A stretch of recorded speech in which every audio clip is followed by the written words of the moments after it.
All right, we are here. You got Kay and I, and I'm pretty sure that Jack will be popping in soon, and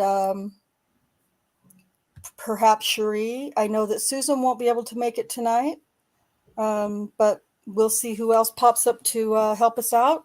Tonight, we're going to start reading closing arguments in the Daniel Holtzclaw case. Excuse me. Kay has a stuffy runny nose, and I have a never-ending cough that catches me by surprise, so I apologize if it creeps in before I can catch it. I think what I'm going to do is I haven't really timed this out to see how long it is. We're not going to do the entire whole arguments tonight. We're going to do the state's first closing argument, and then Scott Adams, the defense counsel's closing argument, and then we're going to save. Hey, Jack. Then we're going to save. Galen Gigger does the rebuttal closing, so we're going to save the rebuttal closing for next week, and we're going to give him his own little dirty show. So. I haven't spoken to him yet, but I thought since Gigger does talk about the DNA in his closing, in his rebuttal, pretty extensively regarding Adara, I just thought I would, of course, Dr. Silkman's always invited, but I thought I would also give him a special invite in case he wants to make any further comments when we're finished with that. So, yeah, rebuttal does suck, Crockett, because the defense doesn't get to say anything afterwards. So they're stuck with getting Dirty Galen Gigger's last lies. And as we know, that ended up hurting Daniel in the end. Oh, excuse me. Hold on. Jack, welcome. Say hello to everybody. Hello, everyone. I apologize. I was really thinking this was at 6 my time. I don't know why I thought that, but I did. Oh, well, I don't know if it's how it works for everybody in the States, but I know if I could get it just an hour earlier for everybody overseas, that it might hopefully help them a little bit. Especially when we're going 3, 4, or 5 hours. That's just insane. We're not doing that tonight. We're getting through the state's first rebuttal, and then Daniel, the defense's rebuttal. So you'll be on display tonight, Jack. Sweet. Yeah. So we're going to. I guess I need to share my screen. I'm just curious for those in chat. Does it? Are you interested in seeing the transcript scrolling on the screen as we're reading it? Does it? I mean, does it help at all? Is it annoying? Is it distracting? How does everybody feel about that? While they're trying to decide, I'm going to. I have been awake for way too long today, and sorry, my brain is not functioning quite where it should be. So I apologize. I'm going to get my. Oh my goodness! There it is. Okay, I couldn't find my. Okay. So what we'll do is we'll have. All right. Thanks, Crockett. Okay, really quick. There's only a few in chat. That's fine because usually more end up showing up. But Crockett's here. Crockett, welcome. Thank you for being here. Dark Side. TJ is lurking, and welcome. Thank you for being here. And so for now, we just have a small crowd. I think I don't recall. And Catnip popped into the chat. Hey girls. So, and also we are also live on Foul Play's channel. So thank you, Foul Play, for helping out. Yep, I just got everything loaded, the thumbnails up.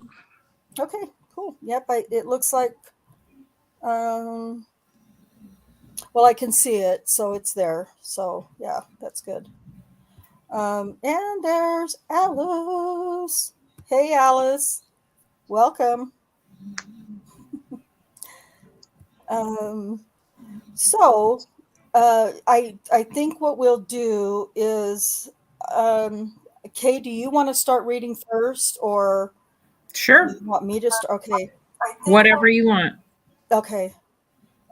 So Kay is going to start reading Lori McConnell's the ADA. She's going to start reading her closing argument first, and then if Kay needs a break or something, then I can just let me know and I'll jump in and help you read. Or we've got Alice here and Cherie that would probably help out too if needed.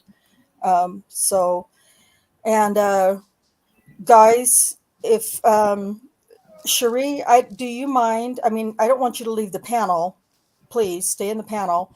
But if you wouldn't mind kind of moderating Foul Plays channel to answer questions and stuff like that, or to ask questions, let me know when there's a question we need to stop for.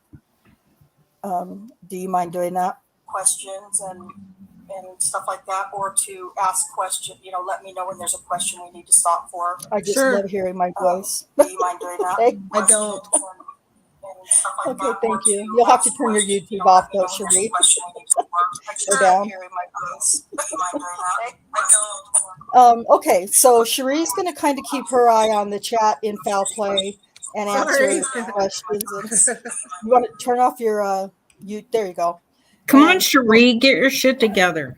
Come on, I can't concentrate. I'm just teasing. So that way, if you're in Foul Play and you're not on my channel, you don't feel like you're just getting left with nobody answering your questions or anything. Okay, so with that said, are you doing that on purpose? I don't know. Is that Cherie still? I think so. Oh my gosh, I hate hearing my voice played back. Yeah, it's Cherie. I just muted her. Horrible. I do too. Oh. All right, we ready? We are ready. Let me make this a little bit bigger. Okay. All right. You can start at. Okay, so the jury's been out and they're coming back. Okay, so you could want probably me to start start on on 23? Yeah, line 23 is fine. Okay. This is a case about an officer who was given a badge and a gun and swore an oath to protect the public. And in exchange, he was given the full power of an Oklahoma City police officer. And he used that power to prey on women who lived on the northeast side of Oklahoma City. Officer Holtzclaw didn't choose CEOs or soccer moms as his victims. He chose women like Florine Mathis, a 9-time convicted felon and drug addict. And he chose women like Rosetta Great, who he sexually assaulted while she was high and looking to prostitute herself. He chose women who he could use his power as an Oklahoma City police officer to intimidate and bully into silence. He chose women that he could count on not telling about what he was doing. And you heard from the witness stand, all 13 victims tell you, who would believe me? How do you call the police on the police? And Officer Holtzclaw counted on that. And he counted on that. He counted on that if they ever did tell, that no one would believe them and no one would care. And you've heard a lot of testimony over these several weeks, and it's important to understand the timeline of Officer Holtzclaw's sexual assaults, because throughout the 6 months that Officer Holtzclaw committed these sexual assaults, his pattern changed. It grew more bold and more despicable as he committed more horrific acts of sexual abuse against his victims. So, I prepared a timeline to show the dates of Officer Holtzclaw's assaults. On December 20th, 2013, Officer Holtzclaw was involved in arresting Shardarian Hill for possession of PCP. And Shardarian Hill was the perfect victim in the perfect situation. She's arrested for PCP. She's in the full custody of Officer Holtzclaw, alone with him for hours. She crushed glass vials of PCP in her mouth. She's under the influence of drugs. Who's going to believe her, right? And Officer Holtzclaw takes that chance to start to make deals with her based on her charges. He tells her, the quote is, "Give it a month and your charges won't be on you," he says. He lets her talk to her mother on his personal cell phone, and he touched her breasts. He put his finger in her vagina, and he put his penis in her mouth, all the while telling her he's going to fix the charges. And Officer Holtzclaw is heady from his power. Give me a frickin' break, man. He tells Shardarian Hill, and I quote, "Bet you've never sucked a white dick before," unquote. And he takes Shardarian Hill to jail, and he counts on her not telling anyone. And just to make sure, just to give her a carrot to keep her from telling, he tells her he's going to hide her city tickets. Shardarian Hill quoted for you what she remembered Officer Holtzclaw telling her that day. He said, "I'm going to hide your city tickets and make your bond super fucking cheap." And we have evidence that he does just that. We do? What the we don't have evidence of that. Sorry, I was muted. No, not that I can remember. We have evidence that he does just that, showing you States Exhibit 128, which is the booking information. And you'll have all these exhibits when you go back in the deliberation room. But States Exhibit 128 shows you the information that Officer Holtzclaw filled out for Shardarian Hill. And it shows you how he listed the charges that he booked Shardarian Hill in on. Possession of a controlled dangerous substance, that would be the PCP, and destruction of evidence, PCP, for Shardarian Hill, placing the PCP in her mouth. It has spots for warrants. They're not there. And Tammy Dornan testified that she had to add them later because Officer Holtzclaw failed to do so. And Shardarian Hill gets out of jail on the charge. And what happens next? Officer Holtzclaw starts contacting her on Facebook, and he starts contacting her by phone. He even meets up with her at her house. He exposes himself to her that time, but she's not in his custody then. She's not under arrest, and he doesn't have any power over her. So Shardarian Hill doesn't perform oral sex on him as he asked her to do when he meets her at home. But instead, Officer Holtzclaw continues again and again to contact her on Facebook. And when you look through these Facebook messages, and there's several pages of them, I'm going to specifically point you to States Exhibit 121. You can see how the conversation between Shardarian Hill and Officer Holtzclaw changes. Well, Officer Holtzclaw is able to hold the power that he has, or that he is telling Shardarian Hill that he has over the charges that she has, the drug charges. You can see Shardarian Hill conversing with him. But as Shardarian Hill keeps asking, "What are you going to do with my charges? What are you going to do with my charges?" you can see her starting to ignore him on Facebook. Yeah, because she's in jail down in Texas. Yeah. But nobody's saying that part, yeah, right? she's ignoring him. Mhm. I wonder if she knows they don't have Facebook in jail down in Texas. Specifically, on States Exhibit 121, Daniel Holtzclaw says, last thing he said was, "You went back in? Let me know about it. Maybe I can help her explain." Shardarion Hill says, help how? I don't get it. Daniel Holtzclaw, you got to call me. I can't talk through Facebook. I don't know your details. And then he talks to her over and over again. Sharday, talk to me. Oh, what? I Are lost you my reading from mine, Kay? No, I'm reading from Okay. mine, but I just lost my place. My You're on screen just line broke. 18. Okay, line 18. Hey, where are you, Sharday? But Shardarion Hill is wise now. Oh, She God. knows that Officer Holtzclaw can't help her, and she cuts off contact with him. And that's when Officer Holtzclaw changes the way that he's doing business. Ugh. He doesn't make bogus claims on how he can help people with their charges anymore. Oh, What my he starts doing is taking what he wants whenever he sees it.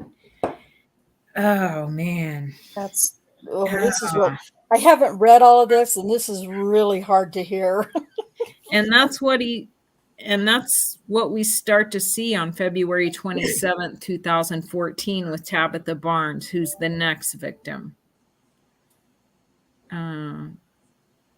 So that was December, and his next victim is in the end of February. Okay. Yeah. So 60 days later, he gets a new victim. Yeah. Officer Holtzclaw comes across Tabitha Barnes, another convicted felon. She lives with her children in a house on Northeast 15th and Jordan, a high crime drug neighborhood. Her kids live with their dad anyway. Yeah. She has a sex offender boyfriend. She has active warrants, another perfect victim. Who's going to believe Tabitha Barnes? And whenever Officer Holtzclaw comes into contact with her, Tabitha Barnes told you, he kept saying, what's underneath? What's underneath? And indicating in her shirt area. He asked her several times. And finally, Tabitha Barnes, even though she told you from her contact with police officers in the past, she knew a male officer was not supposed to search her. She lifts up her shirt to expose her stomach area. But Officer Holtzclaw doesn't stop there. That's not what he wants to see. He keeps just asking again and again, what's underneath? What's underneath? Indicating to her breast area. And finally, Tabitha Barnes, thinking she has no other choice, lifts her shirt and exposes her breasts, at which point Officer Holtzclaw comes behind her and says, let me check, and places both hands on both of her breasts and lifts them up. Tabitha Barnes doesn't tell anyone. She also has warrants. And before leaving her house that day, Officer Holtzclaw tells her, I'm not going to take you to jail. Just play by my rules. And it worked for him this time. So he swings by her house again on March 25th, 2014. So almost a whole nother month till he comes back. This time at first, Tabitha Barnes isn't home. So Officer Holtzclaw just walks into her home, free to do as he pleases, wearing the uniform of an Oklahoma City police officer.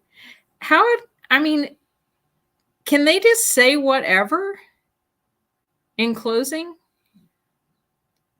Wasn't he dispatched to her house on the 25th for an open door or for something? Oh, sorry, I was muted again. Yeah, he gets dispatched for the burglary. The dude stealing the microwave off of her porch. Yeah, the burglary. The burglary. The one that her kids beat up. Yeah. I mean, he didn't. I don't understand how you can just say stuff when it's not what's in evidence. Right.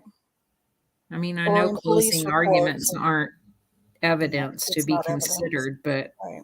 I mean, they're spinning a fiction right here. Yep. When Tabitha Barnes gets home, he says, come here. And Tabitha Barnes feels like she has to comply. And when she goes over there, he makes her expose her breasts and her vagina to him. But he doesn't stop there. He continues to go by her house, goes into her house again on March 26th, trying to get in her house, saying, "You have warrants. Remember, you have those warrants." And the only thing that Tabitha Barnes thinks that she can do at that point is to move away. That's her only choice to get away from Officer Holtzclaw. Wow. So she moves to take care of her mom, which she was already planning to do. Yeah.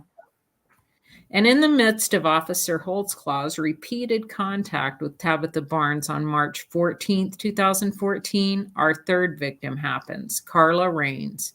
Carla Raines is walking alone in a high-crime neighborhood.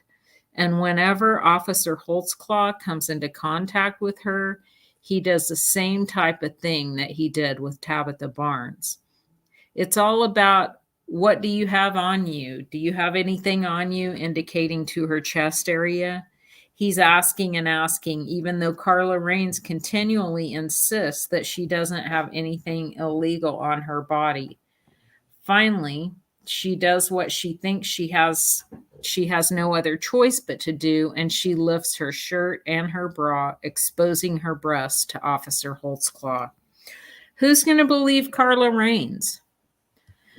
On March 25th or April 14th, Officer Holtzclaw finds nine-time convicted Florine Mathis. Similar to Carla Raines, Florine Mathis is walking alone at nighttime in the northeast part of town. He stops her. She has a warrant, and after Officer Holtzclaw finds out that she has a warrant, he searches her. Florine Mathis told you that he touched her breasts on top of her clothes, and she didn't tell anyone. She didn't think she could.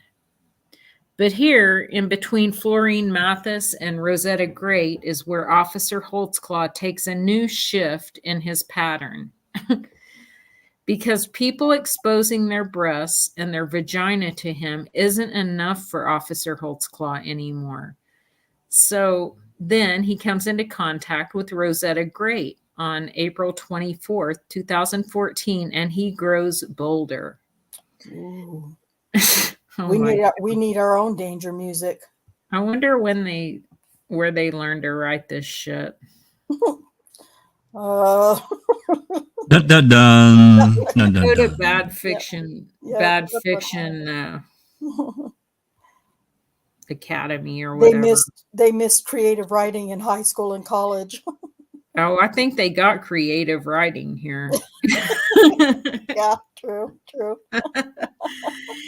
And on April 24th, 2014, he finds Rosetta Great. She's walking alone at night in the northeast part of town. She has 7 felony convictions. She admits to him immediately that she's high and that she shouldn't be in that part of town. She tells him she's trying to get home, but she can't because she keeps picking up, as she phrased it to you, dates, meaning prostituting herself on her way home to her residence on Culbertson Drive.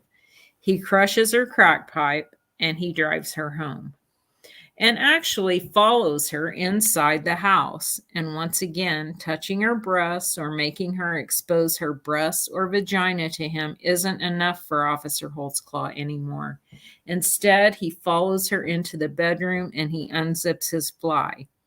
He pulls his penis out and he tells her, quote, "This is better than county." He puts his penis in her mouth and then he vaginally rapes her. And then just a day later, he comes into contact with Regina Copeland. Regina is driving drunk on the northeast part of town. Officer Holtzclaw does a traffic stop on her, and he actually lets her drive drunk to her relative's house, just following her where he has her get in the back seat of his patrol car.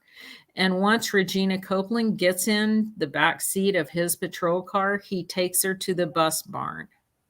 To the bus barn.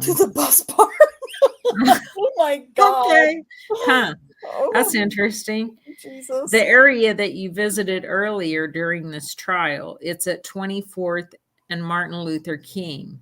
And when he takes her to this secluded location, he makes her bend over in the back seat of his patrol car where he vaginally rapes her.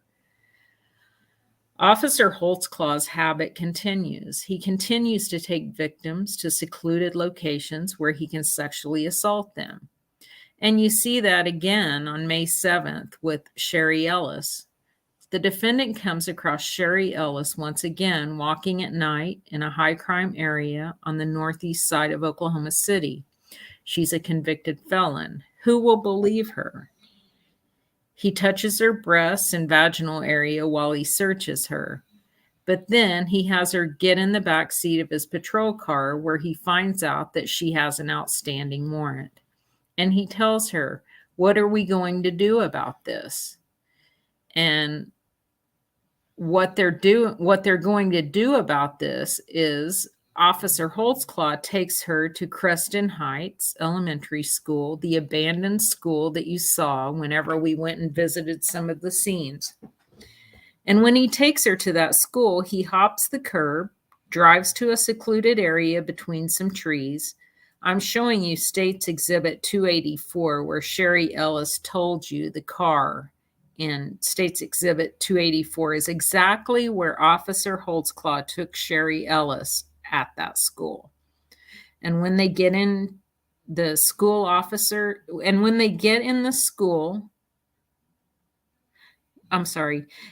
get to the school, Officer Holtzclaw puts his penis in Sherry Ellis's mouth, and he has her bend over the back seat of his patrol car where he vaginally rapes her. Just a day later, again on May 8th, Officer Holtzclaw comes into contact with convicted felon Terry Morris. She's walking out of Liberty Station Apartments.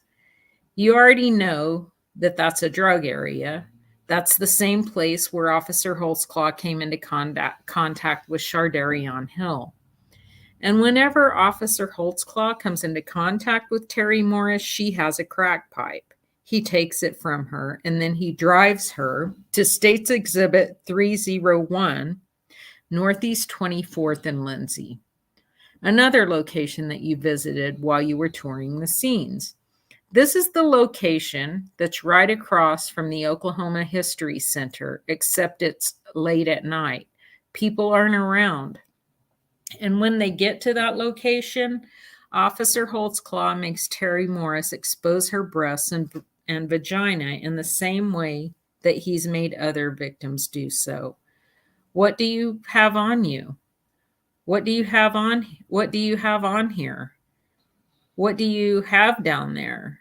Makes her show him her vagina and her breasts. And then, just as he's done with the other victims, he takes his penis out of the zipper of his pants and he makes Terry Morris put it in her mouth. And he continues. On May 21st, Officer Holtzclaw comes across convicted felon Sarita Bowen. She's drunk. She's walking alone. Once again, late at night. Once again, a convicted felon. Once again, the perfect victim for Officer Holtzclaw. And he tells her he'll take her to jail or detox, her choice. But he doesn't take her to either. Instead, he takes her to Dead Man's Curve, a place depicted in State's Exhibit 317, another location that you were able to see last week. And this location is secluded. It's where people throw trash, where they dump things. No one's there. It's completely concealed by trees. And when he takes Sarita Bowen there, he tells her, and I quote, "You're going to have to give me head or ass, or I'm going to take you to jail." And then he takes his penis out of the fly of his patrol pants and puts it in Sarita Bowen's mouth and has her bend over the back seat of his patrol car and vaginally rapes her. 5 days later, on May 26th, 2014, Officer Holtzclaw comes into contact with Carla Johnson. Once again, a multiple-time convicted felon. Once again, walking alone at night, once again in a high crime area. And he keeps saying, once again, you don't have anything on you, do you? You don't have anything up there, do you? And then Officer Holtzclaw, even though Carla Johnson told you she came into contact with many other police officers and has never been searched by a male officer, Officer Holtzclaw puts his hands on her breast and then puts his hands inside her pants and panties on her vaginal area. Okay. Yep. I want to pause for just a second. Can you kind of explain what you know or what Daniel's told you about the lack of female officers and the lack of officers in general in his patrol area and why Okay. it was difficult? So there were 2 female officers that may or may not have been on the schedule on any particular day. Ashley Zesker, which she testifies at the trial. And then he couldn't think of I just talked to him about this a week or so ago. He couldn't think of the other female officer's name, which I was going to go through some of those rosters and pick it out for him to refresh his memory. But he said, even though like in the situation where Zesker did come to the Chardarion Hill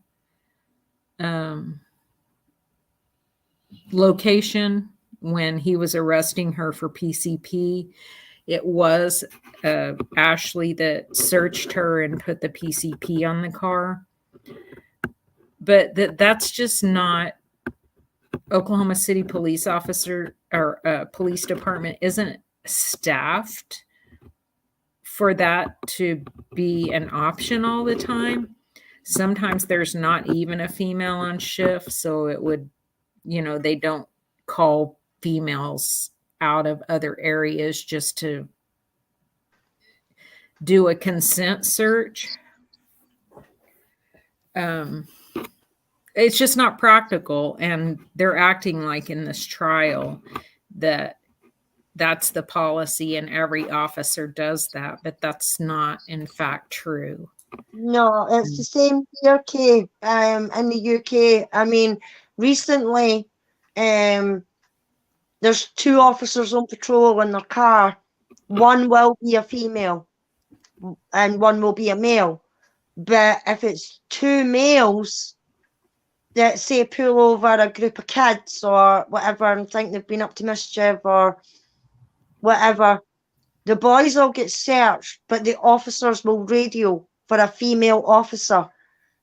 And it could be another dispatch car that's got the female officer. So they will radio for the female officer to come, and then the female will search. Mm-hmm. Because the male police here have had too many times, you're no searching me, you're male, you can't touch me, yeah, and they're the ones that's got maybe the drugs in their bra or something like that, because they know the male officers can't search them. They have to phone for a female officer.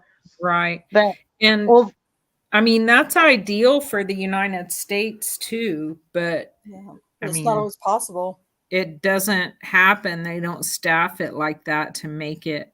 I mean, that's not Daniel's fault that they don't have enough females on staff to. He said if you were doing that the females that are on staff, all they would be doing for their whole shift would be driving from here to here to there to here to search females. Right. That would be a bigger part of their day. I think that's why they've started now putting a female officer and a male officer in a patrol car together here, so that there isn't this back and forth, having to radio for the female, and but it does still happen in some instances, Well, and part of the other problem though that goes with that though, Alice, is that they didn't even have enough staff to double staff their patrol cars. They didn't have, I mean, they just Well, didn't it's have just enough. not something Oklahoma City really, I can't even think how far you have to go back in history where Oklahoma City officers aren't doing solo patrol.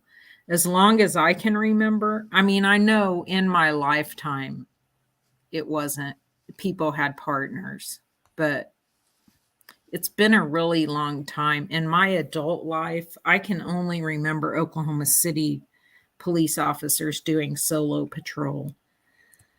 And, you know, we read in some of those documents that some of the emails of Elaine Taylor's that got released that, or Oklahoma City Police Department's emails that got released, we read about them having staffing issues. So we know they were having staffing issues even with solo patrol. Yeah. You know, but they didn't have body cams at the time of this fiasco for Daniel, and they do now.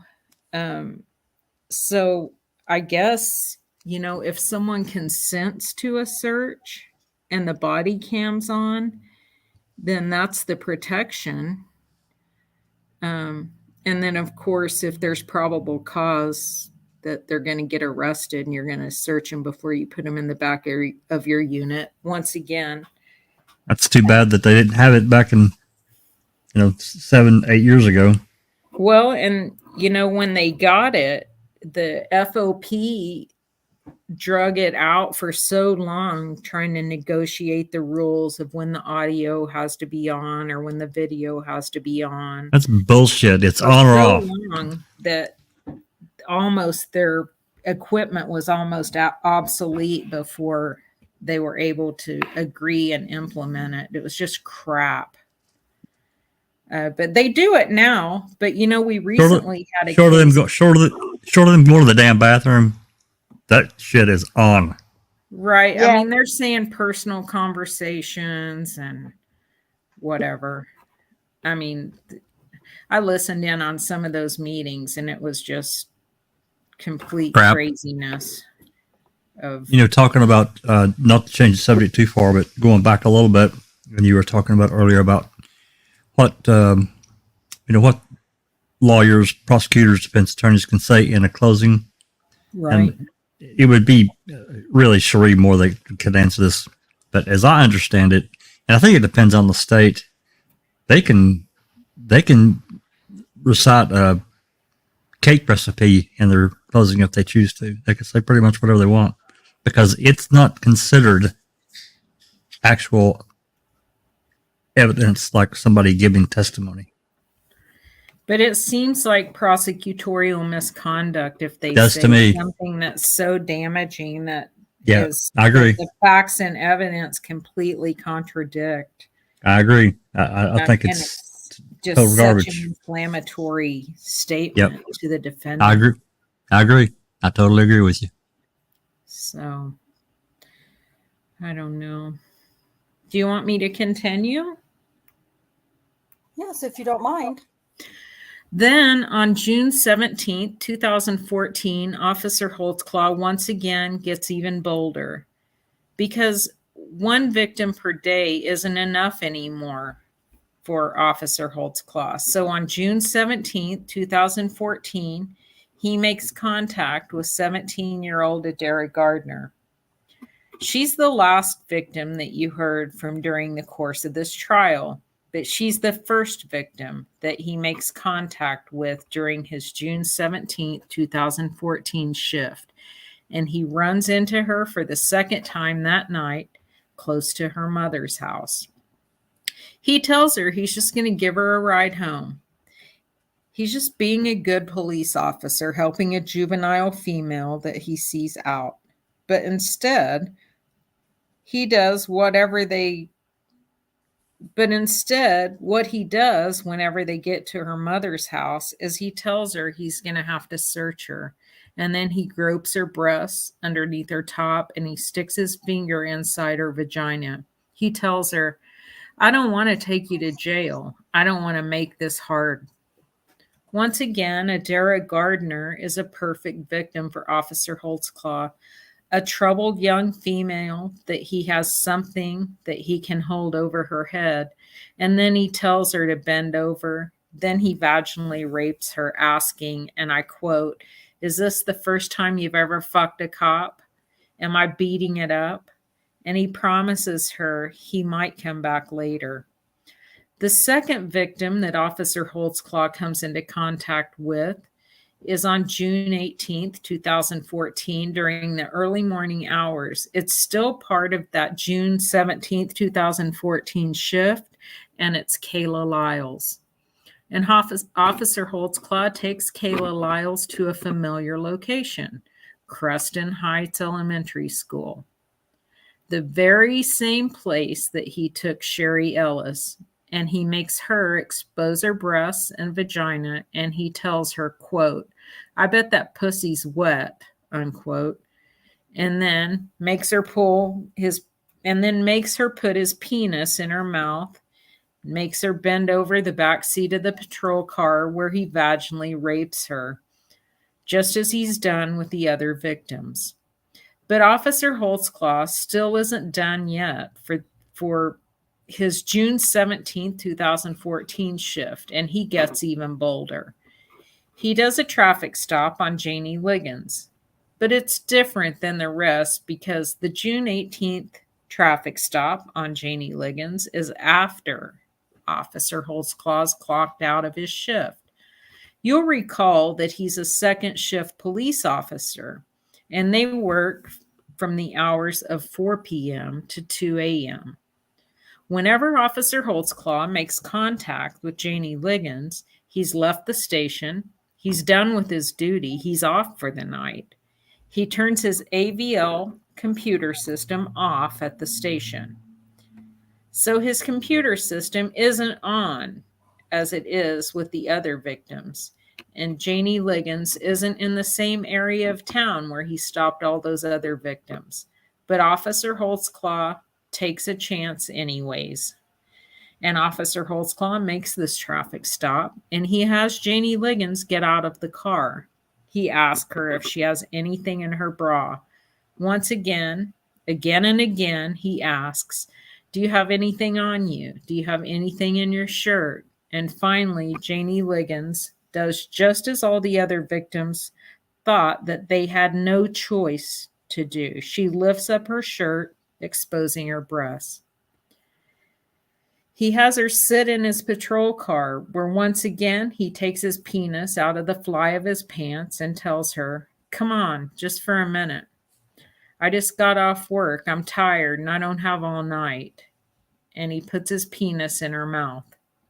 And what Officer Holtzclaw had been counting on for 6 months finally comes to an end, because finally someone comes forward. Finally, Janie Liggins comes forward. But who will believe these women, and who will care? Mr. Giger told you during voir dire, as did the judge, that what the state has to do in this case is we have to prove the elements of the crime that Officer Holtzclaw is charged with, to do our job and to prove them beyond a reasonable doubt. So I've separated the crimes by victim. You've heard the judge read several jury instructions to you.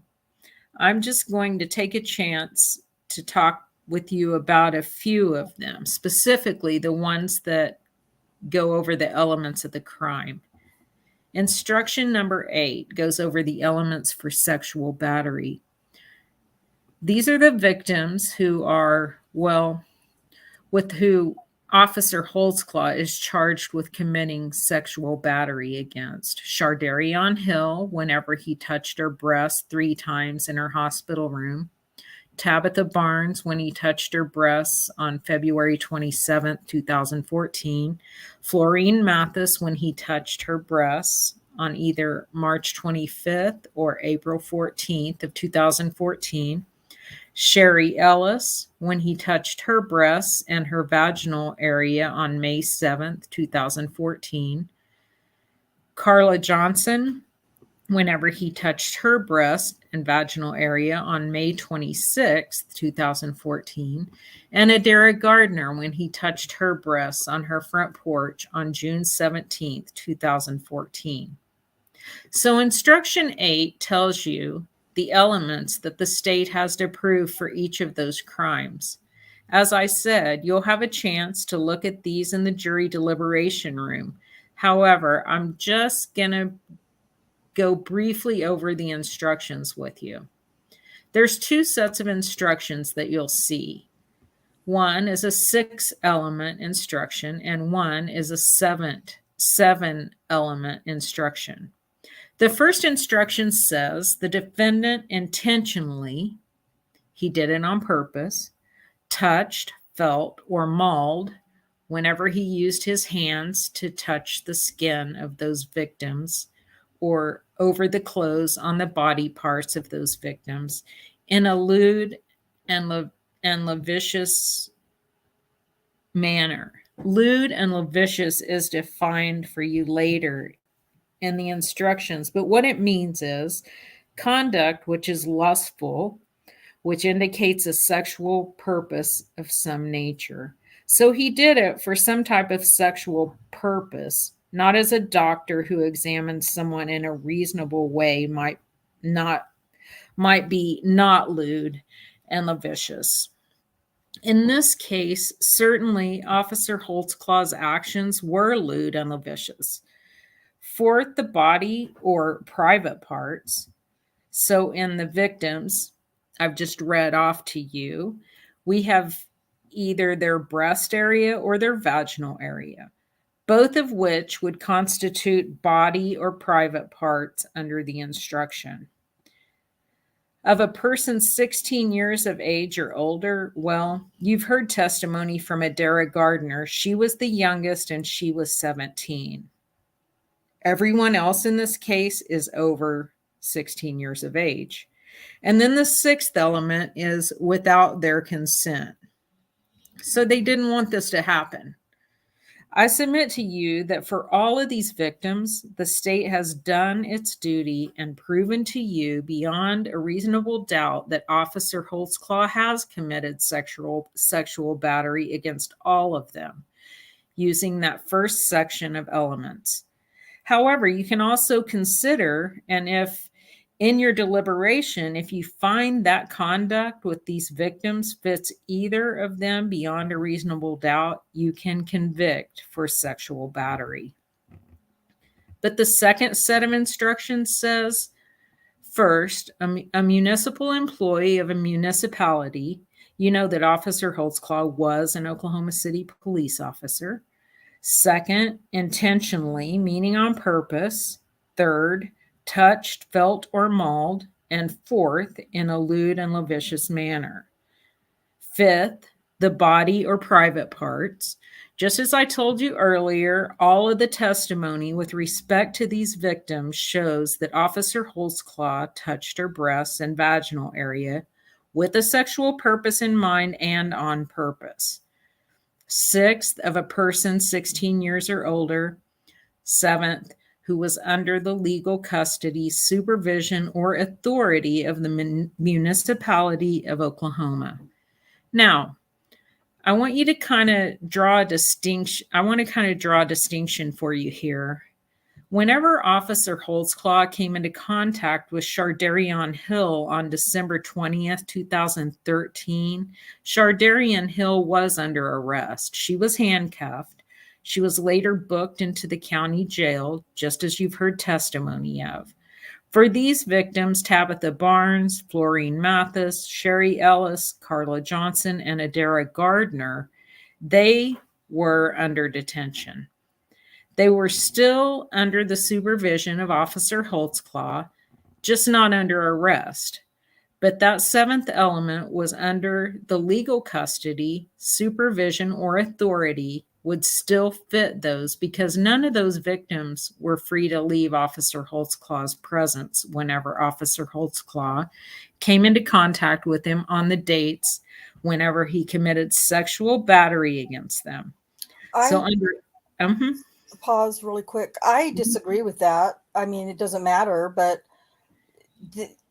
Well, he says in his deposition that not Shardarian Hill, but the other people who he asked permission to search, all they had to do was say, am I under arrest or am I free to go?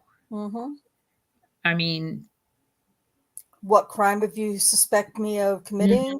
Or what did you think I was getting ready to do? Or what did you see me doing? as he says, they can tell him to go pound sand. Yeah. So that's just another bullshit line in here. Just thought I'd bring that up.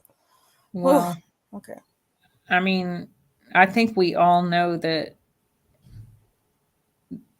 we don't know if we're under someone's supervision until we ask if we're free to leave. Right. So how the hell would they know if they were free to leave or not? They never asked. They didn't ask. Yep.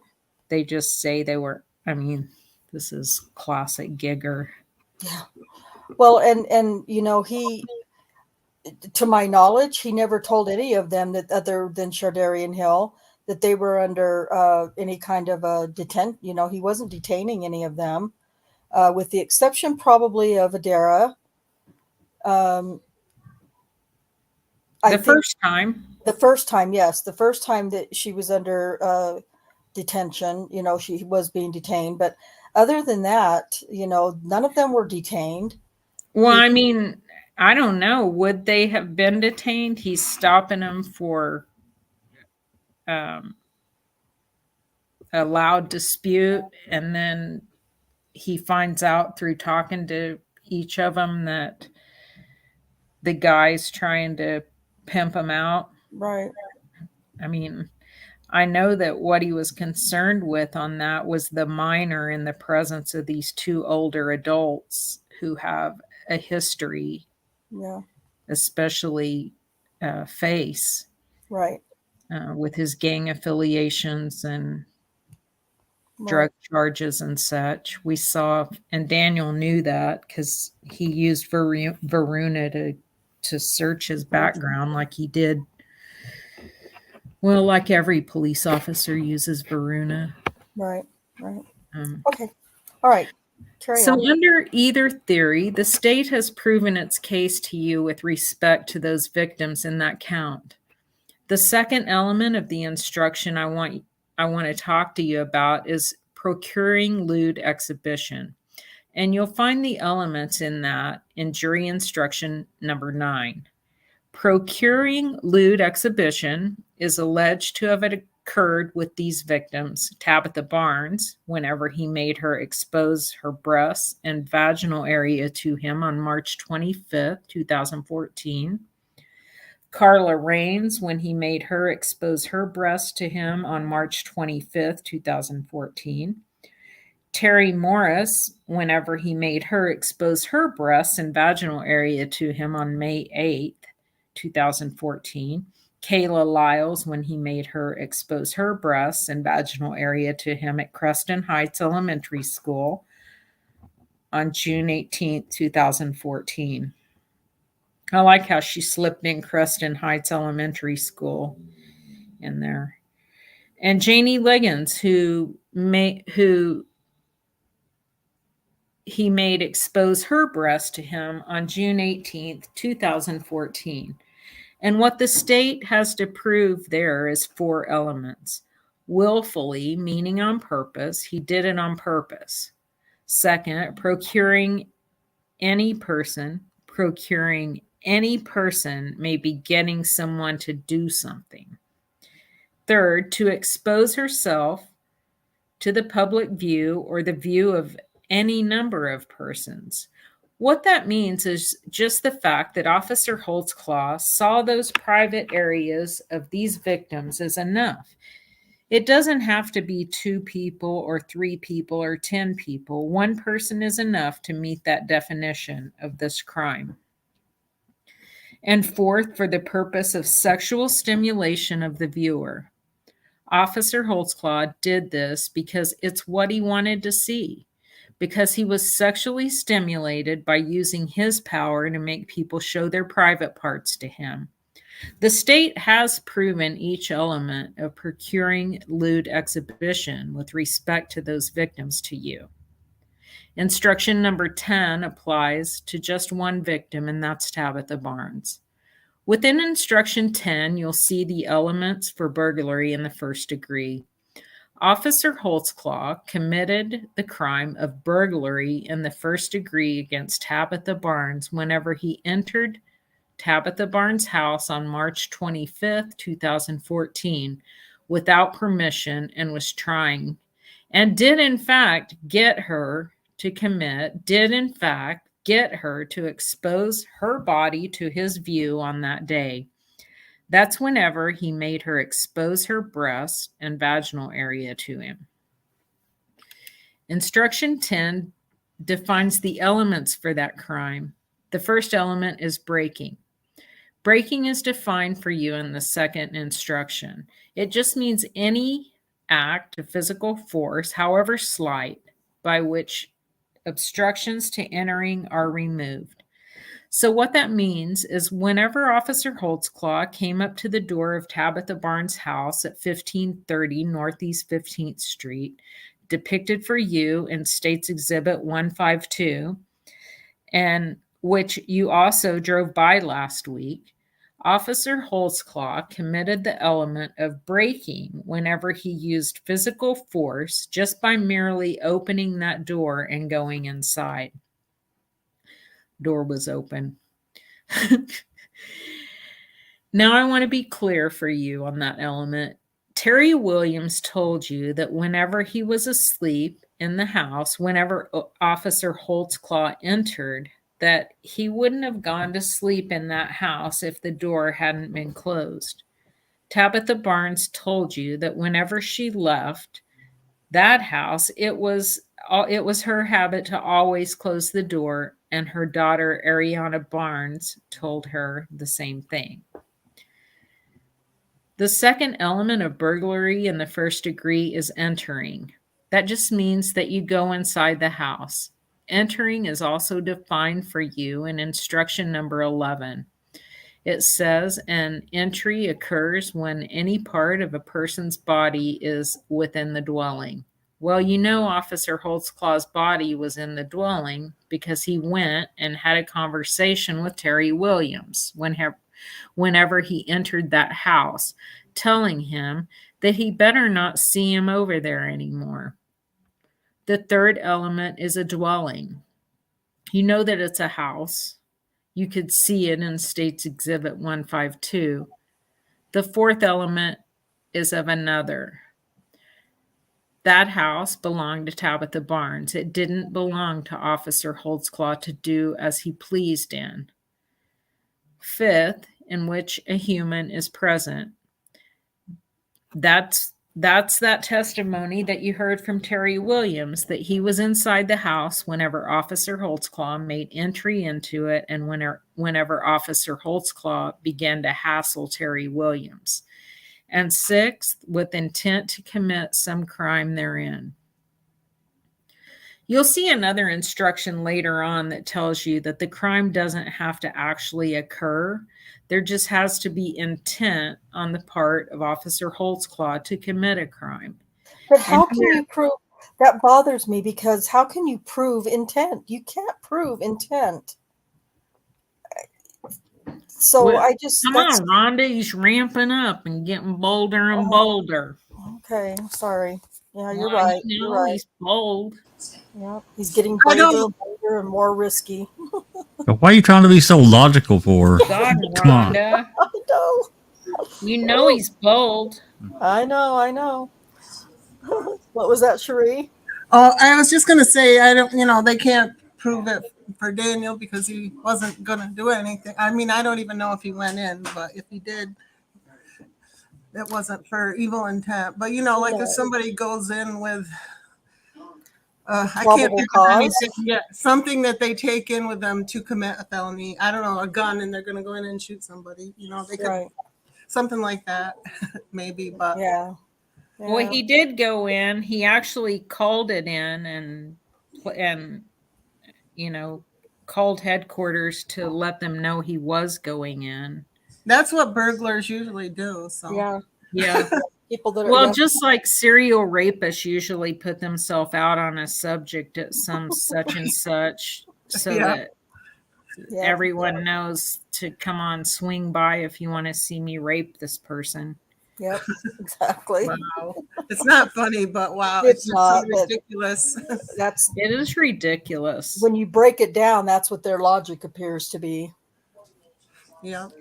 Yeah, I think it's also probably a good thing to say here. Just looking in our little chat, thinking about when prosecutors and defense attorneys get up and give their closing, that jury members don't necessarily even. I think that most of the time a judge will give an instruction that about what a closing is, but I don't think they always understand that what these people are saying is not necessarily the truth. They Right. take it as the truth, right? Yeah. Yeah, he tells him it's not to be considered as evidence, but you don't tell somebody something and then tell them to forget what you heard. How does a brain do that? Well, when you take elements of this alleged crime, put people up to for testimony, blah blah blah, and then that's all done, and now we're into the phase of, well, the lawyers just get to talk and give you their story, and they start talking about these various crimes that allegedly happen, and they add and twist things that aren't true to what these people heard earlier that wasn't true either, and it's ridiculous. Yeah, I just don't agree with it. I don't think that lawyers on either side should be able to say anything that's not proven. Here's the thing, especially in a case like this, which I've said this a million times, is basically 13 cases all in one. I mean, just think about Elaine Taylor's testimony in Adara Gardner's section of the trial. Just think how confusing that was to jurors. And Absolutely. they're at the end. They've heard all these 13 different women, different locations, different allegations, different things that Officer Holtzclaw said to them. And I try to put myself in a juror's place, because when I was trying to absorb all the facts of Daniel's case, it was so stressful because I couldn't keep it organized in my head, because it's, a couple women are at the same location, a couple other women that are at a different location that's the same location, and then there are random changing stories, which I guess the jury didn't actually. Well, I guess we'll see. Scott Adams hopefully brought up those changing stories in his cross, but we all know we've absorbed this case as much as we can by now, but it wasn't easy, and it didn't happen in 6 weeks. I'm 2 years still questioning myself about this things, this stuff went on for months and months. And then Yes. add to that you have Kim Davis and Bullwinkle.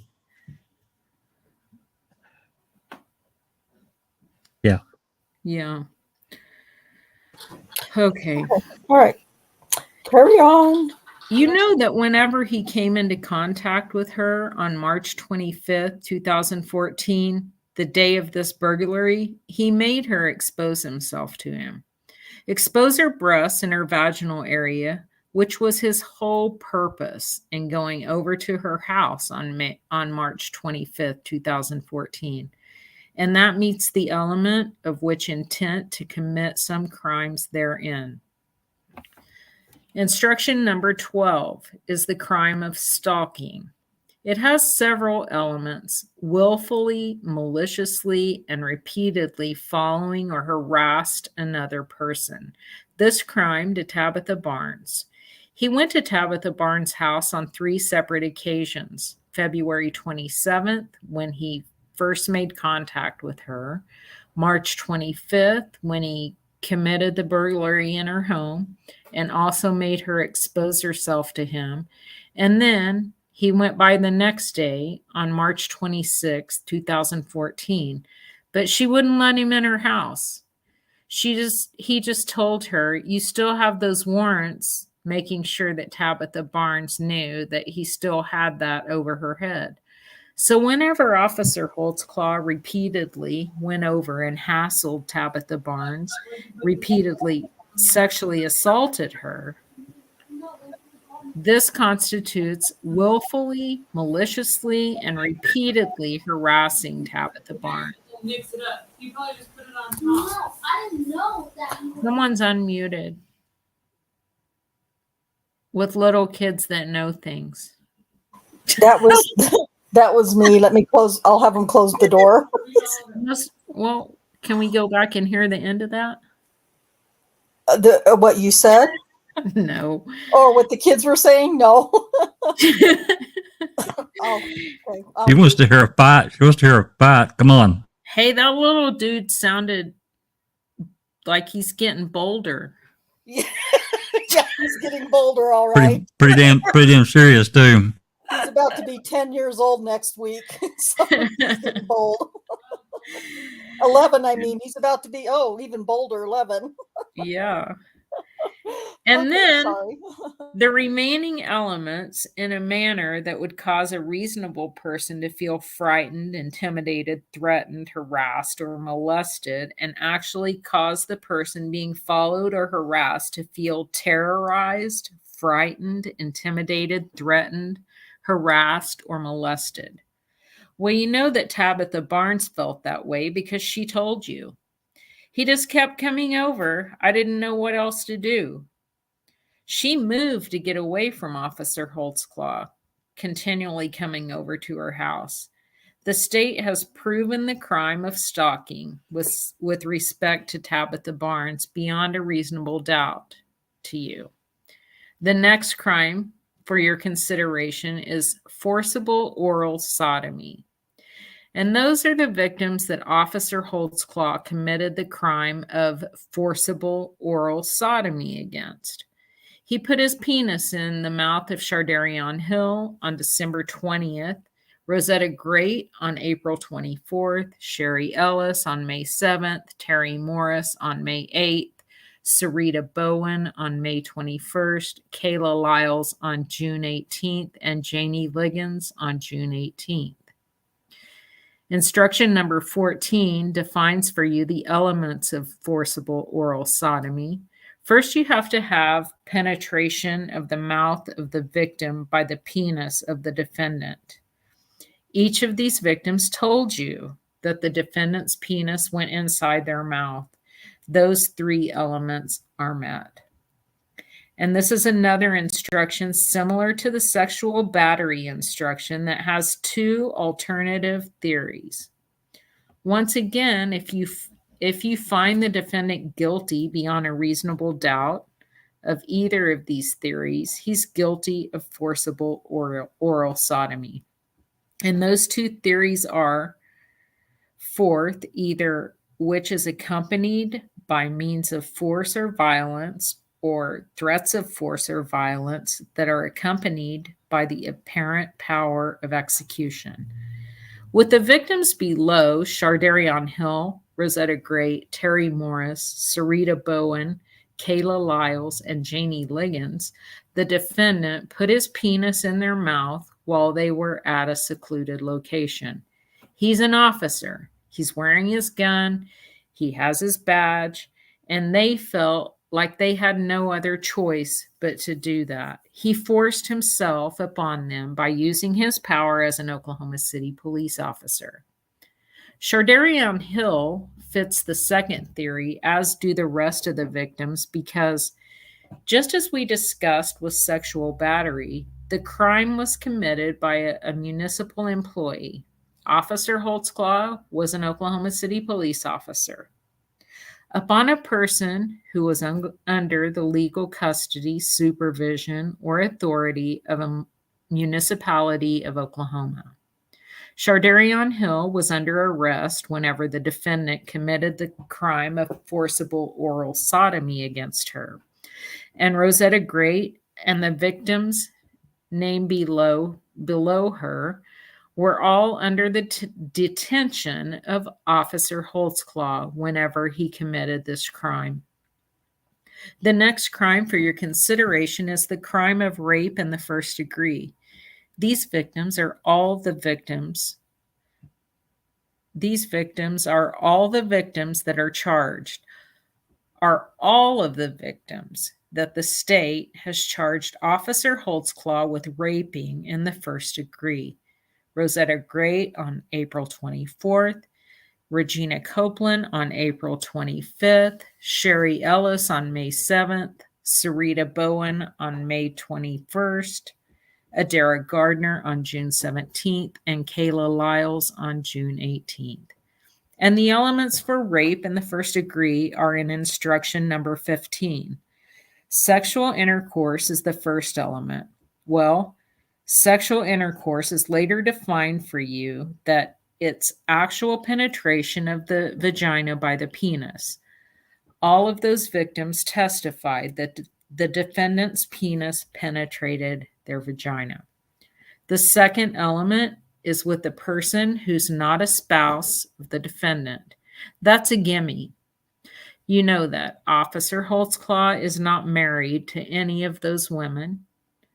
And third, where force or violence was used against the victim, or where force or violence was threatened against the victim, and the defendant has the apparent power to carry out the threat of force or violence.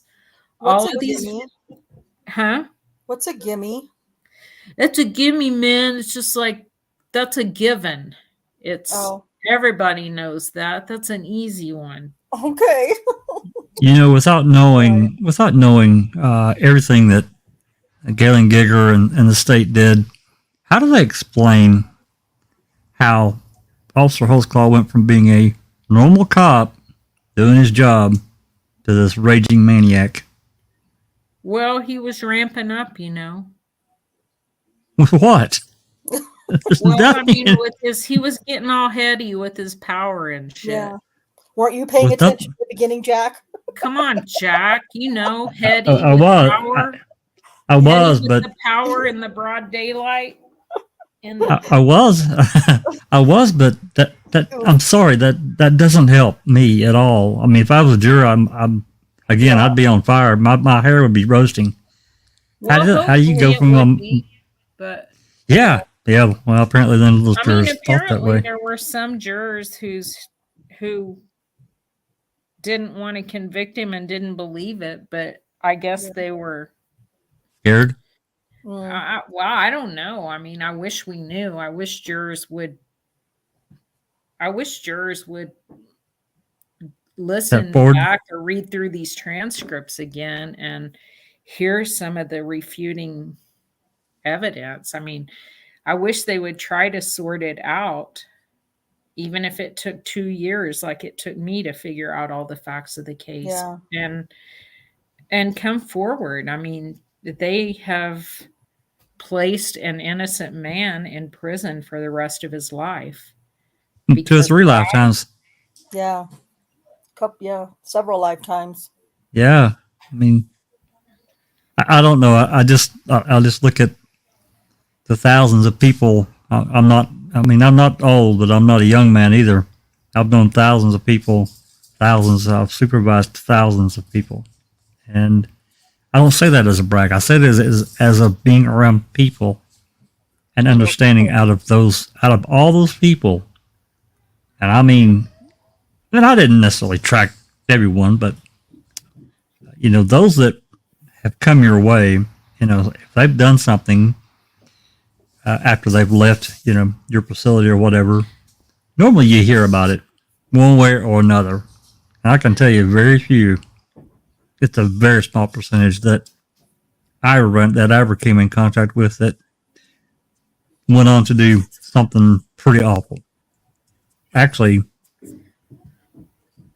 thinking about it now, I can only probably think of 3 over, 25, 28 years of being in the industry that I was in.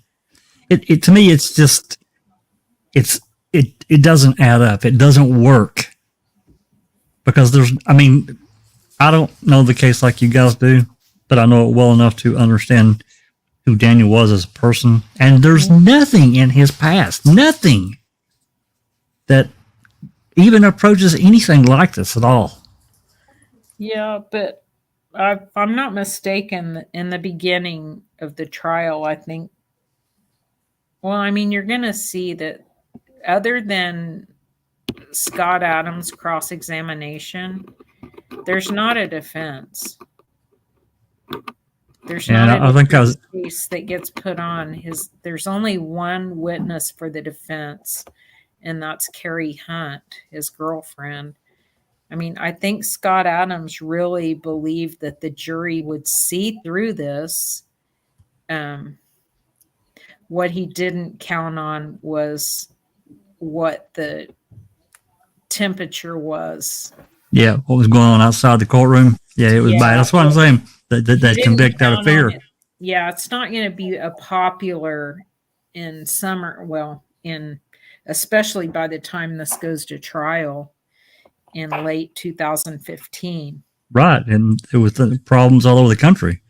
Oh my God. If you wanted to stand up against someone who's a cop, a white cop accused of violence on Black citizens, Yeah. you are not, you're going to get canceled. You're going to Yeah. get, You you're get going to killed. face some wrath. When I started standing up against it, I started getting death threats and like these horrible, horrible messages from people I believe it. of I what they're believe it. going to do to me and what they like, who I am and what they think. It's like, okay. They couldn't even open their mind to a conversation to hear Anything. any facts of the case. They took, like, for gospel, what they heard on what they read in the newspaper, what they heard on the news, what they heard on Crime Watch Daily, what they heard on some of those other channels. I can't think right now what the worst one was that Crump got on and talked about something about Adara Gardner's panties and DNA being on the panties of a 16-year-old. Like, that isn't even that's not even in the case. There are no panties. There's no DNA on panties. And she was 17. Inflammatory for an audience that is hungry for that kind of drama. Sure. Right. Sure. Right. Anyway, well, I got all fired up. It's not hard. Jesus. Okay. Where am I actually? Does anyone know? That's, Like 19 or 22? yeah, I think 19. And third, where force or violence was used against the victim or where force or violence was threatened against the victim and the defendant had the apparent power to carry out the threat of force or violence.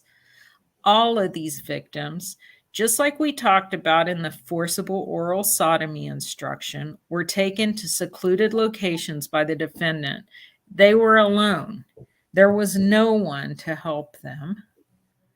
There was a police officer who had power over them at the time, who was wearing a gun at the time, and they had nothing but to succumb to what Officer Holtzclaw wanted them to do.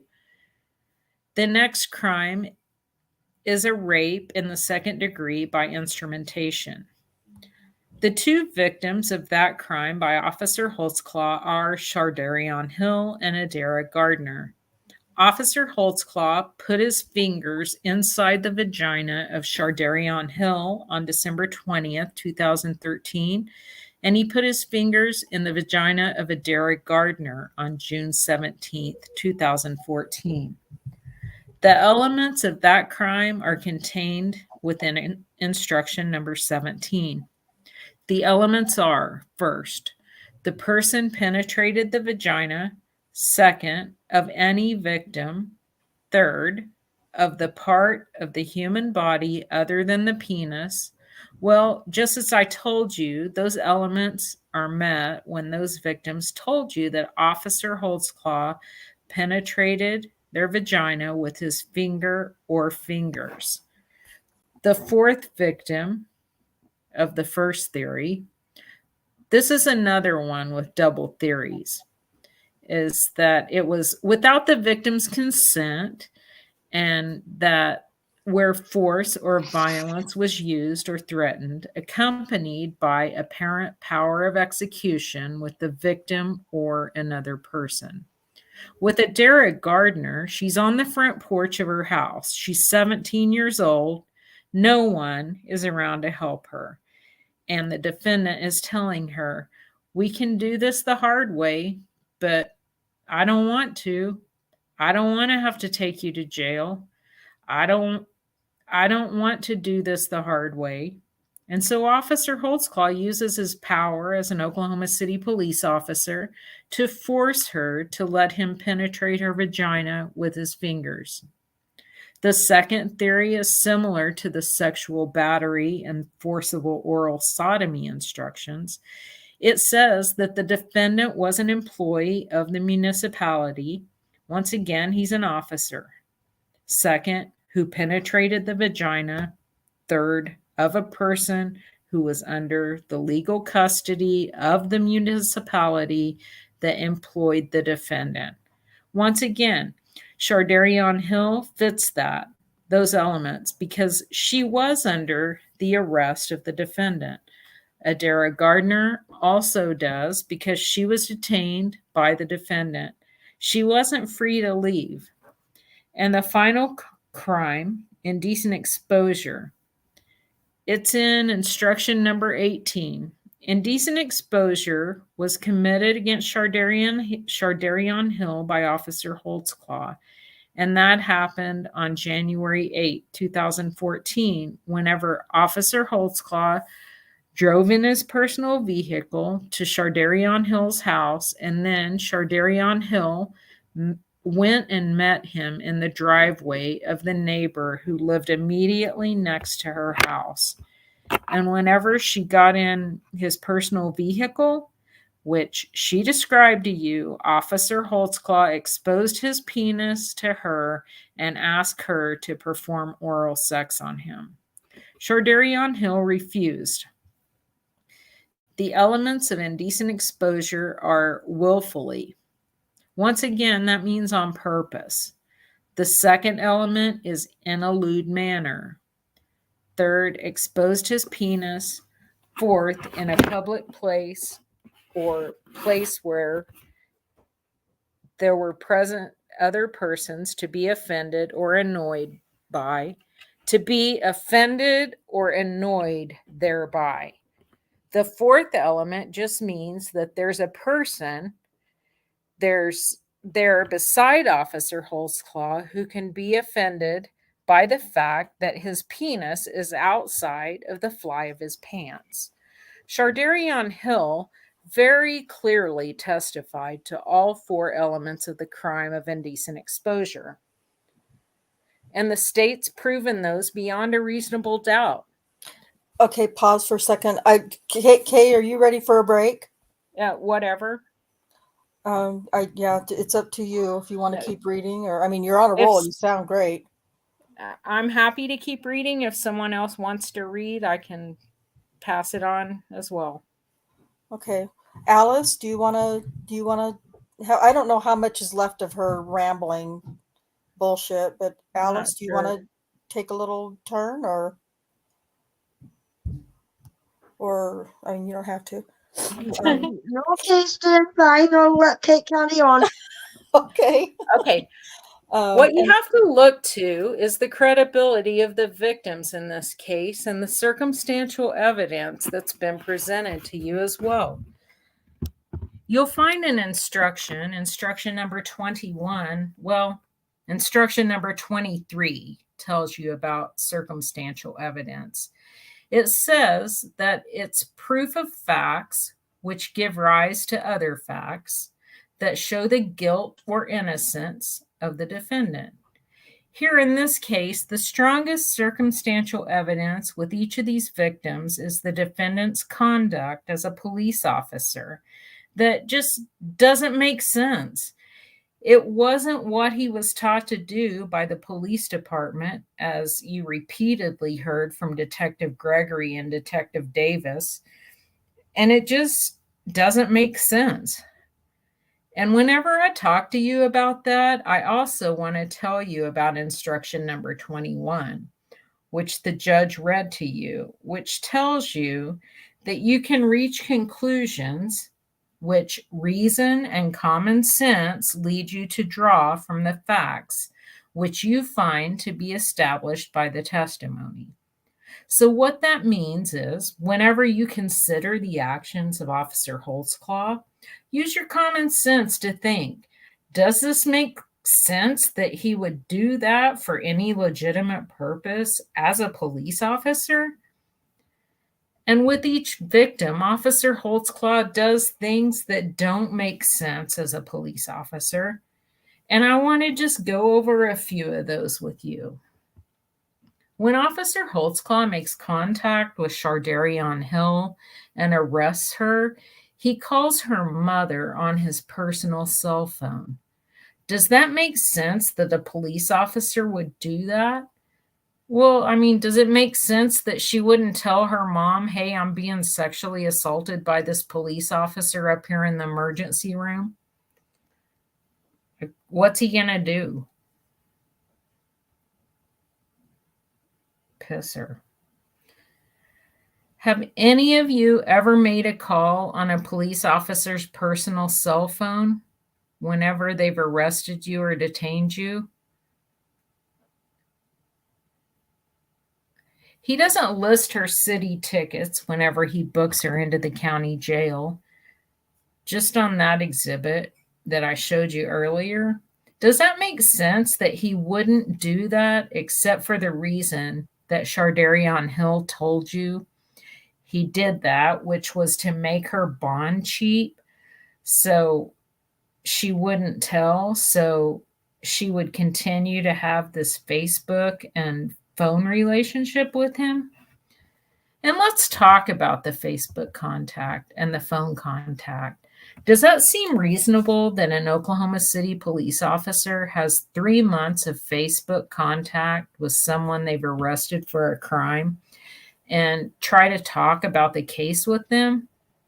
Officer Holtzclaw is a witness in the case against Shardarion Hill, and to text her, and you look through the phone records, it states Exhibit 145, pages and pages showing the text messages between Shardarion Hill and Officer Holtzclaw.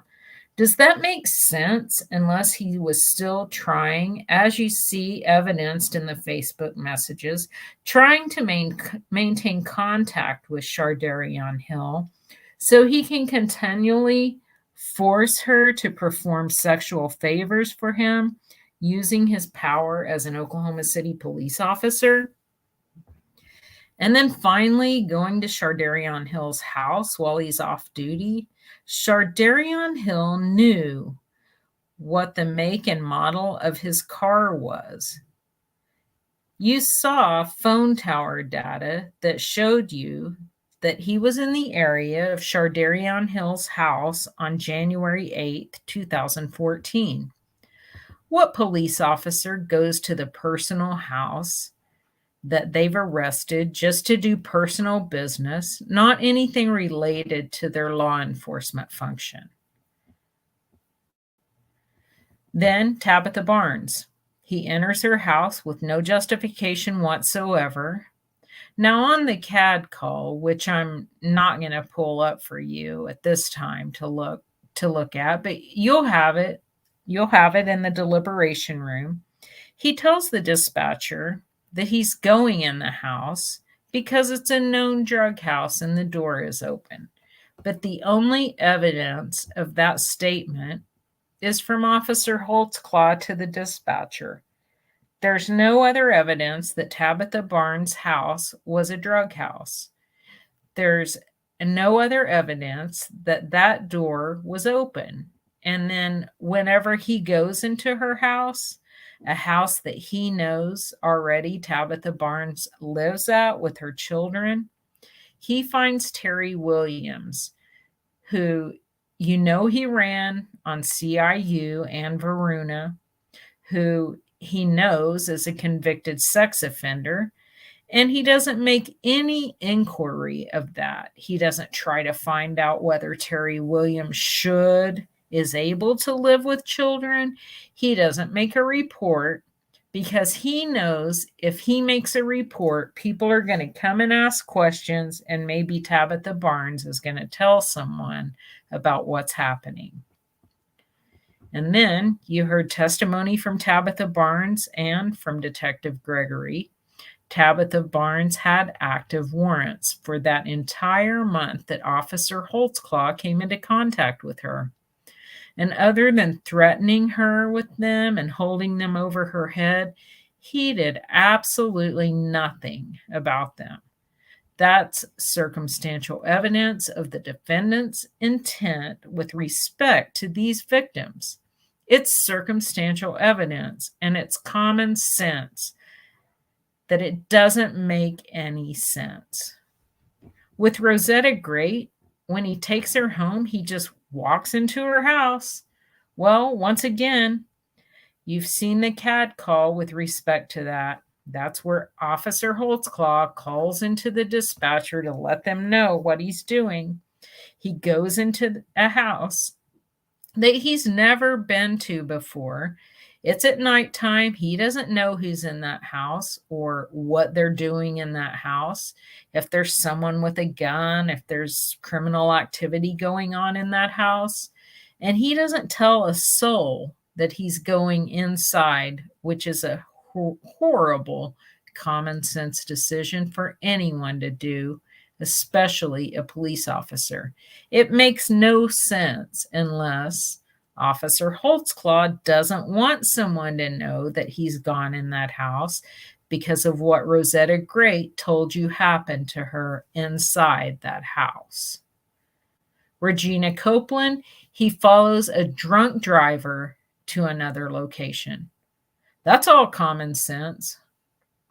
What police officer would let someone who they knew was drunk continue to drive on the road and just follow them? What if they have a wreck? It's going to be on Officer Holtzclaw.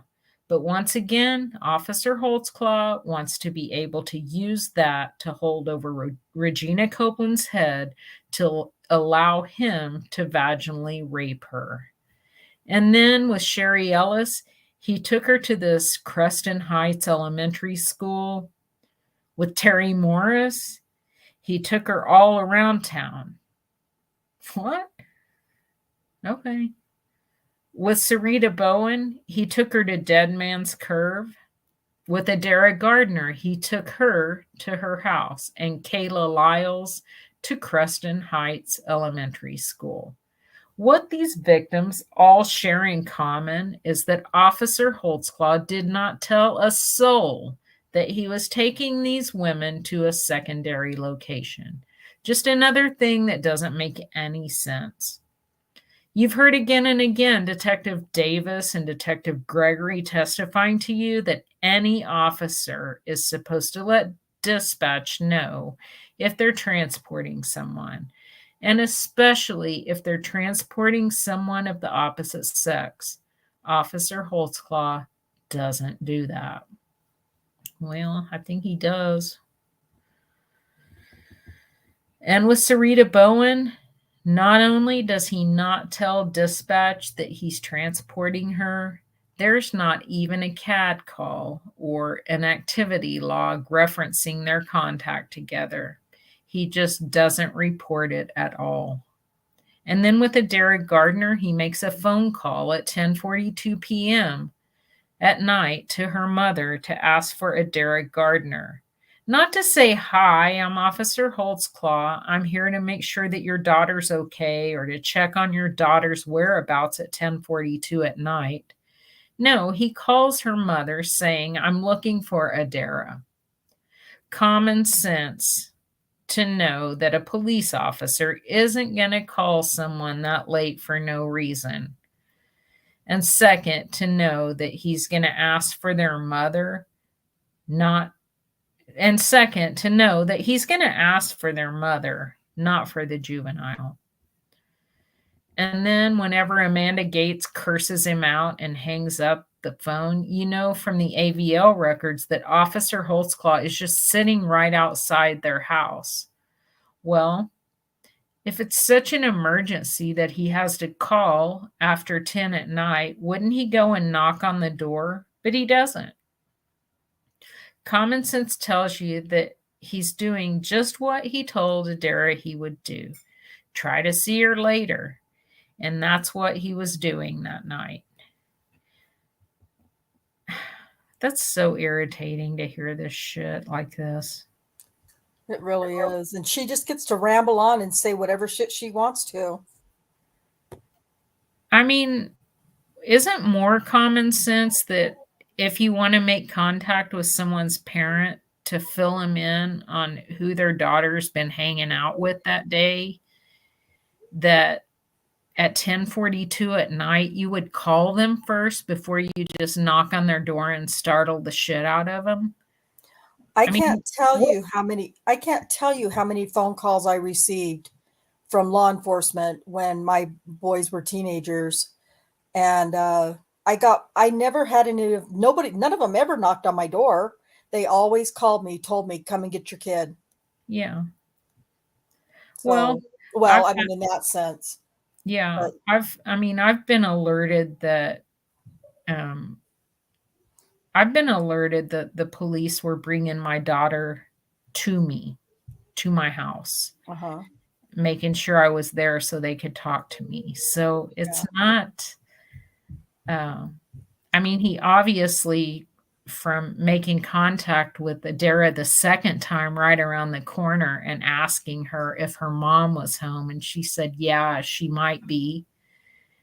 So he takes her around the corner. Of course, her mom isn't home yet. So he knows what the driveway looks like. He knows what cars are there or aren't there. And her meat truck wasn't there. So yeah, her meat truck wasn't there. So when he drives back by and sees that, oh, now her meat truck is there. Yeah. The common sense to me is that he's going to call and say, hey, can I talk to you? Yeah. And she doesn't give him that chance because she cusses him out and hangs up on him. Yeah. Because I think Adara pulled her chain when she got home, just messing with her. Yeah. Just trying to get a little dig in by letting her know that, hey, I met a really hot cop today and we're going to go on dates. Mm-hmm. And he's going to call me and he's sexy. Yeah. I'm sure her mom would piss her mom off. Yeah. Yeah. Okay. Let's see. Lost again. I think line 5. Now it's the state's burden to prove to you all of these charges that we've gone over the elements of. And the defendant has no burden at all. And the burden never shifts from the state's table to the defense's table. But what I do want you to know, whenever you go back to that deliberation room, is that you have heard absolutely no evidence to justify any of Holtzclaw's actions with any of these victims. Why he didn't do any of the things that I've talked to you about just now. And that leaves the last consideration for you, which is why believe these 13 women. There's an instruction on credibility of witnesses. It's instruction number 34. It goes over all the things that you can look to determine whether or not you think a witness is telling the truth. Has a laundry list of items. 2, I want you to pay special attention to. The first is the opportunity of knowing the matters about which the witness has testified. That one is extremely important. How would all of these victims who were taken to separate locations know where the defendant went in his patrol car unless they were with him? Well, because you fuckers would show him the AVL and help him out, because these women couldn't remember. We had to help them. Remember that? Remember Detective Davis saying that? Yep. She. Well, and how many of them did she say? Well, she misremembered, or she made a mistake. Oh, okay. So You can only say when she's not telling the truth. Yeah. Not telling the truth equals misremembered. Yep. Sarita Bowen would have no way to know that he went to Dead Man's Curve unless he took her there. Kayla Lyles and Sherry Ellis would have no way to know that he went to Creston Heights Elementary School unless he took them there.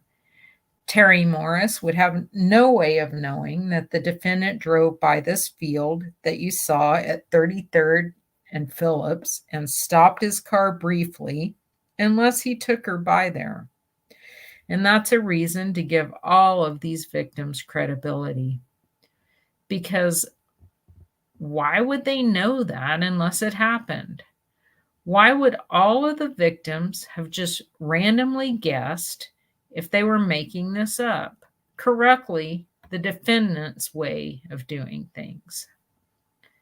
Because as I've recited the facts to you of each victim, I'm sure you've noticed all of the things that the defendant had in common with all of these victims. The way he never said directly, show me your breasts or show me your vagina. It was always, do you have anything on you? Just repeatedly asking, urging the victim to show their breast to him and their vaginal area to him, but never directly telling them. The way that the victims described to you that the defendant would always have them bend over the back seat of his patrol car when he vaginally raped them. The way that the defendant would always pull his penis through the fly of his pants, leaving his pants intact and his gun belt on whenever he both raped them or put his penis in their mouth. All of the victims tell, unbeknownst to them, a similar way that Officer Holtzclaw chooses to sexually assault his victims. Well, yeah, by the time it finally gets to trial, but when you go back and look at the police reports and the testimony and preliminary hearing, their stories have to evolve to a point where they're all get to say in the same thing by trial. Yes.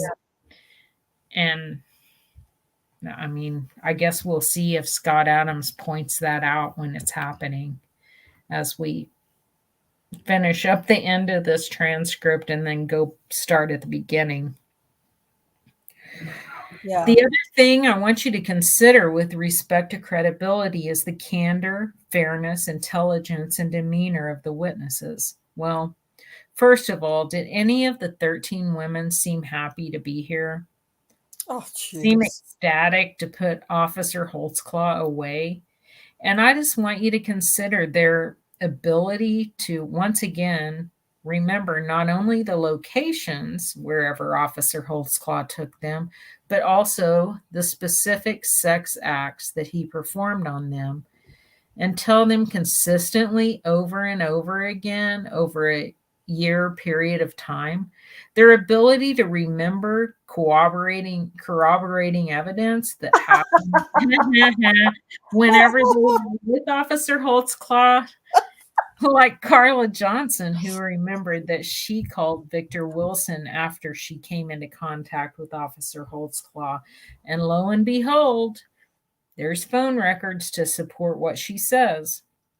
Like Shardarion Hill, who remembered about the Facebook messages and the text messages, and you saw that they did exist. Like Adara Gardner and the message with her mom. And do any of these witnesses, the 13 women that have come in here and testified, seem like, could you coach Sarita Bowen?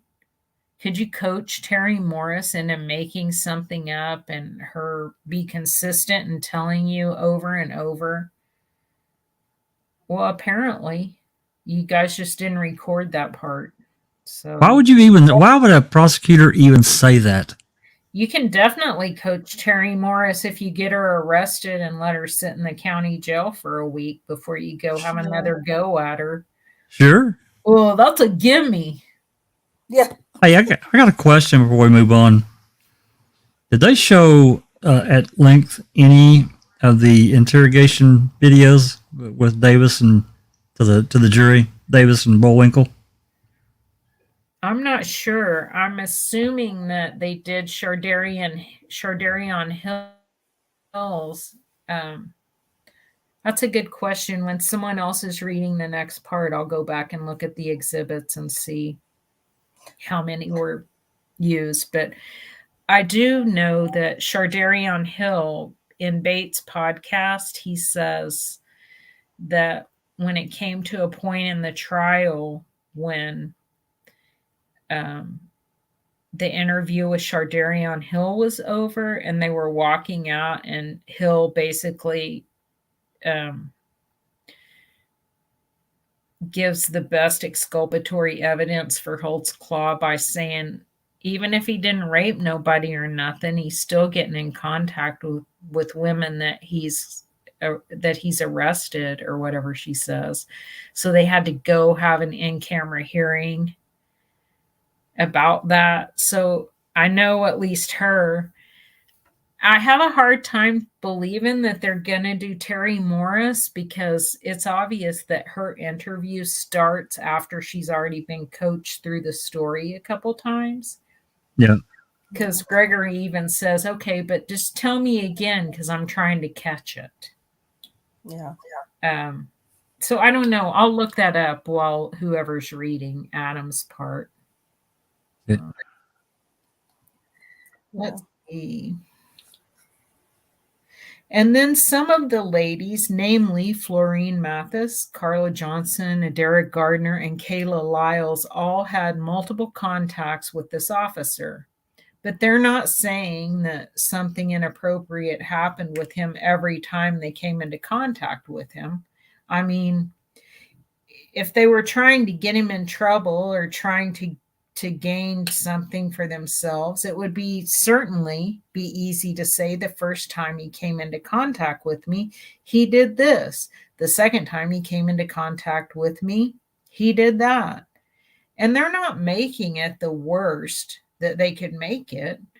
We have a number of different allegations in this case, as you can see with the time that it took to go over the elements. Not every single victim is alleging that he committed rape in the first degree. They alleged acts that are less severe than that. Some of them are also alleging that, but if they were making it up, it'd be easier to make it the worst possible scenario. But at the end of the day, to believe that the defendant is innocent of all these charges, you have to believe the 13 women independently decided that they were going to ruin Officer Holtzclaw's life. Is that what you have to believe? You have to believe that they were able to come up with a story and stick with it for a year, which they didn't do. And you have to believe that these 13 women, almost all of whom have multiple contacts with law enforcement, were able to peg him and were able to peg the exact location where he took them. And you have to believe that Officer Holtzclaw's actions in taking the victims from the locations makes any type of sense within his official capacity. And you have to believe the victims were able to make up a story that just happened to match phone records, that just happened to match times that they told other people about what had happened to them, and just happened to match DNA testing with respect to the case of Adara Gardner, who the day that those pants are taken from Officer Holtzclaw, they just happen to have Adara Gardner's DNA right where Officer Holtzclaw's penis was. The penis that he had put into Adara Gardner. And none of that makes any sense. What does make sense from the evidence presented is that Officer Holtzclaw used his badge and his position of public trust to victimize some of the most vulnerable members of our society for 6 months. And with each passing month during that 6-month period of time, you saw he became more vile and more blatant in the way that he sexually assaulted these women. And while it's absolutely easy, as you've seen done during this trial again and again, to blame the victims or to harp on them for their life choices, their felony convictions, their warrants or civil cases that they may or may not have against Officer Holtzclaw, that is exactly why Officer Holtzclaw targeted these women, because he was counting on the fact that no one would believe them and that no one would care. But I submit to you, when you look at the entirety of the evidence of all 13 victims taken together and Officer Holtzclaw's actions, it's impossible to deny the truth. And I ask you to return the only verdict based on the evidence and find the defendant guilty. Thank you, Your Honor. Woohoo! Wow. Okay. Wow. Yeah. So right now we'll take a little bit of a break, but yeah, they're going to take a recess, I believe, for a little bit before Mr. Adams comes on the scene. But yeah, it's really, really, really irritating to listen to this. Well, and can I just say she sounds a little almost uneducated. I mean, I know that's Almost. She does. almost. She just doesn't. It's like she didn't practice her closing argument at all. Oh gosh. Anyway. Hey, Yeah, what other way could the women know the route if they weren't there? Yeah. Like, what other way? There's an There's just no other way they could have done that. One way. How many? I haven't counted, but if you know, Kay or Cherie, or anybody for that matter, how many of them couldn't remember where it happened, couldn't remember when it happened, what time was it warm outside, was it cold outside, what were you wearing? Well, it must have been spring because I was wearing, Kim Davis and Rocky Gregory had to fill in all of those important details for them because they couldn't remember. Very few of them could remember. I mean, of course, Shardarian Hill and Adara, but what poor Terry Morris, what she told them, what she told Rocky, he told her, no, you're wrong. That's not where it was. Why did you lie to us? We know that, or that it was someplace else, that it was over by Liberty Station. And, and they took, yeah. And again, we are going to eventually be recovering all of that stuff again, but it's very, very frustrating for her to make those kinds of statements. Like, does it make sense? Does it make sense? Well, no, not when you say it the way you want it to be, but when it's presented the way it really was, then no, it doesn't. What makes sense is that they were all coached. Every Heavily single one of coached. them. Heavily coached. Heavily coached. See, we would know the answer to all of that if they had recorded the interviews. If we had a recording of a Derek Gardner riding back from Muskogee for 2.5+ hours with Yeah. 2 detectives, we don't have one word of what the conversation is when that happened. We don't have these initial interviews. We don't have an interview where Well, she forgot to record it. Yeah. Yeah.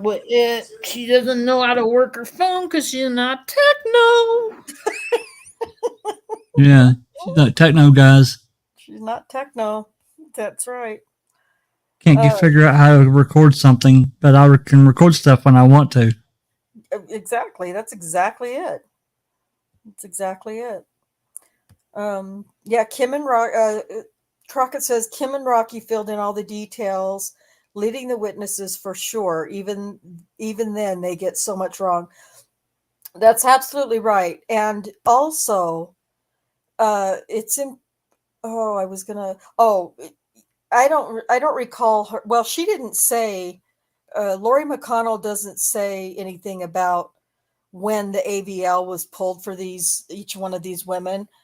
But Kim Davis does make a point of putting it in all of her reports that after she spoke with the women and after she got their story and after she found out where it was, what time it was, and blah, blah, blah, blah, blah, then they pulled Daniel's AVL, and lo and fucking behold, it matched what these women said.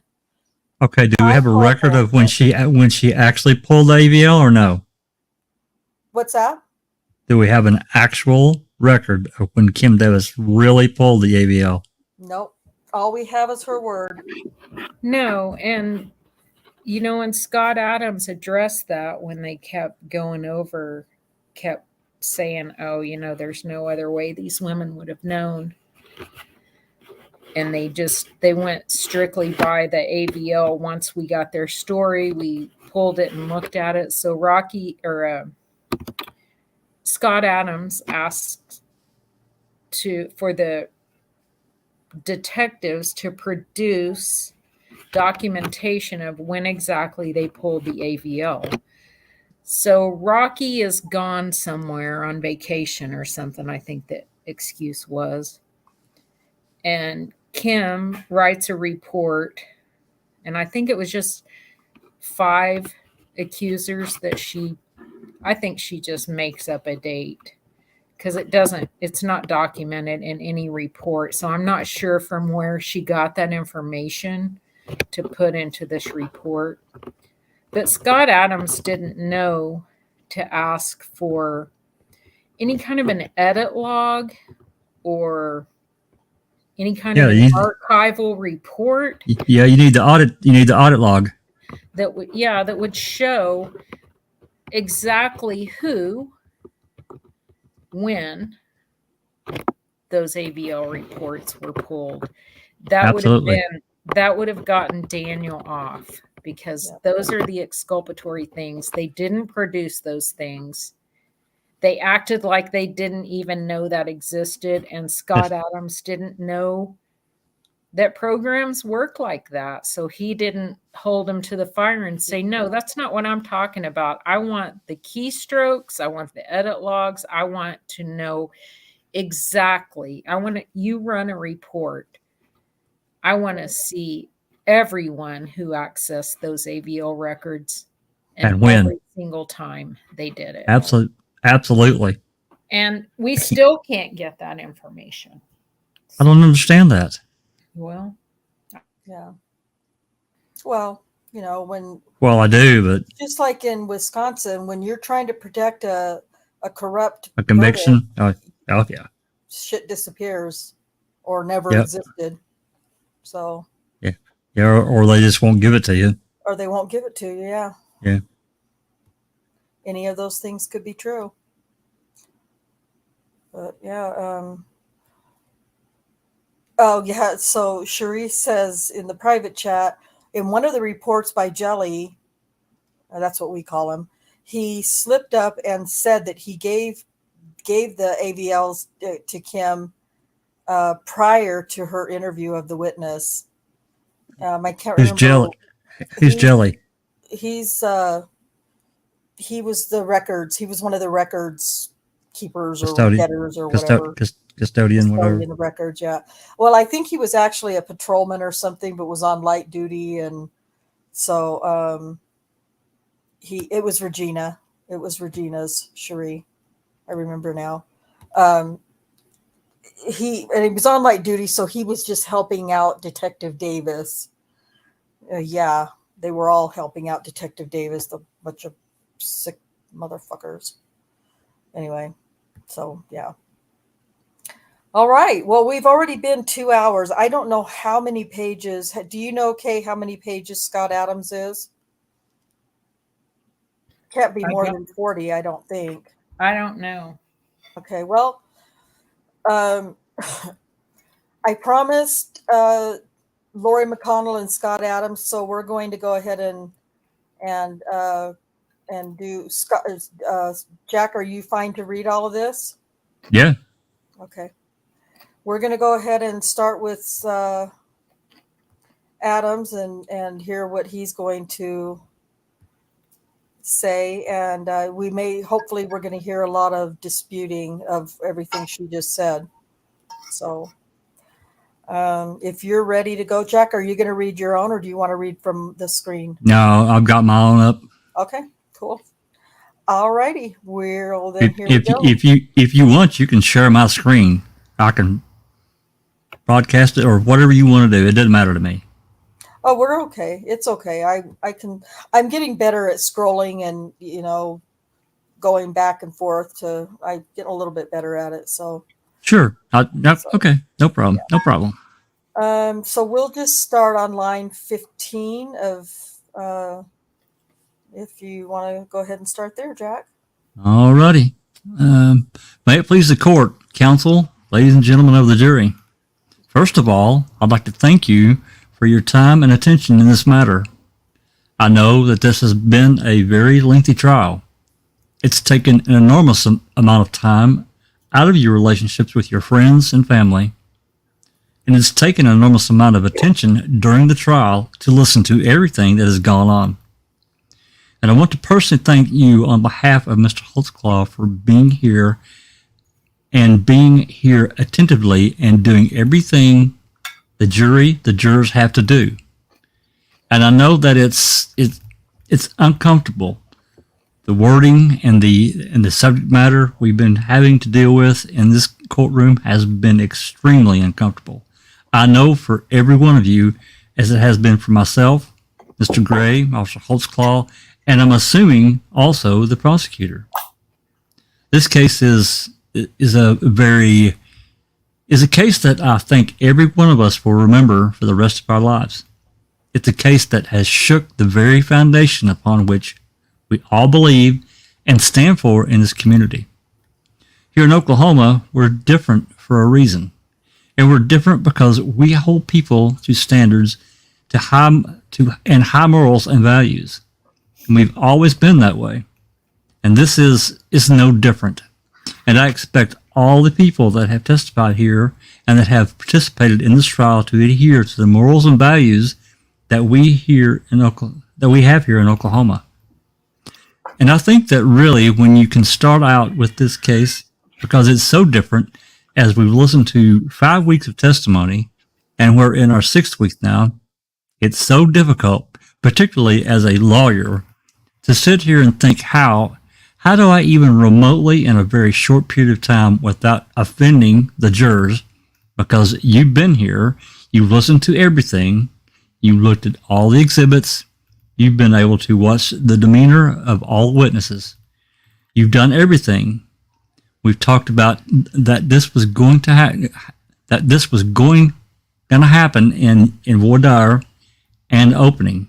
I mean, how can we fairly summarize it up what we think are some important points without getting to the point of being just so repetitive and making it even more confusing than it already is?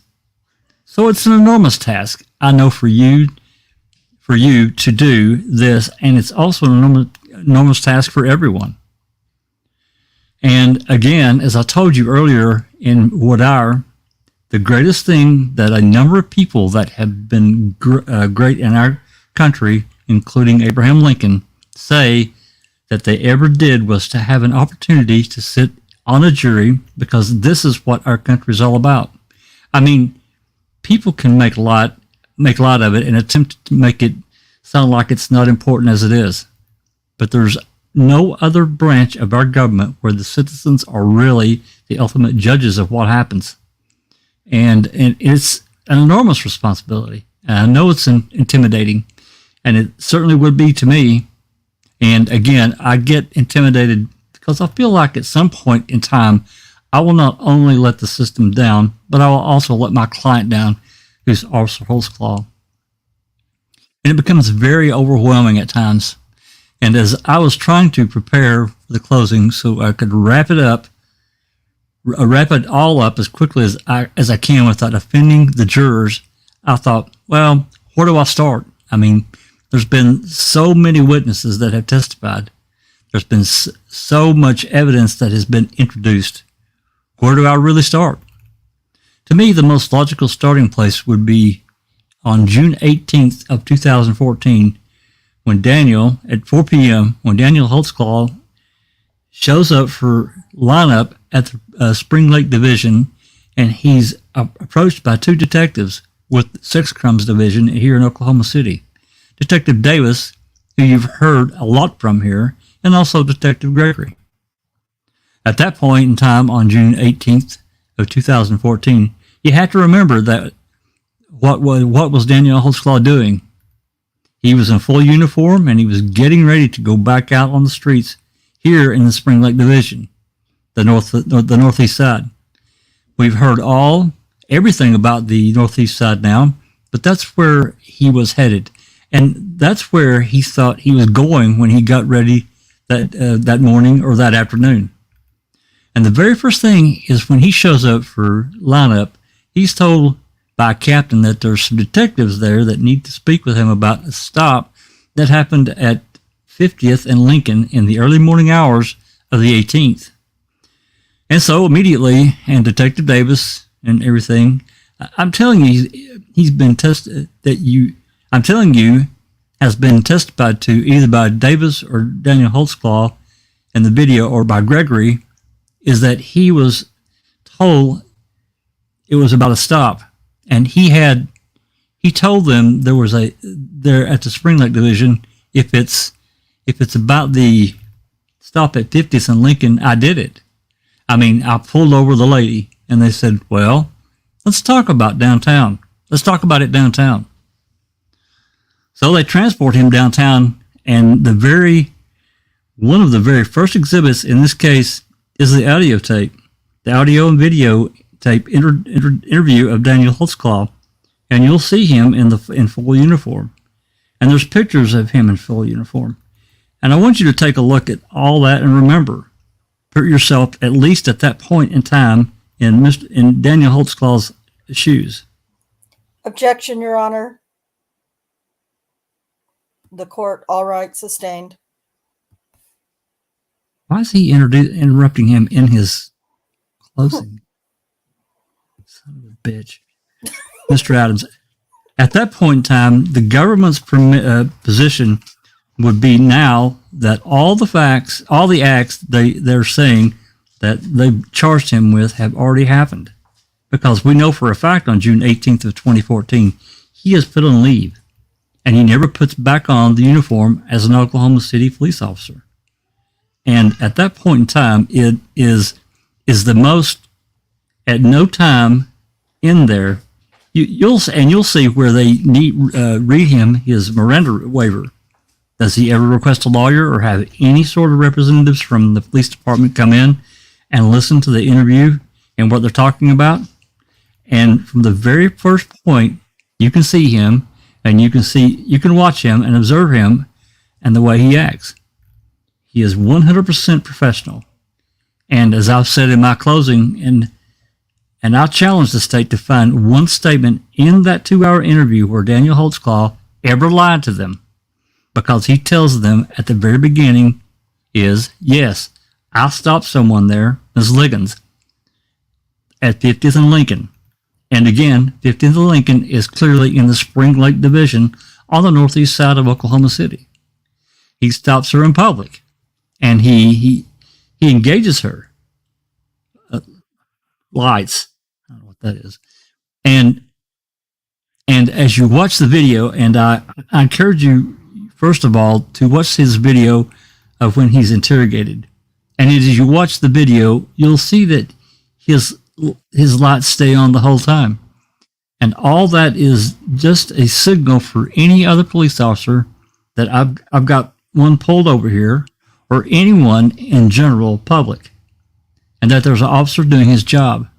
And he continually denies it. And he continually denies that. By that, during the testimony, as they were setting up the videotape for the first time in this entire case, I became aware of the fact that the automatic vehicle locator system was going to be an issue with Jenny Liggins. I didn't know at that point in time that they were gonna act like it was any big deal, because he told them on the video repeatedly, I always turn off my ABL whenever I leave the Spring Lake Division before I get home. And you can watch it in the video as Detective Davis is saying, well, you shouldn't do that. He goes, well, I always do. I mean, it's not anything unusual. I always turn it off. And they were making it sound so sinister and evil as they were talking about his everyday activities and how he had turned off his ABL system when really all it is shutting off his computer. He told them, I do that all the time. In fact, I think at one point in there he says, quote, I do it every day, end quote. But they're saying you just don't do that as a police officer. You just don't do that. And immediately, I've issued requests during the trial that I wanted all of that information that Daniel Holtzclaw's ABL of when he turned it on and off. And we get that after a few days, and we see, and it's marked in the Defendant's Exhibit number 4. And I've introduced it. And it is every time that Daniel Holtzclaw turns on and off his ABL when he's on duty. And when we've displayed it up here on the overhead. And it shows repeatedly, more often than not, in fact, every time he turns off his ABL, turns it on before or right as he gets to the station. And he turns it off as he checks out at about 2 a.m. every single night. And if you'll recall, that's when they introduced the policy from Oklahoma City that came out in February of 2014 and said that basically you have to have it on from door to door. If it's a take-home vehicle, they want the ABL on from the time you get in your car at your house to the time you arrive back at your house after your shift. And what you see in there, and I had Detective Davis go through it. I said, well, did he ever turn it off his ABL? Did he ever turn it off at his house or turn it off at his house as the policy requires? And she went through 10 pages and she agreed he did not. So he told you the truth, that he turns it on and off basically at the station. Yes, he did. So that was it. It at that point shined a light on, or at least to me, of what I'm dealing with now, and that we're going to take his everyday activities, everything that Daniel Holtzclaw does, and we're going to make it look sinister, and we're going to make it look diabolical, because they say all of that is significant. And so we start with his interview, and you look at all of his reaction when he's talking about Jenny Liggins, and when he says, and what he says happened, and see how genuine you think he is, and see if you think in any way, shape, or form he's lying about anything. But then you go back and try to remember what all Ms. Liggins told you and what we know for a fact she said to either the officers out there on the scene on June 18th of 2014, or what she testified to here at trial. And there's some very significant things. First of all, in the early evening hours, she says she goes over to a guy by the name of McCord's house here in the northeast side of Oklahoma City. And she says she's over there until 2 a.m. in the morning, knowing that her boyfriend or significant other or over 20 years has to be at work at 4:30 in the morning. And she tells you that she's driving up to 50th and Lincoln, and that Officer Holtzclaw pulls up beside her, and that she can see Officer Holtzclaw looking at her. Take a look at the pictures that are in the evidence of her car. You'll clearly see that they are extremely dark tinted windows. It would be impossible for Daniel Holtzclaw to look into what Ms. Liggins in her car. But she says that he pulls up beside her and IDs her and then falls back behind her. Watch the videotape and see what Daniel Holtzclaw says. He says as they're driving down 50th that she swerves. And he, as a trained officer, whether he's on or off duty, really makes no difference, that he engages his lights and pulls her over right there at 50th and Lincoln. And he admits that. Never denies it, not one time. And he admits that he didn't call it in. He admits that he walked up to her car, talked to her in her car, and asked her what she was doing. Again, it's after 2 a.m. in the morning. She has admitted at this point in time to Detective Davis that she smoked 2 joints over at Mr. McCord's, although Mr. McCord was offended when that was brought up and said that he never saw anyone smoke dope. Well, Ms. Liggins said that they did. In any event, she supposedly, and Officer Holtzclaw tells you this on the video, she says that she was not drinking, that she had some Kool-Aid in the car. And he mentions the Kool-Aid to the detectives on the videotape. Says he smells it, and he doesn't smell any alcohol. So he asked her to step back to his vehicle. And he even describes it in the video. She seemed upset. She was nervous and upset to the point that after he finishes contact with her, he says, "I told her I'm going to follow you home," because he thought it was odd that the way she was acting. And you'll see on the videotape, that's exactly what happened.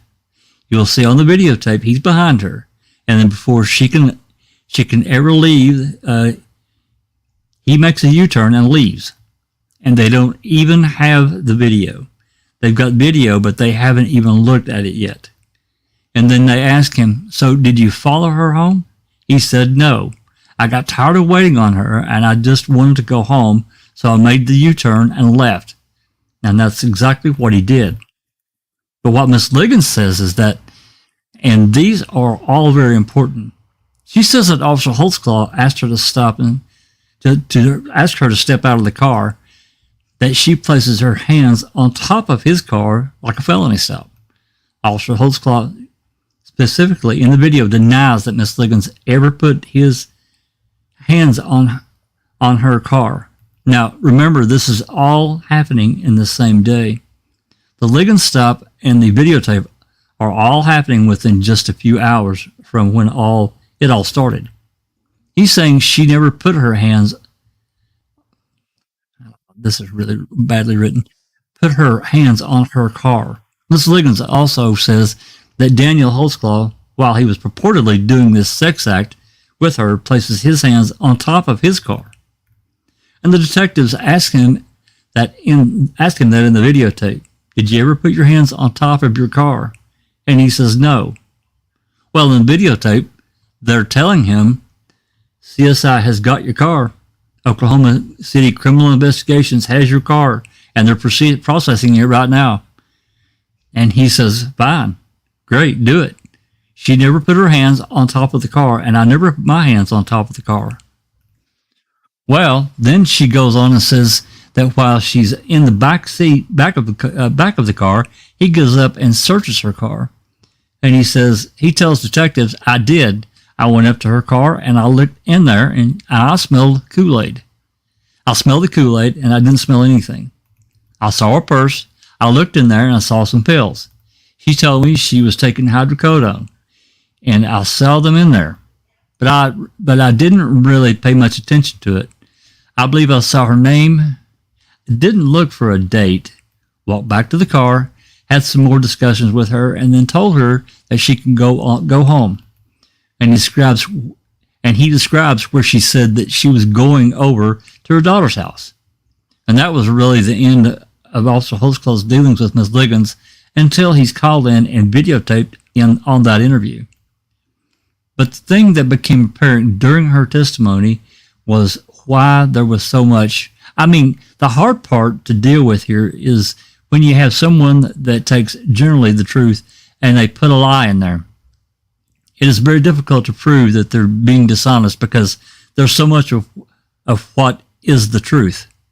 For instance, Holtzclaw did stop her. That Holtzclaw did search her car, but he denies any sexual activity. So it's very difficult to prove that. So you have to look at other things and how they reacted. And you have to remember what Jeannie Liggins said happened to them. This is what becomes very important. She says that as she's driving home, she specifically recalls she made no phone calls because she says she thought that Officer Holtzclaw had taken her telephone. But as she pulls up to her house, she realizes that she's sitting on her telephone. Remember that?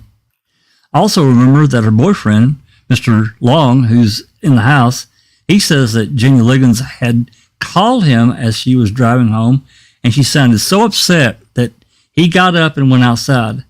And I kept bringing it up to him when he was testifying that he went outside that Ms. Liggins and met Ms. Liggins as she arrived at her daughter's house outside, and that he talked to her out there and then followed her back inside the house wherein they woke up Marisha, her daughter.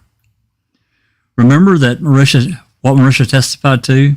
She said that Jenny Liggins didn't call anyone, and she came directly home and entered the residence. And that when she entered the residence, she was upset, and that's when she woke up Marisha. And Marisha said that she had to go wake up Mr. Long in his bedroom, and then she woke up Mr. Long, and then they all got in the car, Marisha, her boyfriend, and the three kids, and Ms. Liggins.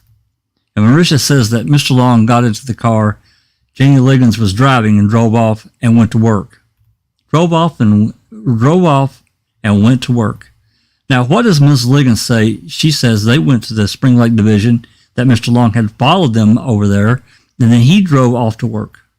Marisha says he never even went to the Spring Lake Division. But what do we know happened? We know that Ms. Liggins said that they went to the Spring Lake and they didn't talk to anybody, but they had to Google it to be able to get that number. We also know that her grandmother had called an Oklahoma City police officer here in Oklahoma City and asked him what they should do, because Miss Liggins is claiming that something inappropriate happened with an Oklahoma City cop. And he said, Mr. Carter, Officer Carter said, dial 911. And if you'll remember, he testified and unequivocally said, dial 911. And when he finished that, I sat down and they got up and said, are you sure you didn't say go see the police? No, he said, no. I said, dial 911. Well, no one ever dials 911.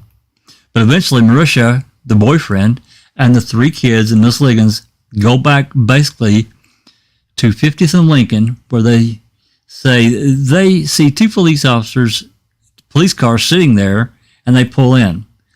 This is virtually where she's saying Officer Holtzclaw committed the sexual assault. And then she pulls up there, and that the officer at 50th and Lincoln, Ms. Liggins first talks to, testified in this trial and said that he never, not even one time, saw Mr. Long there at the scene at 50th and Lincoln. Again, why is this all that important? And here's why I suggest to you that what it is. In fact, your significant other or your husband or your wife of your child or anyone you love came home and told you that they had been sexually assaulted by an Oklahoma City police officer. Can you, in your wildest dreams, using your common sense and your everyday life experiences, even think about going to work? Or would it be more logical for you to say, I'm here with you and I will not leave your side? And I cannot imagine letting my wife go anywhere without me at that point, without taking her to the police and then going to the hospital with her if I truly believed that had happened. But that never, we know in fact that he never went to the hospital and he never talked to the police. So what I would suggest to you is this, and what the reasonable inference here would be was that she was out with another man and that they were having an argument about it, and that she was coming home so late and she knew that Richard was going to be mad at her. And by the time that she did get pulled over by Officer Holtzclaw and he let her go, but by that time she got there either being under the influence of marijuana or pills or whatever, she came up with this story.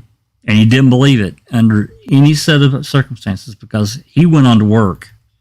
And Ms. Liggins, during her testimony, said that not only did he not go back to 50th and Lincoln, but he never went to the hospital where they conducted the same SANE exam. So we know for a fact that there are things happening there that make no sense whatsoever. But the one thing I will never forget of the Jenny Liggins is the everyday experience that Daniel Holtzclaw did become so sinister and significant in the review by the Oklahoma City Police Department. What is important to know is the little details is that Ms. Liggins told the police that night, such as placing her hands on the car, and the officers telling Officer Holtzclaw in the video, "We've got your car with CSI, we'll process it." And they did. There was absolutely no prints from either Holtzclaw nor Liggins on top of Officer Holtzclaw's car.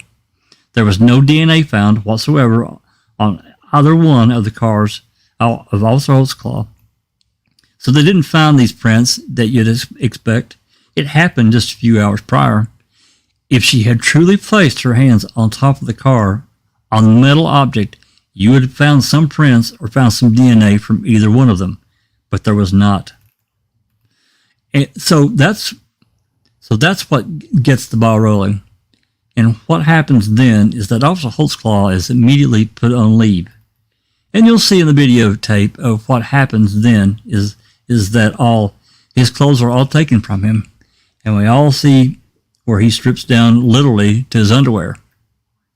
And for whatever reason, the Oklahoma City Police Department does not take his underwear, nor do they issue a search warrant for his house, nor do they issue a search warrant for his personal vehicle. They take his squad, nor do they issue a search warrant or ask for a consent for any of that, nor do they issue a search warrant or ask consent to search his telephone. None of it. And so Officer Holtzclaw is off duty and done at that point in time.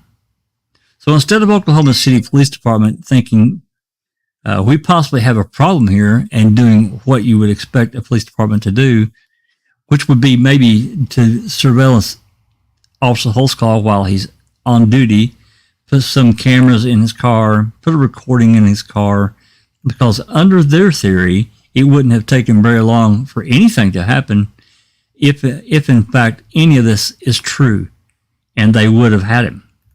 But no, what they do is put him on leave immediately. He's done. And when they go back and they try to, and you keep recalling, there's two things that are important then. That's when they say they developed a profile, and ask yourself, what profile did Oklahoma City Police Department develop at that time? They said that they developed a profile that was black females that either had drug or prostitution histories. Okay, where did that come from? Ms. Liggins had neither one of those. I admit that she didn't have a driver's license for 30 years, and she's out driving. And I can understand some people don't have a driver's license. My grandmother, who's 90, doesn't have a driver's license. The difference is my grandmother has never driven, and she won't drive because she doesn't have a driver's license. But I don't fault her for that. But in Oklahoma, if you're going to drive, you need to have a license. But she hasn't had one for 50 years or for 30 years, and she continues to drive on a daily basis. Is that a big deal? I don't know, but I can't understand it. And it doesn't seem, my common sense tells me that isn't normal. But then after he's put on leave, we do not do a proactive investigation. We do a retroactive investigation. And that therein the flaw. The flaw first starts out with a profile that they have all of a sudden out of thin air. Then now they are picking the perfect victim, or they are picking the perfect accuser when they say we want black females that have drug and prostitution history, because that also fails as you go through all these women. That also fails. Basically, what you're going to see is that they start contacting people that Officer Holtzclaw had some come into contact with in the past. And because none of these women, absolutely zero of the women, had ever reported it at the time of the event, and they want to act like, well, that's normal. He picked on the people who wouldn't report it. And I would submit to you that it is absolutely, first of all, they haven't proven that. Secondly, that is absolutely a misstatement of what your common sense tells you. Yes, I do agree that with what everyone says is they're not particularly fond of Oklahoma City Police Department over on the northeast side or in the Spring Lake Division where Officer Holtzclaw was. That's true. But when they talk about they don't want to be known as the snitch, they don't want to be known as a snitch, and they don't want to be seen as a snitch. They're talking about snitching on everyone in their community. They're not talking about bringing down a police officer that they could care less about. And I would suggest to you the reason that they say all these 911 calls are so infrequent over here on the Spring Lake, although they admit that the crime level is the highest ever, is highest over in the Spring Lake as opposed to all other areas of Oklahoma City, is because they don't want people, they don't want the police over there investigating what's going on in their community. They don't want that. But that shouldn't go against Officer Holtzclaw because of that. Because he was a vigilant and diligent police officer. Yeah, he was the police officer that would probably drive us all crazy. But then again, you think about it, in your neighborhoods, are you having people walking around at 2 a.m., 3 a.m. in the morning, just randomly up and down the streets? Do you have drug houses? Do you have prostitution going on? But that's an area where he was placed. It's not an area he picked. But that's the place that Oklahoma City Police Department told him you're going to. And I would suggest to you that they put him there for a reason. Because Daniel Holtzclaw, Officer Holtzclaw, could take care of himself, obviously, number one. Number two, he's extremely vigilant with everything that he does. You've heard of all the people that every time he's driving down the street and he sees someone walking at 2 or 3 in the morning or at 1 in the morning, anytime after midnight, he's like, what are you up to? Where are you going? What are you doing over here? You just came out of a dope house. Is that not what we want the police to do? That we want them to patrol areas like this and to make sure that the rule of law is upheld. I mean, without the rule of law, what are we? Without people like Daniel Holtzclaw out there patrolling the streets, what are we? Are they just supposed to go park in the parking lot somewhere over in the Spring Lake Division and just wait for a call to come in? are they supposed to go out and do a job and patrol the community and let the people know they're there over there, and there's great people over there. Let them know we're watching your back. We're not going to put up with all the drug dealing over here in the Spring Lake Division. We're not going to put up with all the nefarious activity over here in the Spring Lake Division.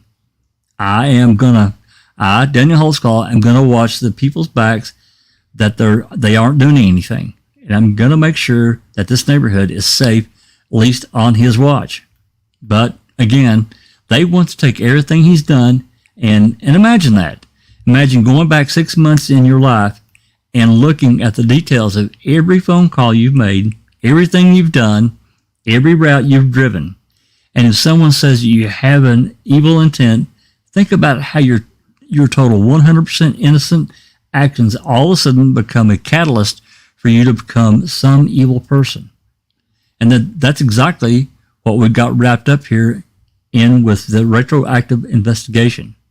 When we go back and we try to make the crimes when in fact none have ever been reported. And we start out with Miss Chardarian Hill. We start, and Miss Hill, if you'll recall, is a young lady who was at the Liberty Station Apartments. The very first time she ever talked to the detectives was September the 19th of 2014. And that would have been approximately 10 months after this alleged, let me read that again. 10 months after this alleged event happened. And what she says happened is that she was there in a car in a truck that she doesn't even know whose it is. That there's an individual at the truck that supposedly pours a vial of PCP on her while she's admittedly smoking PCP with Jonay Stafford, her cousin, sitting right next to her. Officer Holtzclaw and another officer pull up, and he comes up and he confronts her. And as he pulls up, this individual is running off. And Officer Holtzclaw says, "Who is that?" And she goes, "Who is who?"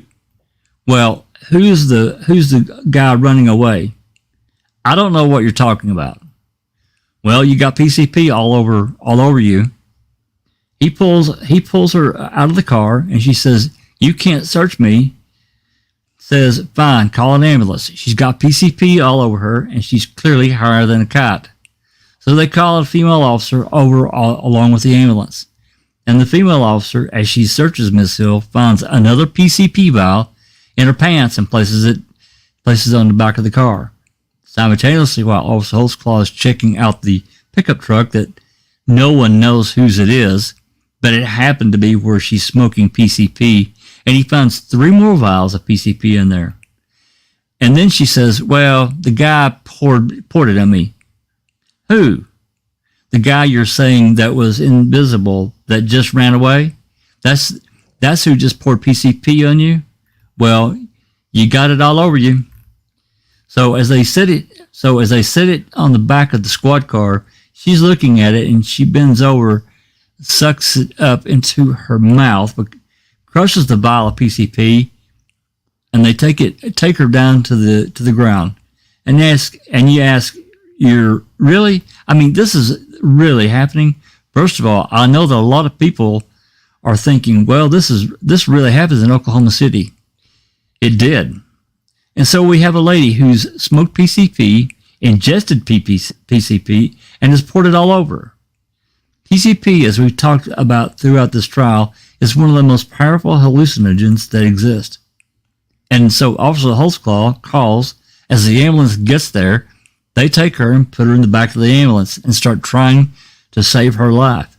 And as they're trying to save her life, you even heard what Mr. Hill said. She said that the paramedic didn't think she was going to make it to the hospital. Thought she was so critical that he thought she was going to die. They get her to the Southwest Medical Center, and Miss Hill says, while she's higher than a kite, that they take her to wash her off, and they're at the bay outside the where the ambulance comes up, and she talks about how Officer Holtzclaw is standing there staring at her as she's naked and they're spraying her off. Again, none of the hospital personnel have seen anything like this. Do they know anything like this? And in fact, they came and testified there's a curtain and there couldn't be enough room for him to be there watching her. But even if he did, even if he saw her butt naked, being sprayed down with PCP all over her, so what? She put herself in that position. He's in her custody. He's responsible. I don't care, and you shouldn't care. But she says he's sitting there staring at her, and she's taken into the emergency room where, again, they administer life-saving stuff on her and give her some stuff to try and bring her out of the PCP, out of her system. While she's in there, she says nothing happens in the first room, and she's moved down to the second room. We have pictures of all this. In the second room, she says while she's in there that Officer Holtzclaw starts talking to her. And these are her words. He starts commenting that your titties or your breasts are exposed. And that eventually he comes over and supposedly touches her on the breast. Again, this is in the hospital where there's doors not locked and there's staff everywhere. And if you look at these pictures, and remember my cross-examination, Detective Gregory, there's a medical supply closet, or not even a closet. That shelving unit is right outside the room where Miss Hill is, which, assuming on a Friday night at Southwest Medical Center, is an extremely busy area of the hospital, I would suggest to you. But Detective Gregory said that wasn't important. It wasn't ever important for him not to go down and talk to find out who was at the nurse's station about 10 feet away from the door and say, hey, did you ever pop your head over into Miss Hill's room? Again, it's not, we all know it's not a locked door. Whether it was opened or closed is even up for debate. And she says in this room where the door, we really don't know if it was open or closed, she says he grabbed her breast. And then that was interesting about that this time, is that we know that, let me start that again. And then what was interesting about this time that now he takes off his utility belt. His belt that has his gun, his flashlight, his little baton thing, his handcuffs, everything. You've seen the belt. You'll see the pictures of it. But he supposedly takes that off and lays it on the chair, pulls his pants down, and has her commit oral sodomy on him. Now, as a police officer, just think using your common sense. How is he going to explain that when either a nurse or a doctor happens to peek in the room? How's he going to explain that to them? I've got my gun belt and all my stuff over here. I got my pants down over to my knees, and I've got I believe she called it his manhood out. How's he going to explain that to anyone? I mean, really? Are we really going to believe that one? And then she says that while he's doing all this, that he's negotiating with her. And there's several things that are very significant here that she can't get around. She admits that she's all hooked up to the heart monitors, to the oxygen level, to everything that those emergency rooms hook you up to. All those monitors that are monitored there at the nurse's station. And she says that Officer Holtzclaw tells her, be sure and control your breathing and your heart rate. And I made light of it at some point, but I mean, because it gets to the point of being absurd to think that you would even be able to do that. But she says that he specifically told her, be sure to monitor that because we don't want the nurse's station getting an alarm or someone coming in the room to monitor it. So she allegedly does that somehow subliminally. And she doesn't set off any alarms off at the nurse's station while committing these oral sex acts.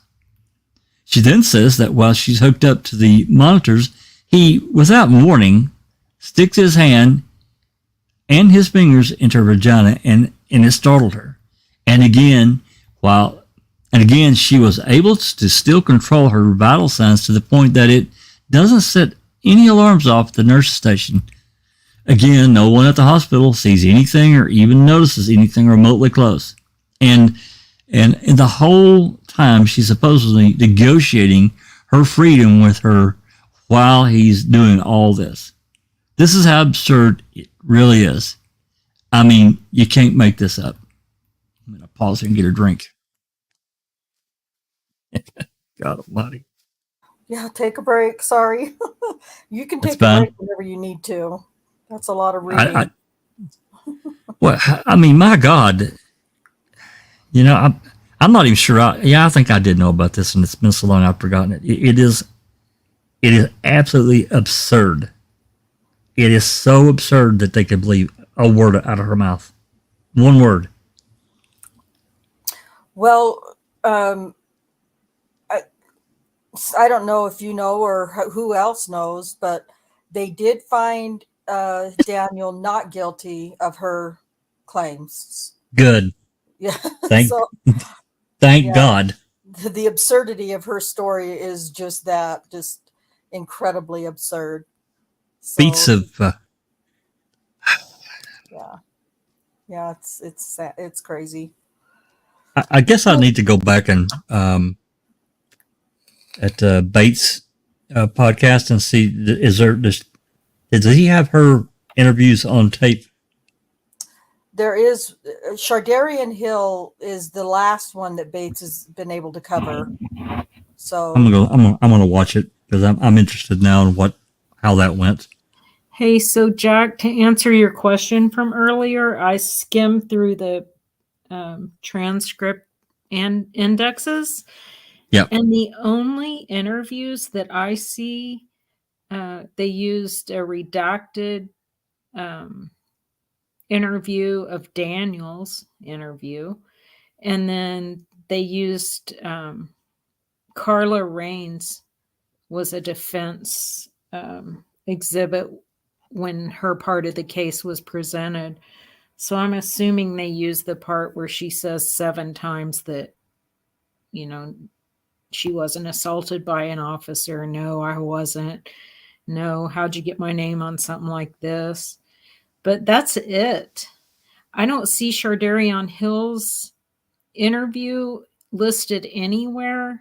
And even though we have some in-camera hearings, many in-camera hearings, I would think if they had,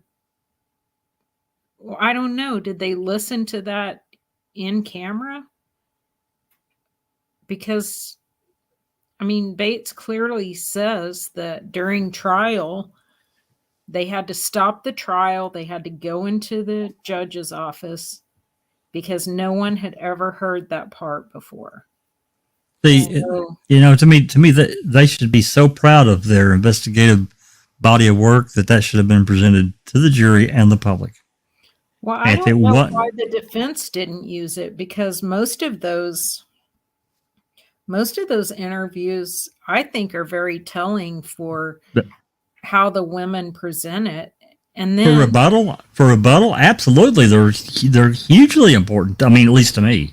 I mean, and then you've got especially the women whose stories changed to come around to what the prosecution's narrative was by trial.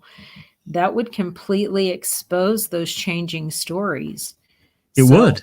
I just don't. They're not listed in the exhibits except for those two instances. I think that's a major failing. No matter how good Scott Adams is, I think that was a major mistake. Maybe he didn't think it would matter. I don't know. I don't know what his thought process was. Like you said, he may have thought that the jury's gonna see right through this crap. They're not gonna believe them. No worries. Yeah. Yeah, it's hard to know. Well, I mean, I guess it wasn't, or we'd be hearing more about it in this respect. But if they hadn't used Shardarian Hill's statement there at the end, or any of it, but particularly the end, I would think that would be, I feel like I throw this around all the time, but I would feel like that would be like a Brady violation. That's exculpatory evidence. But I mean, yeah, he was found not guilty on her charges. So I guess But the point. defense had it. They had it. So Oh, okay. it wouldn't be, Okay. they had that interview. They just hadn't listened all the way, All the way to the I end. guess. Yeah. Well, yeah, okay. So if they didn't believe her, they didn't convict on anything. So that in itself lends itself to another problem to me from the jury. I mean, I'm not trying to drag this out. These are just, my thought process going through and reading this, and you telling me they didn't convict him on anything or any of her charges. So how did and understanding how ridiculous it is, but then reading some of these others and how ridiculous they are, and they couldn't take that leap. These people have been coached to the nth degree. They're after a civil suit. Don't be stupid.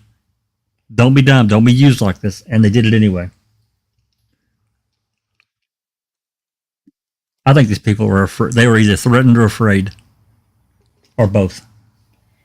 It's hard to know in which ways they could have been coerced. I mean, those with children and custody issues, that seems like the biggest thing to hold over someone's head. But, maybe not. Some of them did have pending charges. And as The jurors did? after Daniel's sentencing, people continued to get into trouble and not be held accountable. I'd never seen so many Reduced charges, dismissed charges. Suspended sentences, and then you break the conditions and it should be automatic revoke, but then you get another suspended sentence. I hope I hope whoever his lawyers are that are doing his post conviction stuff line all that shit up in a big, beautiful, bulleted, whatever best presentation they can, and show that, because that's such bullshit right there in itself.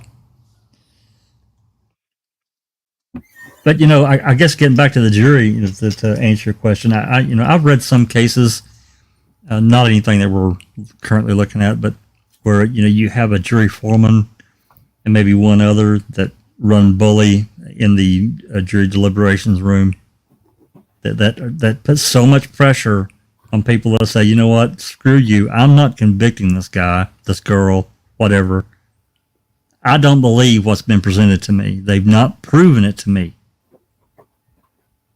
And then these outliers that for whatever reason, I'm not even get into what reasons they would have, would pressure, convince, cajole, bully, whatever, these people to say, oh, you know what, never mind, guilty.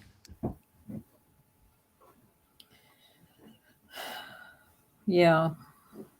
It's really frustrating to me after reading this one. Yeah. And then Rhonda says, hey, they didn't find him guilty on any of her charges. Yeah, and I mean, she's all the Facebook messages and all of that, which that's really inflammatory. That looks bad. So you would think of all people, they would find guilty on her charges just because they were trying to paint the picture that he was doing all that to have any kind of sexual relationship with her. It just again, this goes back to character of who Daniel was prior to any of that. Prior to that, so he just suddenly wakes up, whatever the day the first charge was ever they went back to, and he wakes up and says, you know what, I think I'm going to start abusing my badge. Mm-hmm. Bullshit. Sorry. Just absolutely nothing that shows that he has any of that kind of character at all. Nothing. Right. Before or since.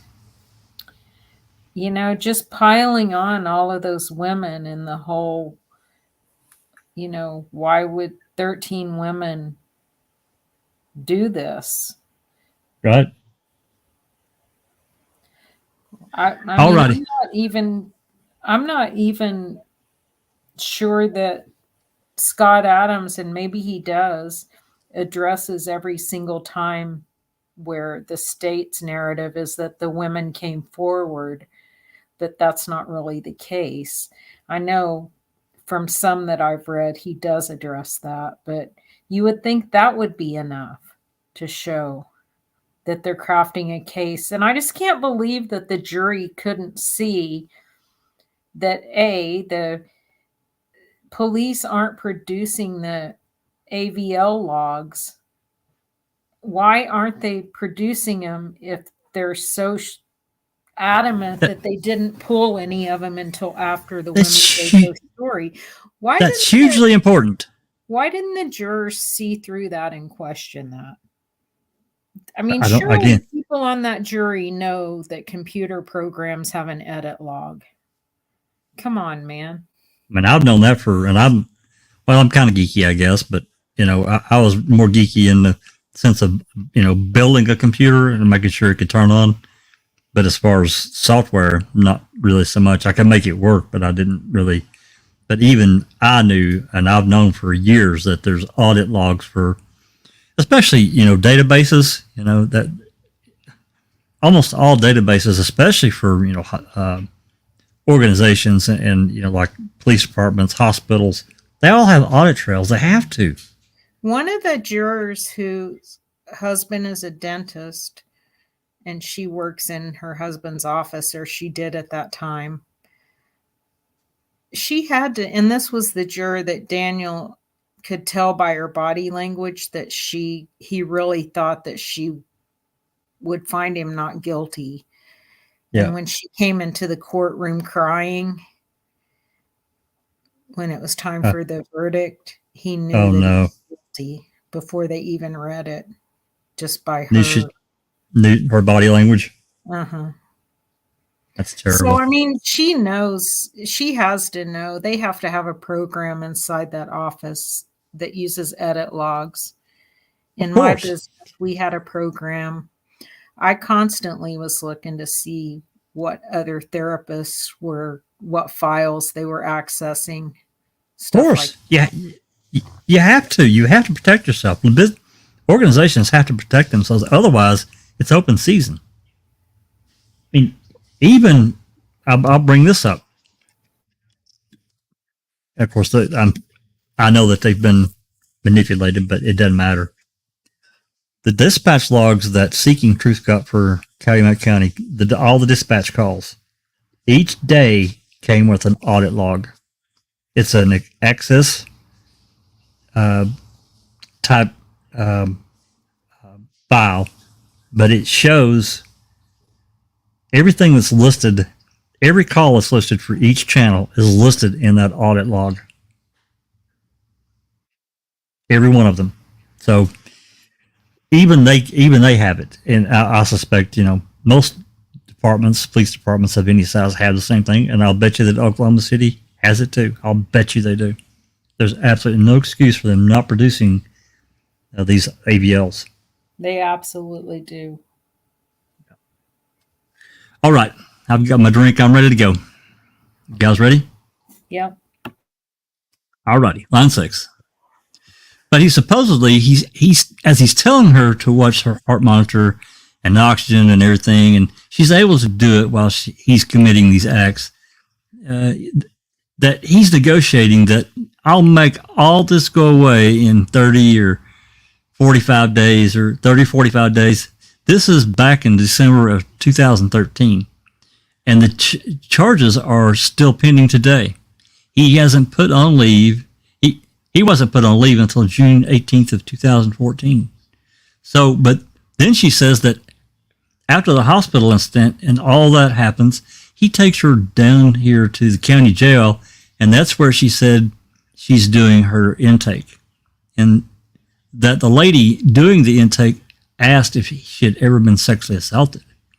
And allegedly, Officer Holtzclaw is staring her down, and she says no. And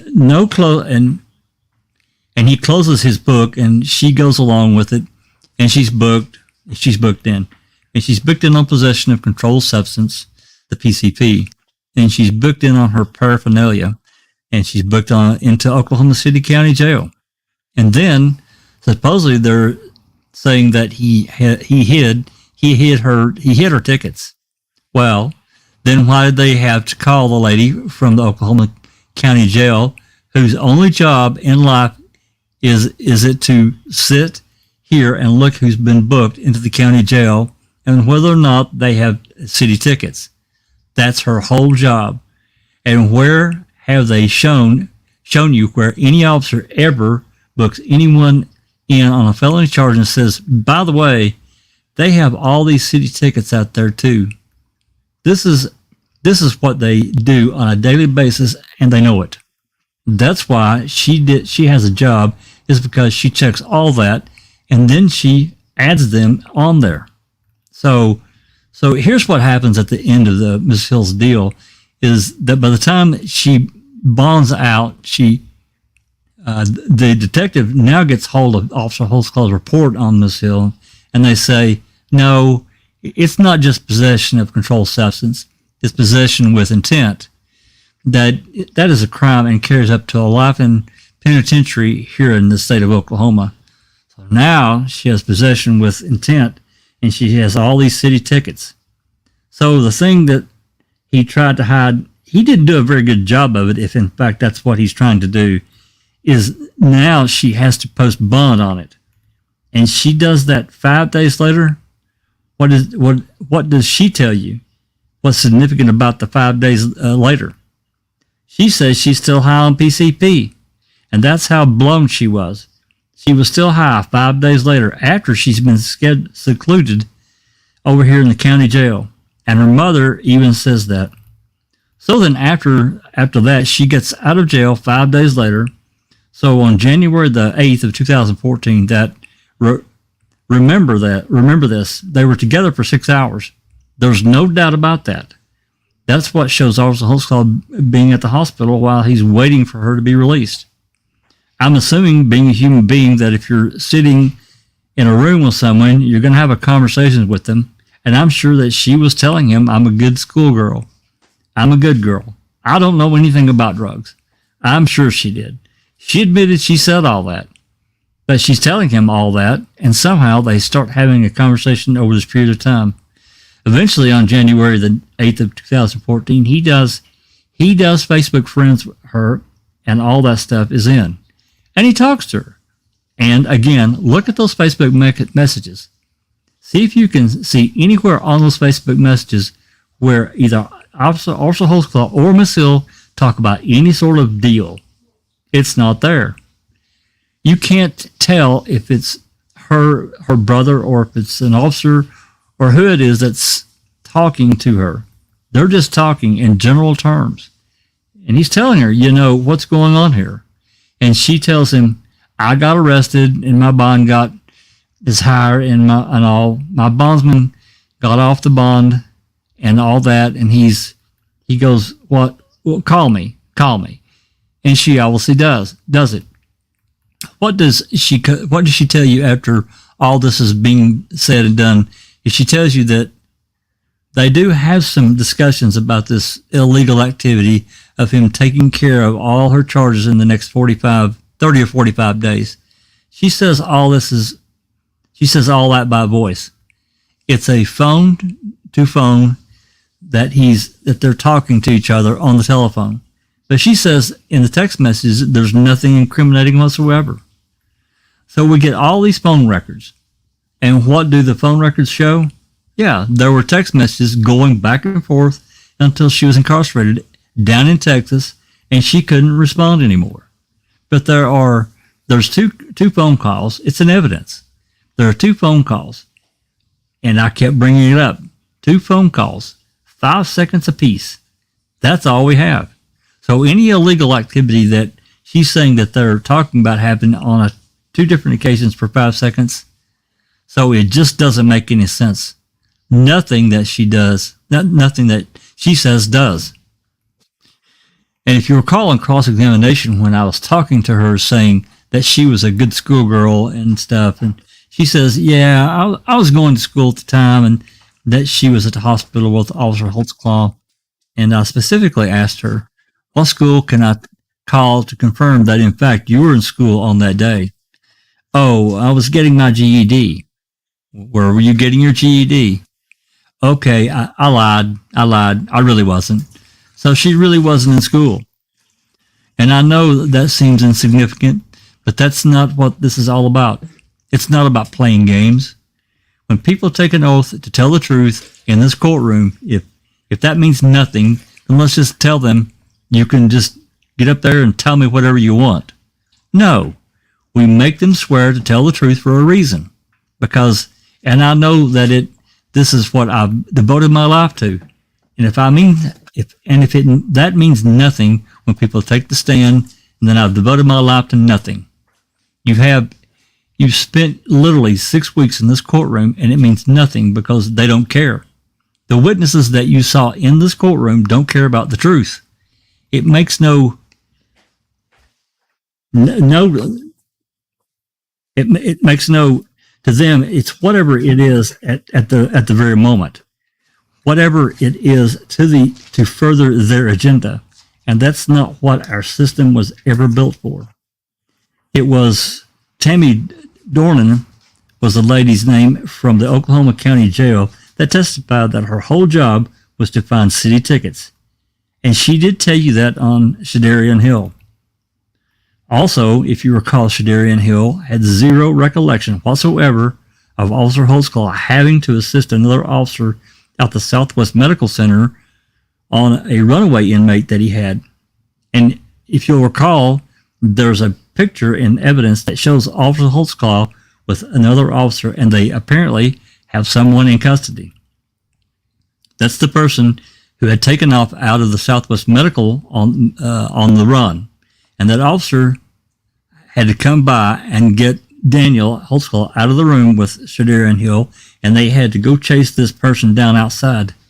And that's when I kept trying to ask for videotape, and all they had was a still photo, if you'll recall that. Detective Gregory testifies that he made no attempt to interview whomever was on duty at the nurses station at the Southwest Medical Center. Detective Gregory also testified he made no attempts to find out how many people were on duty at the Southwest Medical Center. Detective Gregory testified he was not concerned that Hill's room was directly in front of the medical supply area. Detective Gregory testified that he was not concerned with how close Hill's room was to the nurses station. Detective Gregory testified that Daniel's Facebook messages were Daniel hitting on Miss Hill, and that's why I kept reading them over and over and over. There's not one iota of suggestion whatsoever in any of those text messages, however you read them, that in any way, shape, or form, he's trying to come on to Miss Hill. He is simply, if you read them, he is simply being a caring human being, checking in on somebody who he thinks at that point in time is a young woman who has gone awry. Is there something so sinister about that? We know for a fact that Daniel Holtzclaw did not run Shadarian Hill in the CIU, so he didn't even know about these city tickets that they kept bringing up. We know for a fact that the other officer at Liberty Station Apartments that took Jonae Stafford that took her into his car didn't take her into custody, but took her in his car. He's the one that ran Shadarian Hill. If you also recall, Shadarian Hill said that she told Jonae Stafford everything about this when Jonae didn't hear anything. If you look at the Facebook messages, you'll see no mention whatsoever about sex, deals, charges going away, anything about the indecent exposure or anything. And then there was the testimony about him coming over to her house. Assume that he did. Assume that he did go over to her house in his own personal car. You know for a fact that she says her kids and everybody's inside the house when that happened. You know for a fact that she didn't call 911 or report anything inappropriate whatsoever with Daniel Holtzclaw. And you know for a fact that they continued to have contact by messages after that, and there's not a single thing in any of those messages that would suggest anything inappropriate whatsoever with Daniel Holtzclaw. She's also the one that had made that had the multiple telephone numbers, and she couldn't recall what number she had at any one given time. And that's when I made the suggestion: why didn't you keep the number? If you keep losing your phone, why don't you keep the same number? I suggested, well, is that because you're out dealing drugs? I mean, what else does your common sense tell you? I mean, how long have you had your telephone number? How often do you change it? Has it been 15 times in the last year? We know that her priors consist of a theft ring, being here in Norman, Oklahoma, a felony theft ring in the state of Texas, that she was in prison in the state of Texas in early 2014. She uses multiple aliases, multiple dates of birth, and multiple social security numbers. She also has filed a civil case here in Oklahoma County where she says she was forced into a room at a hospital and assaulted by Officer Holtzclaw. She's also the one that ends her interview with that. She says, "Is that good evidence?" with Detective Gregory after talking to him. And he says, "I don't know. Is it?" And she says, "Even if he didn't rape nobody, he's still getting in contact with people he's arrested." Again, we make everyday insignificant things look evil and sinister is all that is. All that is. But she's telling you right there, is this good evidence? Because I wasn't raped. The next in chronological order would have been Tabitha Barnes. And Miss Barnes was first talked to by detectives on 8/14 of 2014 at her house where she lived with her 3 kids at 15th and Jordan. She says the first incident with Officer Holtzclaw, she was sitting outside in the car. And she's the one that was waiting on her with Angela Cooper. She was waiting on her food stamps. And I understand people have hard times. I'm not making a lot of, nor am I suggesting in any way, shape, or form that because people are having to have public assistance that we should not believe them. I've never made that assertion, nor am I making that today. There are reasons we have that, and they're honorable. I'm just setting up that what we're dealing with. She said that she's waiting out there, waiting on her food stamps to become active, and that she lives with Terry Williams, who is a registered sex offender. The 2 police cars pull up. It's Officer Holtzclaw and Officer Benegas. She gets to the back seat. Miss Barnes gets in the back seat of Officer Holtzclaw's car. Angela Cooper gets in the Benegas car. She says that this is when Officer Holtzclaw allegedly lifted up her breast. And again, no independent witness saw anything.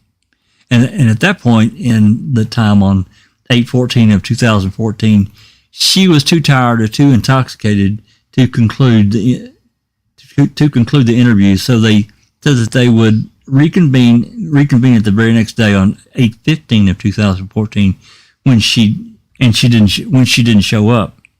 On 8/17 of 2015, the interview was continued, and she testifies her house was burgled on 2/27 of 14 when she's saying that Officer Holtzclaw, when they were waiting on the food stamps to become effective, she got in the car, and that Officer Holtzclaw lifted her breast. She admits, and there are reports and evidence that on that day her house was burglarized, and her house was burglarized.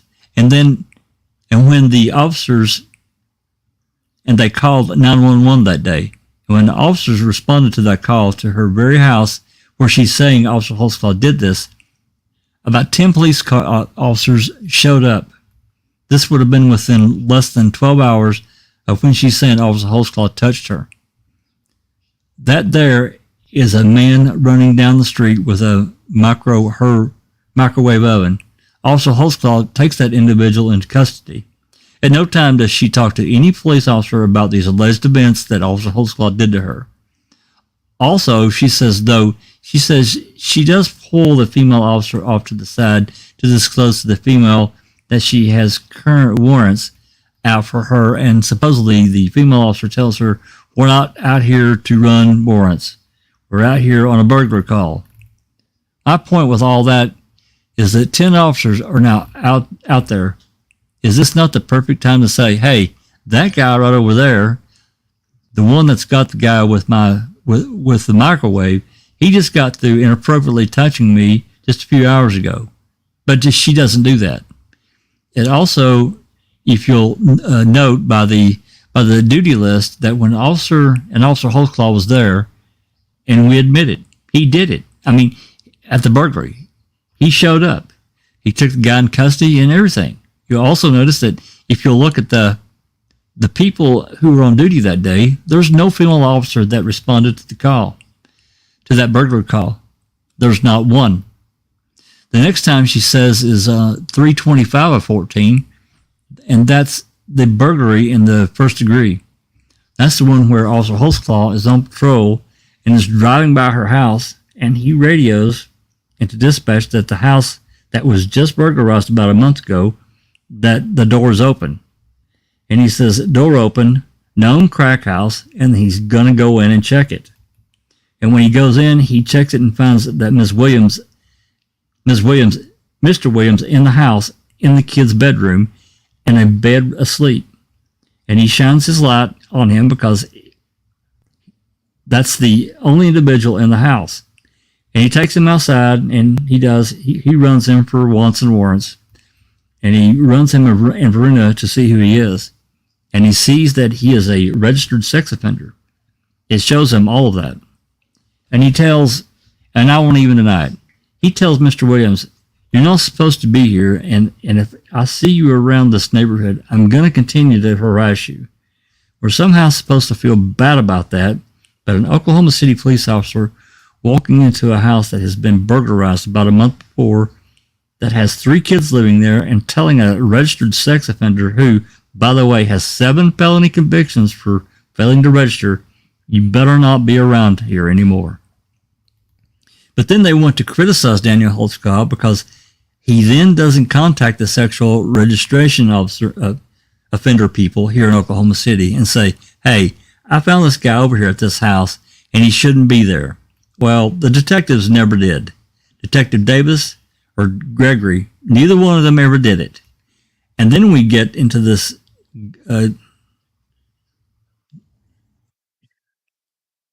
genuflecting back and forth of how long can... Yeah, genuflecting. I don't know what that's a new word. Genuflecting back and forth of how long can you really stay there without having to report? I mean, who cares? It is what it is. It's a known registered sex offender in a house where you know that kids live. But now, what we have done, the new standard here in Oklahoma City is if you drive by a home where a door is open that had been previously burglarized and you happen to enter it and there's a registered sex offender who has 7 prior felony convictions and he says the door was closed, you're now looking at a burglary in the first degree charge because that's what we have. Because then what Tabitha says is, what Ms. Barnes says happened is that she comes home and that's after she's already been in the house, confronted Mr. Williams, and she comes home. And she says that's when Officer Holtzclaw indicates, do you have any drugs or narcotics on you? And indicates to her breast and her vagina. And he didn't ask, but just voluntarily shows her breast and vagina to him while she's sitting down, which I suggested you couldn't see to begin with. Then she then testifies on the very next day on 3/26 of 2014 that's when she's on the telephone call with her mother when Officer Holtzclaw allegedly came up to her house and knocked on the door, said, hey, can I come in? She says no. Her mother's on the phone. There's some discussion. Apparently he says, I'll be back or something like that, and he leaves. That's the stop. Remember Tabitha Barnes. Tabitha is the one, I want you to remember this, is the one that came to the court. She's the one that had the problems with at the hotel that they had put up. She actually testified 2 days. The first day, she seemed reasonably with it. The second day, blown out of her head. She's the one that we had we had back there scurrying around back in the chambers. And I crossed her about it on cross-examination, that she did tell me, or did she tell the court that she would test negative for any narcotics.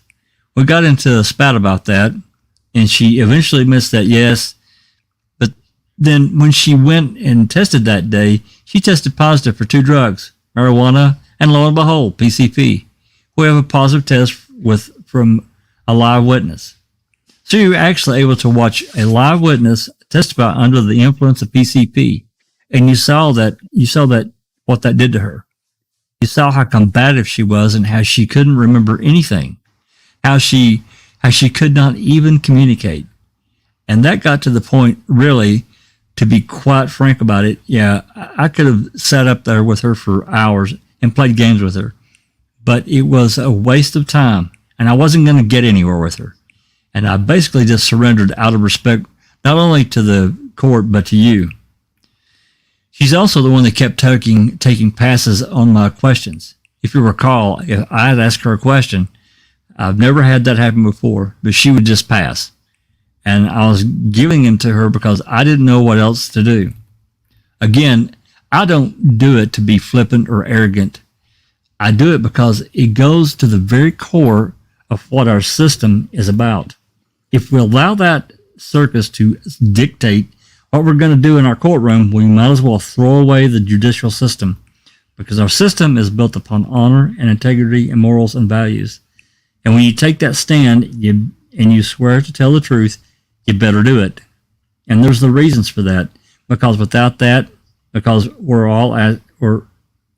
asking all 12 of you, the 14 now, but eventually 12, we're asking all 12 of you to do something that is probably the most difficult thing you'll ever do in your life. And that is to meet someone for literally a few minutes or half an hour on the stand, and you don't even really get to meet them. You get to listen to them. And you really get to meet them, you get to listen to them, and you have to determine, we talked about it in voir dire, whether or not you believe they're telling the truth or not. That is a job, in my opinion, to me, is nearly insurmountable, because all you get to do is sit here and listen to what they say. But then that's why you get to use your common sense and your everyday life experience. And you can sit there and I say, watch this lady on PCP. Apparently, that's how she is the majority of the time on the streets. And am I going to take her word that this officer did anything to her and put him in the penitentiary? Because that's exactly what they're asking you to do. She's also, Tabitha Barnes, I want you to remember, is the lady that is on 100% public assistance. Again, fine with me. I don't care. But she's also the one that came out during the testimony that has a maid. She has a housekeeper. And it happens to be Florence Matthews. We didn't know that until this trial, but because apparently none of these people ever knew each other. No, but because apparently none of these people ever know each other. She is literally, Florence Mathis is apparently, she testified that she is her housekeeper. Are you kidding me? This lady has just testified she has her gas cut off by DHS. She's on food stamps, but she's got a maid. And how is she paying you? Cash? Well, where's she getting the cash? I've never heard of any public assistance where they dole out cash. Tabitha also admitted that her and Flo smoked crack together. And then that Tabitha admits that people would bring drugs to her house and she would use them. If that's not the definition of a crack house, then what is it? Terry Williams also testified. He testified that he never saw anything inappropriate and he knew nothing whatsoever about anything that Daniel Holtzclaw had ever done to Tabitha Barnes. He admitted that he had 7 prior felonies for failing to register as a sex offender. He just had gotten out of the prison when he testified. He had no ID that showed he lived with Tabitha Barnes' residence. He admits that he was pulled out of the house while he was sleeping in the kids' room and run for warrants, and was told that he was going to be harassed at any time that he was seen around. He also testified to something very interesting. If you recall, Tabitha Barnes said that after the phone call with her mother on 3/25 of 2014 and on 3/26 of 2014, she said that she boards up the house and then she moves away, all because of Daniel Holtzclaw. She didn't move away because she's in a high crime neighborhood with 3 kids, letting a registered sex offender live there and using dope on a daily basis. She moved away because of Daniel Holtzclaw, is what she's telling you. Well, what did Terry Williams tell you? She never boarded up that house. There was a broken window that had a board over it. Big difference. Tabitha's also a convicted felon. And what do you remember about Venegas? The one that took in Angela Cooper in his car that night? Venegas was the officer that previous to this had been called out on a Mayday on his radio that he was being assaulted by members in the community over in Spring Lake Division. And he called out the officer needs assistance. He was getting beaten up. Officer Holtzclaw is the one that showed up.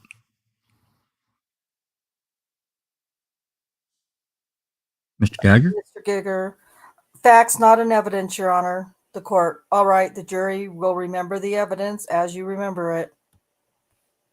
If you recall, I asked Officer Venegas whenever Officer Holtzclaw showed up after he sent out for the call for assistance, did he take care of business? And his exact words were, yes, he did. Next one, chronologically, that testified was Carla Raines.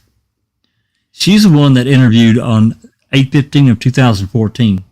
Again, they told her, as they did all the women, that they had received a tip that they had been sexually assaulted by a member of the Oklahoma City Police Department. And this is the interview that is recorded. And this is the interview where she's asked point blank by Detective Gregory, did you ever have to expose yourself to anyone, to any police officer? Answer, no. And she tells him, I've only had one contact with police officers. Did he ever ask you to whether or not you've been on any drugs, or have you ever have to expose yourself to him? Answer, no. Again, she's asked whether or not she had at any time ever had to expose herself to any officer, and she answers no. She answers no 5 times. 5 times she answers no, that nothing inappropriate happened. That's the audio tape that I moved for admission, and it's the one that one of the defendant's exhibits. And I believe it's the defendant number 2, I believe. And that's the audio tape of the interview where she says no, no, no 5 times. And why is that significant and important?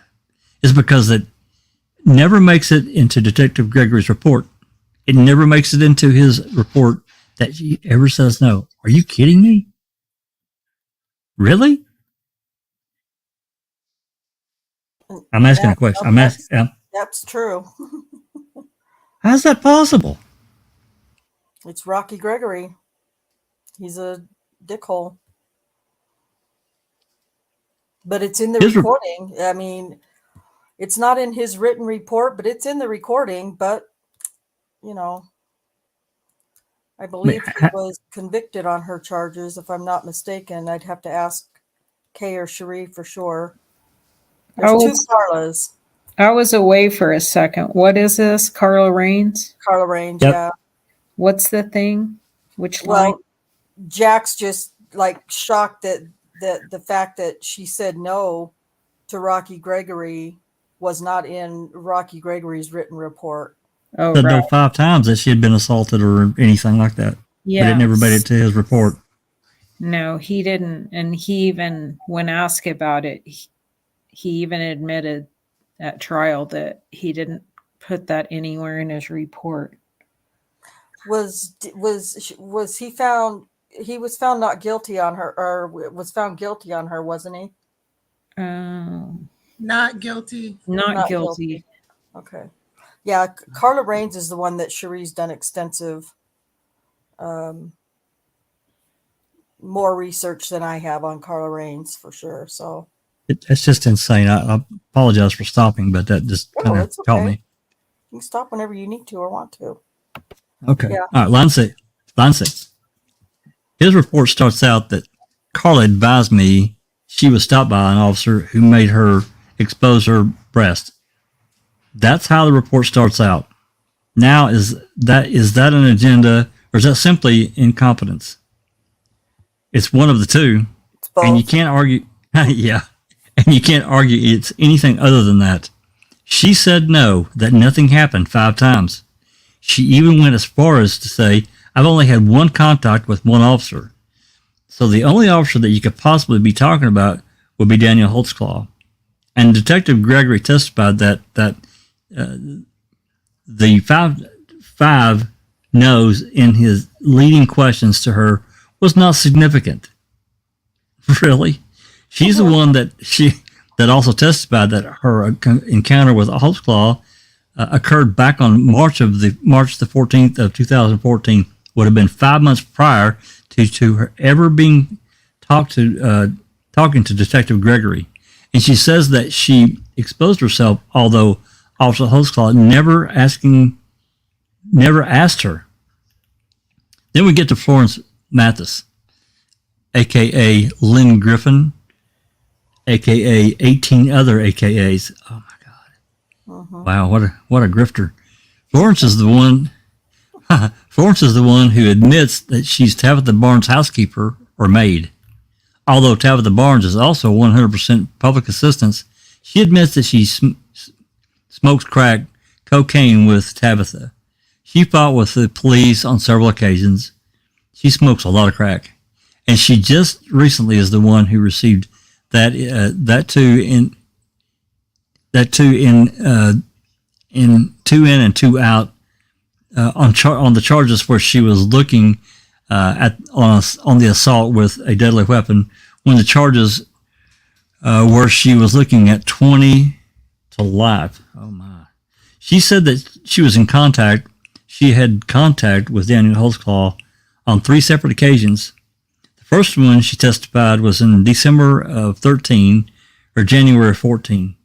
She was walking to her sister's house and she said that she was stopped by Holtzclaw, that a female officer was called to search her, and that Officer Holtzclaw crushed a crack pipe, and she's just as certain that this was the Officer Holtzclaw on this stop back in December 13 or January 14 that crushed the crack pipe as she is the one that was assaulted by Officer Holtzclaw, although all the records show Daniel Holtzclaw was not there, and that Daniel Holtzclaw was not there, and the detectives admitted that he wasn't there. In fact, the CAD call that is introduced shows that it was a male officer by the name of Roy Jones, and that there was no female officer present. And she then says that she came into contact again with Officer Holtzclaw on March or April of 2014 at 16th and Jordan. He had her sit on the curb. When Daniel Holtzclaw tried to help her up, she jerked her arm away from him. This is a lady that has had 6 priors for fighting with police officers, and she says that he fondled her breast on top of her clothes. However, she admits that her prior testimony at the preliminary hearing is that she said that on occasions he did not touch her. The third event that she says happened was the 15th in Jordan. She was drinking liquor and had a crack pipe. That Officer Holtzclaw pulled out the liquor and crushed the crack pipe. I'm sorry, I think that means poured out the liquor, and crushed the crack pipe. She testified that on this occasion that this is when the alleged touching over the shirt happened, although she had previously testified under oath at the preliminary hearing that he never touched her on that occasion. She also testified, Florence Mathis, that although she is a housekeeper and a maid of Tabitha Barnes, that Tabitha Barnes and her have never discussed Daniel Holtzclaw touching her and Tabitha Barnes. Her employer never told her about any encounters with Daniel Holtzclaw, although they smoked crack together and spent the night together. She also says that Tabitha Barnes paid her in cash, although she's on public assistance. Florence Mathis is the lady who has 9 prior felony convictions.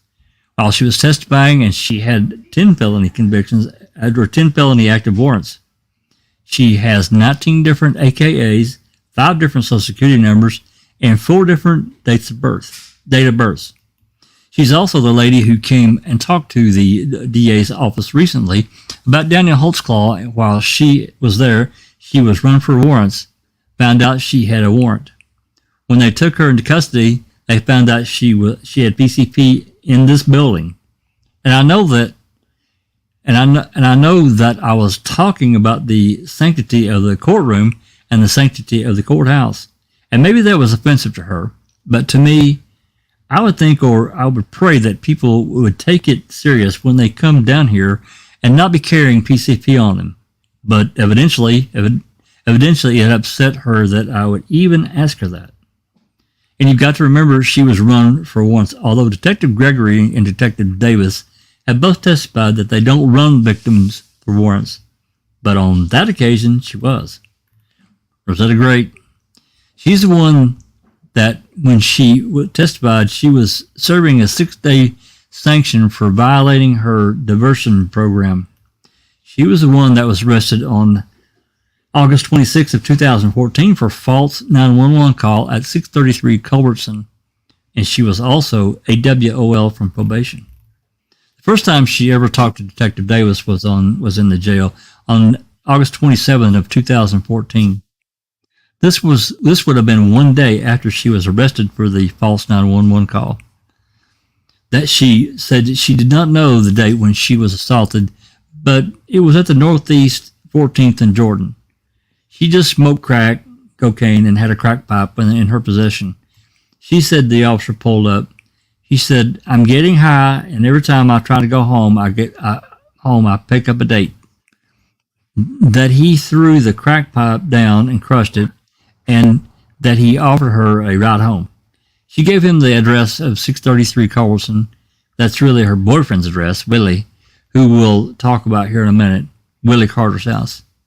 She said that Daniel Holtzclaw followed her in the house to make sure that it was her house because she admitted that she had no ID on her that reflected 633 Culbertson was her house. She said that after they got upstairs, he said that this is better than county.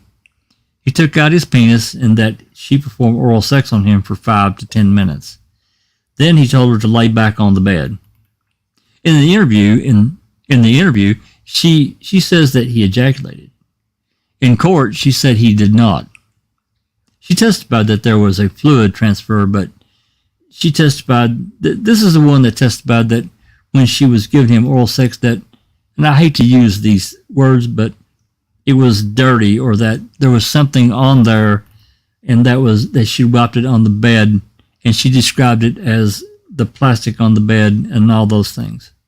And she said, and they asked her on her direct examination, well, after all these events happened, and after he did all those things, and you wiped it on the bed, you had all this DNA and everything, did you report it? And she says, no. What am I going to tell them? And on a cross-examination, I said, well, what are you going to tell them? How about I was just raped by an Oklahoma City police officer, and I got DNA all over the place. Get up here and get it while you can. She's also the one, while she was in the jail on September the 2nd of 2014, she calls Detective Davis back, and she's very specific after sobering up. She said that nobody goes in her bedroom, and that there would be evidence in that room. And that's when she talks about she wiped a towel, and she wiped her vagina with the towel, and she threw it in the closet. And then a hand towel, could even be a hand towel specifically, with a blue stripe on it.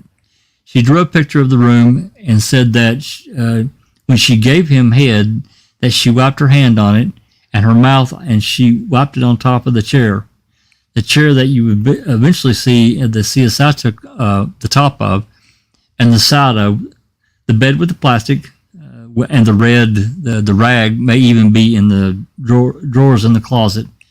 That was on September 2nd of 2014. She's also the one that testified on direct examination that it was not a consensual sexual encounter because no money exchanged hands. After disclosing this information on September the 2nd of 2014, on September 3rd, the very next day of 2014, a search warrant was issued at 633 Culbertson, where Willie Carter lives. Willie testified that they cut the chain to the door, they kicked the door in, and they put a gun to his face. This would have been 6 days after her arrest on the false 911 call. After all the officers entered the residence and went upstairs, they did not find the rag that she described. They take absolutely nothing from the bed. They took 2 pairs of underwear from the closet, and then they took apart the chair, and then they took the back of the chair, which was all tested for DNA, and absolutely DNA imprints, nothing was found. After nothing was found in October of 2015, the detectives in this case took the pictures to Rosetta Great of the search, and they showed it to her. And she says that is different, that Yolanda must have lived there. Willie Carter testifies that he says that in April of 2014, he had been in a pool tournament, and when he got home, that Rosetta told him that she had someone in the house that upset him. And after going back and forth with Willie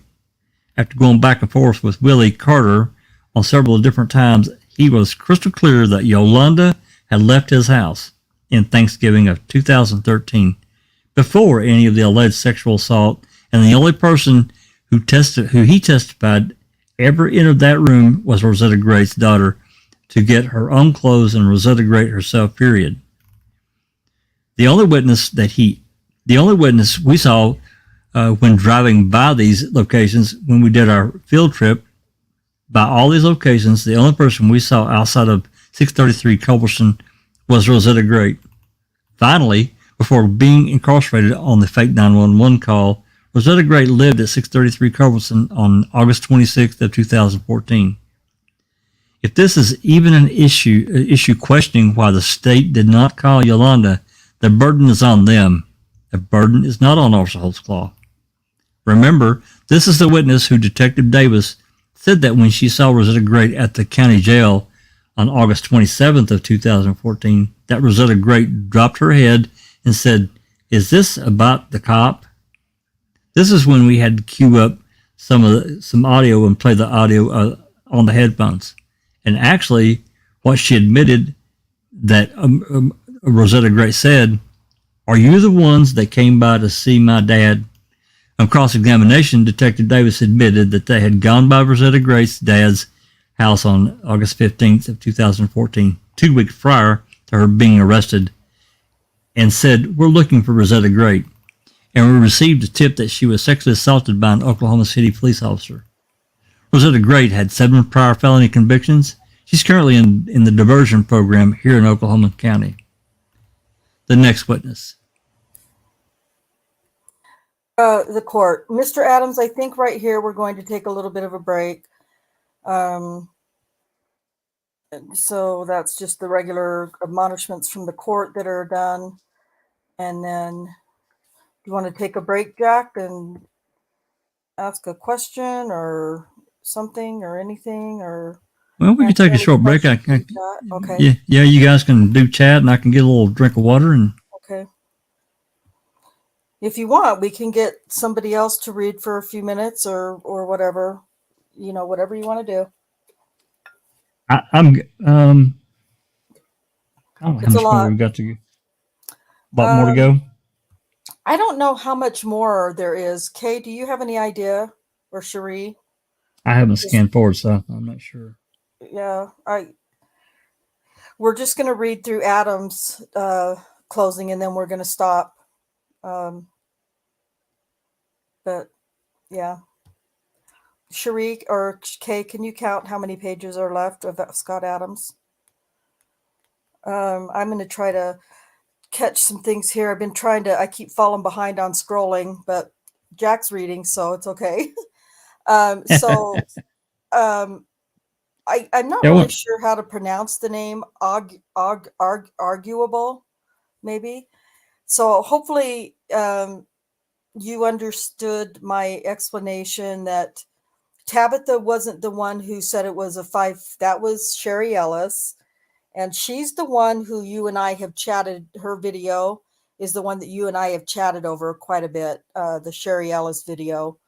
Tabitha Barnes, however, in her initial police report to Rocky Gregory, she said that that the Daniel had taken one breast in each hand, lifted them up, and then just dropped them, just let them go. And it's none of it's funny, but that just Cherie and I laughed for a long time over that because it just sounded really uncomfortable.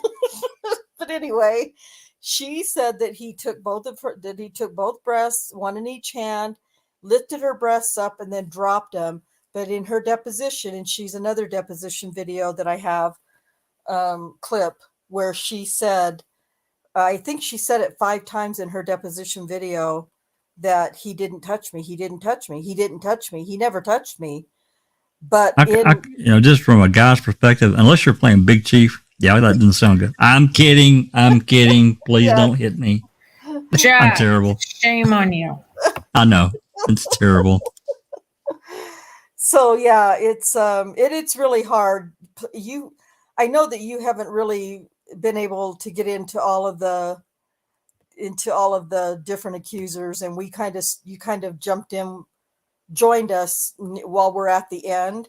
So, but if you haven't listened to Brian Bates' podcast, I would suggest going there, and you will be able to. Brian Bates will explain everything to you up to where you started joining us. So that would be my suggestion so that you can get some better of an idea. And,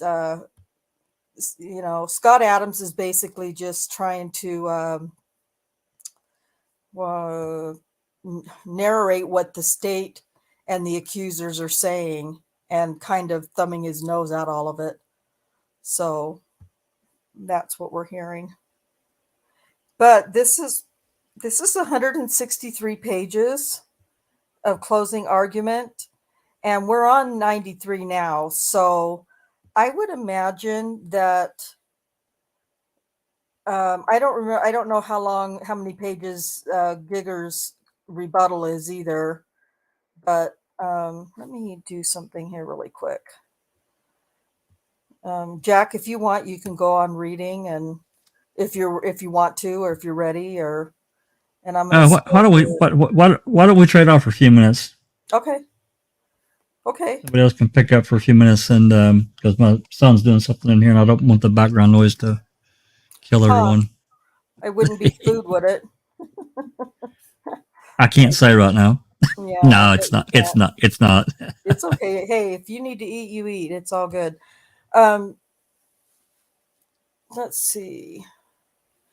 I'll go ahead and pick up. I think I can probably finish reading. Oh crap, but 93, is that where we left off? Yeah, okay. I'll pick up and start reading. Let's see here. Yeah, it's 93. The court they went on a recess and blah blah blah, and so yes, it looks like it looks like line 6. Yeah. Something like. We'll pick up on line 7.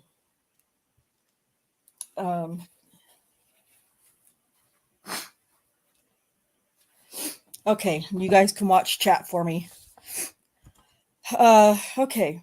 Mr. Adams, I'm going to try to go as quickly as I can, but I want you to understand this is the only opportunity I will have to talk to you on behalf of Daniel Holtzclaw after this. After I'm finished, I will sit down and you won't hear from me again. And I apologize, but I will try to go as quickly as I can, being respectful of everyone's time. The next one in chronological order would have been Miss Copeland. Miss Copeland was interviewed by the Oklahoma City Police Detective on October the 13th of 2014, which would have been 6 months after April of 2014, when she was saying that she encountered Daniel Holtzclaw at 14th and Kellam. That is the day that she did not go to her aunt's funeral. She admitted that she had been drinking and smoking crack, that she had, oh, let me check something really quick. That's what I thought. Okay, sorry.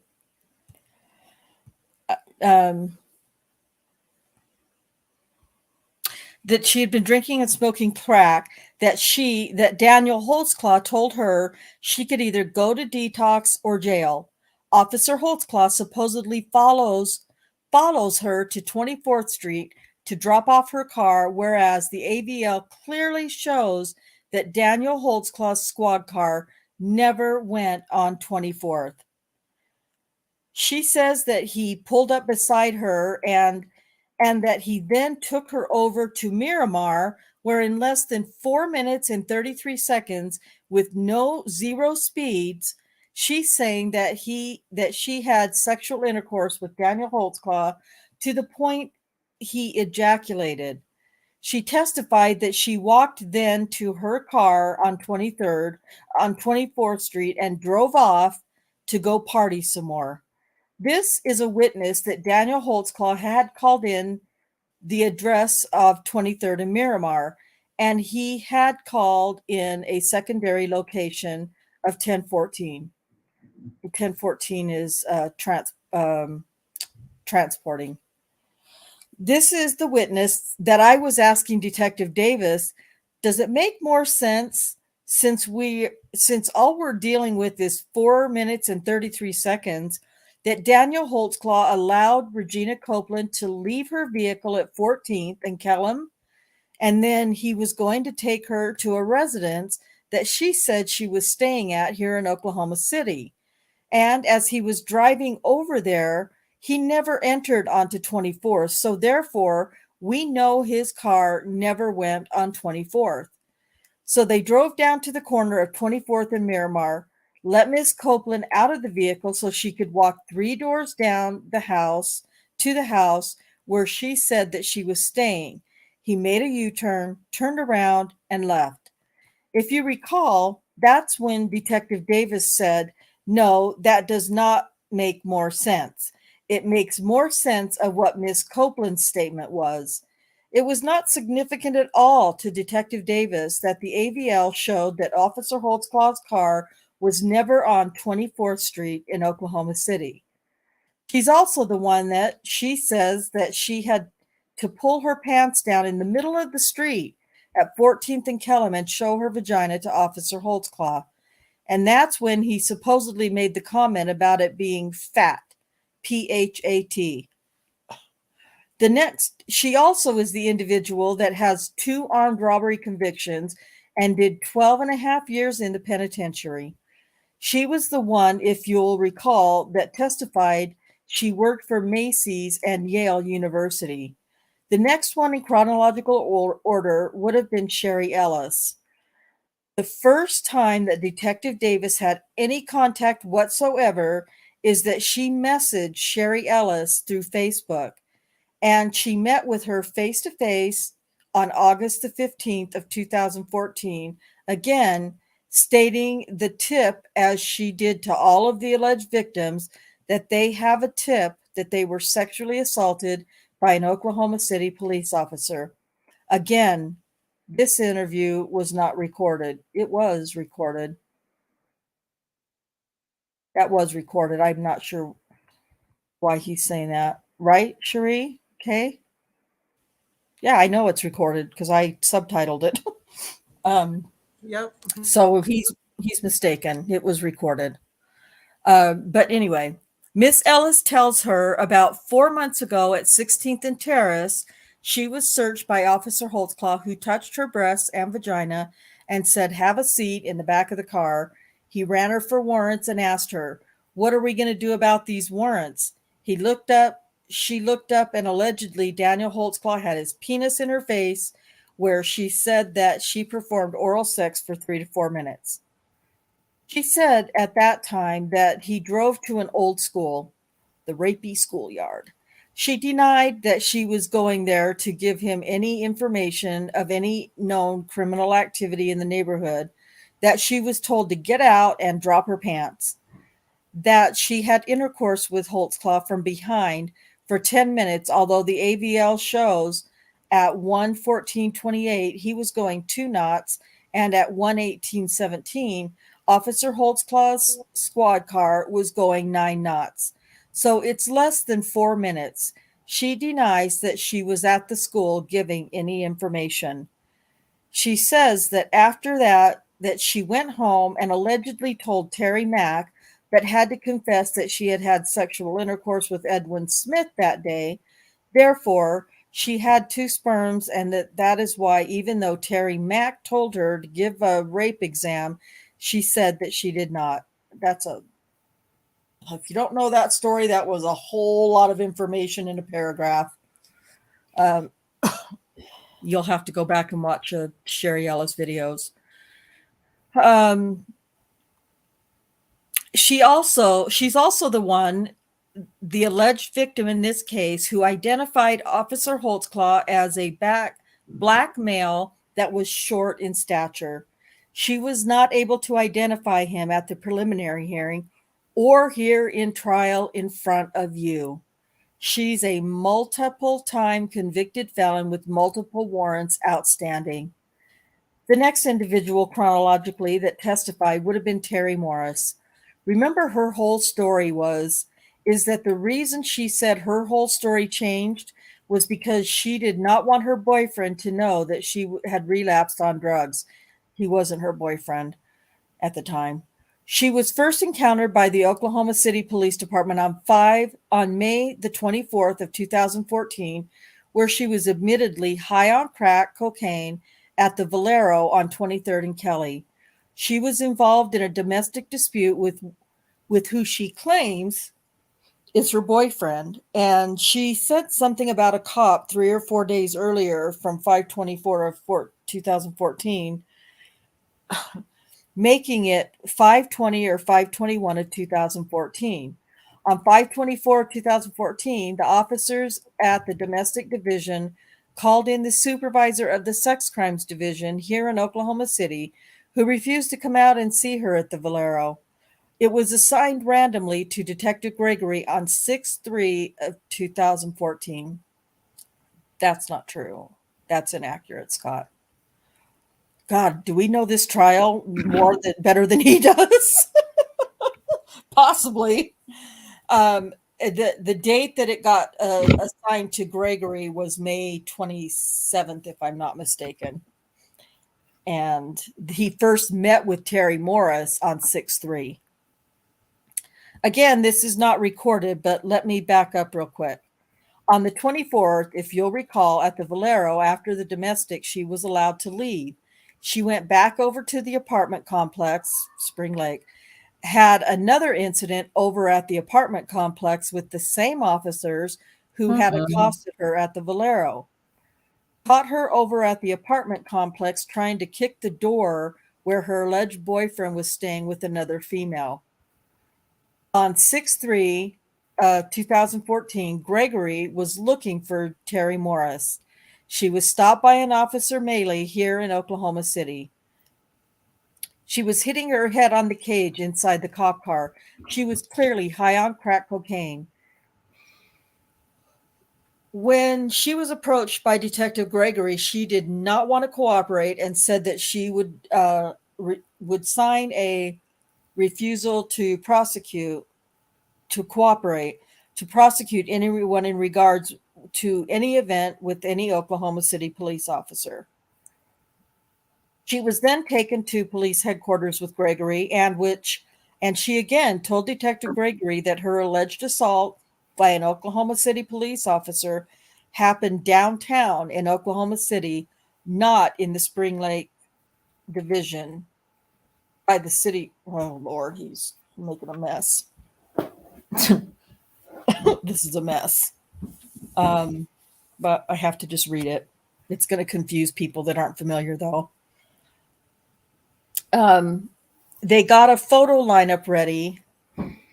So on May 24th, when she was having the fight with her ex-boyfriend at the Valero, that was on May 24th. She said that 3 or 4 days before that night, she had been assaulted by an Oklahoma City cop. So that made the date May 20th or May 21st. Then that was Memorial Day weekend, I believe. And so Detective Gregory didn't actually get that report, that case, until May 27th, after the long weekend. So when she reported that, she said that she was assaulted downtown by the city rescue mission on either May 20th or May 21st. And one of those days she actually was recorded as staying there. I can't remember if it was the 20th or 21st. So that would have been the night that it happened. Yeah, exactly. It was one of those 2 nights, I remember. So he's trying to hurry, because I can tell he's trying to hurry, and he's mixing a lot of stuff up. So when I see a thing, I'm going to let you know, just so it's not confusing. Excuse me. So they got a photo lineup ready to show her, and she would not cooperate nor look at it, which is not true.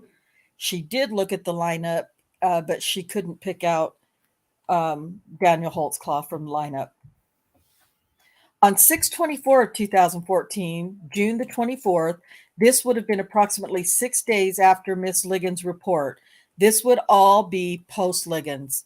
Terry Morris was then located at Northeast 21st and Kelly. She still did not want to cooperate. Another officer was called in, Officer Higginbottom. He was brought in to show her the photo lineup. So on 6/3, he's correct. She didn't want to look at the photo lineup. I didn't realize. It was 6/24 when they had the CI round her up again and capture her for Gregory to put this photo lineup on her, even though she's already signed a decline to prosecute form. Yeah, he's still he's back on it. Yeah, he was brutal. What he did to Terry Morris was cruel. Well, they had to get her to cooperate, or this whole thing would have never happened, because there's nothing on Janie Liggins. She's already gone to the news. It's going to be a shit show, and they're thinking, what can we do? Oh, he's a serial rapist. Let's go back and get the girl who he was the last person to stop. We just have to move the date back 3 weeks. Yep. And get her to agree to that.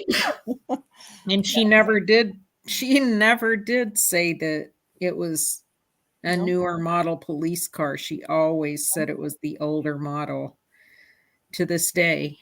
Yep. She still says it's to this day that it took place on the 20th or 21st and not the 8th, which is what they convinced her to say. But yeah, it's a mess. Okay. So yes, thank you for that correction. To show her, this now was recorded. During the photo lineup, she could not identify Officer Holtzclaw. She did identify 2 different officers, and she still maintained on 6/24 that the incident happened downtown Oklahoma City at the city rescue mission. And she said that she was stopped in an older black and white Oklahoma City police car. Daniel drove the new one. And that the officer had put her in the back seat of the cop car after finding the crack pipe on her, that she had to raise her shirt and show her breast to the officer, and that he drove around and described driving all around downtown.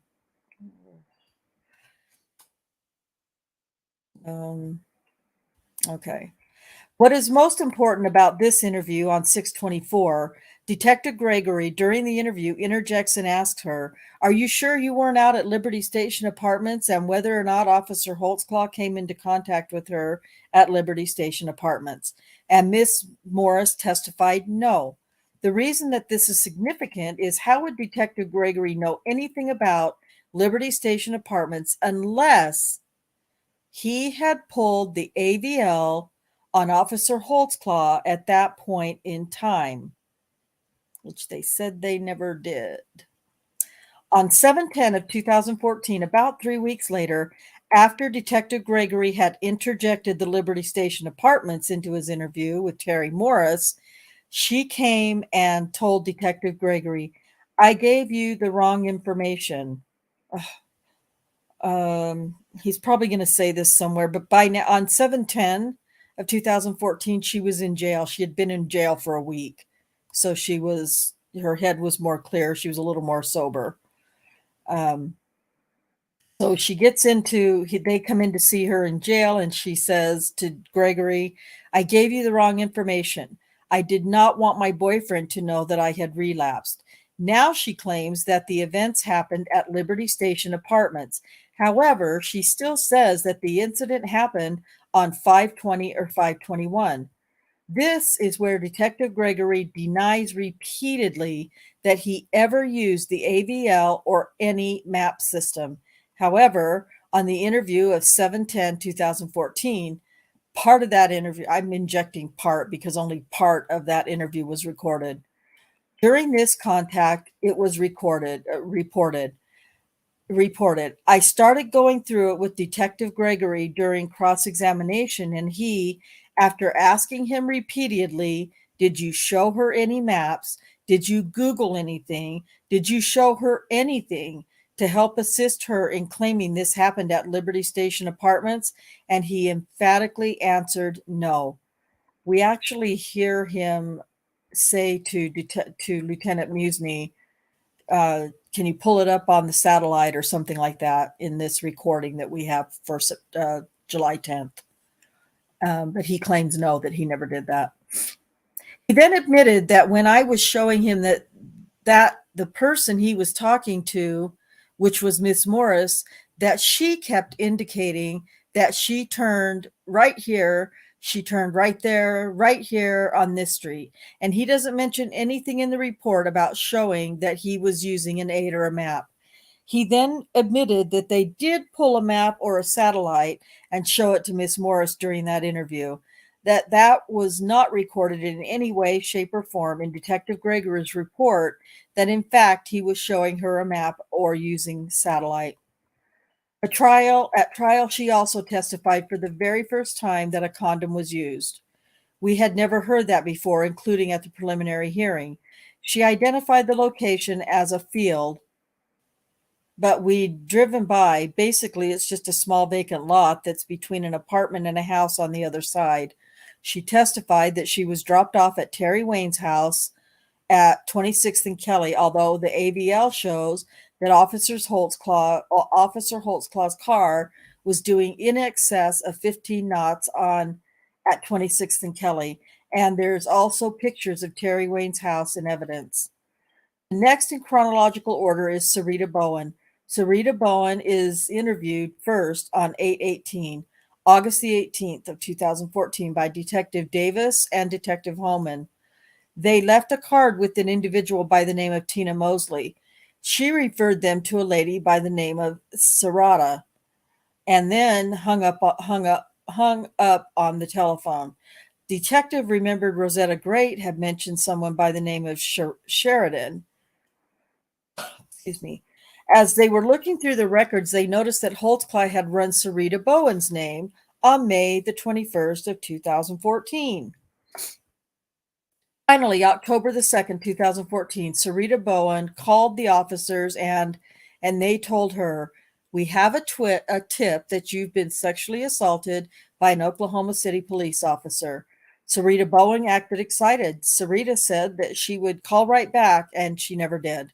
The detectives contacted her mother, Louise, and Louise asked them, "Why do you want to talk to my daughter?"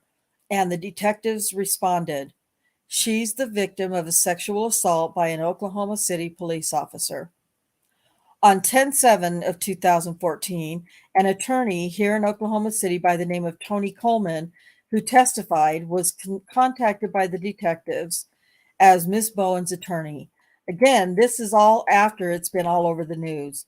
On 10/9 of 2014, Tony Coleman, the attorney, calls Detective Davis and sets up a meeting at the church. Holman and Davis take 2 recorders with them to the church, and she testified neither one of them worked. 2 recorders to the church, and neither one of them worked. Liars. Remember, this is the lady that testified that I asked her what date it was. She was testifying and she did not have a clue. She thought that the alleged assault by Officer Holtzclaw happened in July, but records show that Officer Holtzclaw had actually had contact with her on 5/24 of 2014 at 16th and Highland, 16th and Highland and 16th Terrace and Highland. She stated that Daniel Holtzclaw pulls up as she testified at midnight, 1, 2, 3. She really didn't know. She claimed that Officer Holtzclaw told her she was coming out of a known drug house. She denies that she offered any information to Officer Holtzclaw, but claims he took her to Dead Man's Curve, saying, and she admitted it, being a snitch in the neighborhood is a very bad thing. She said that she gave oral sex to Officer Holtzclaw and had vaginal intercourse. In her interview and at the preliminary hearing, she said that Daniel Holtzclaw ejaculated.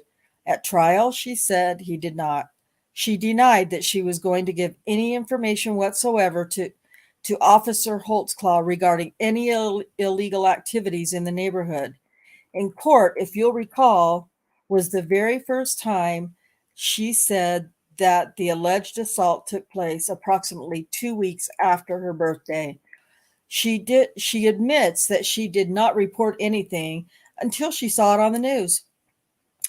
And she did not know the date, and she again was the one that did not remember the date that she was actually testifying. Sorry.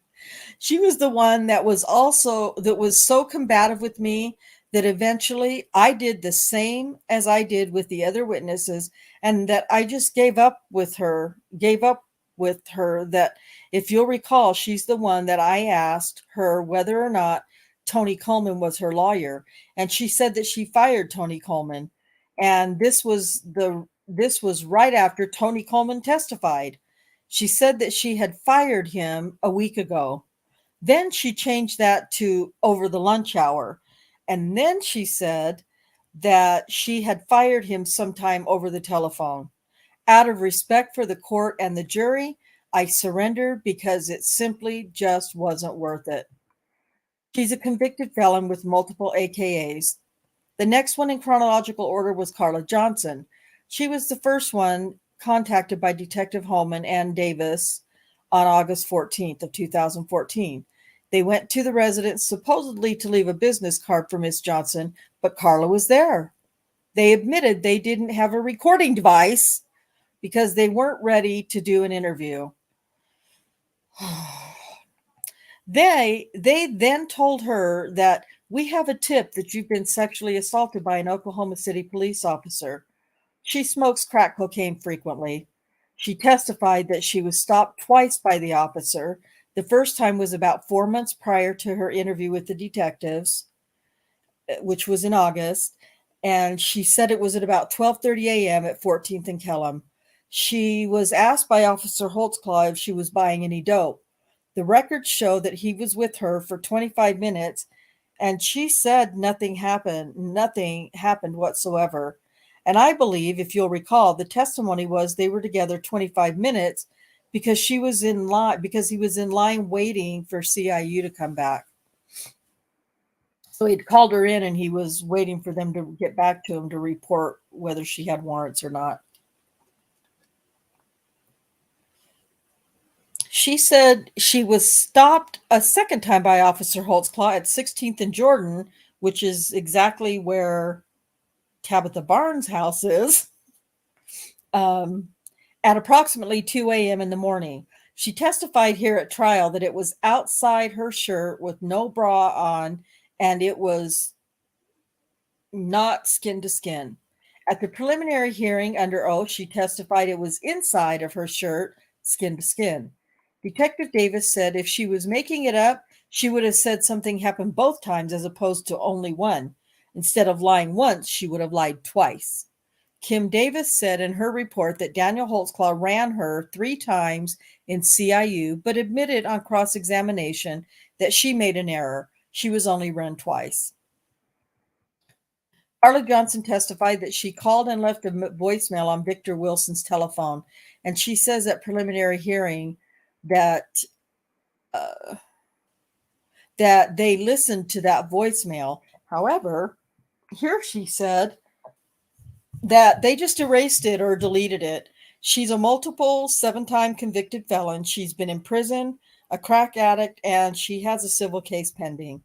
The next one chronologically is Kayla Lyles. Again, she's the one that went to the probation officer. She's the one that Detective and Holman and Davis attempted to get a hold of her on July 23rd of 2014 when they go to her parents' house and leave a business card. 2 months later, on September 16th, after it had all been on the news and everything,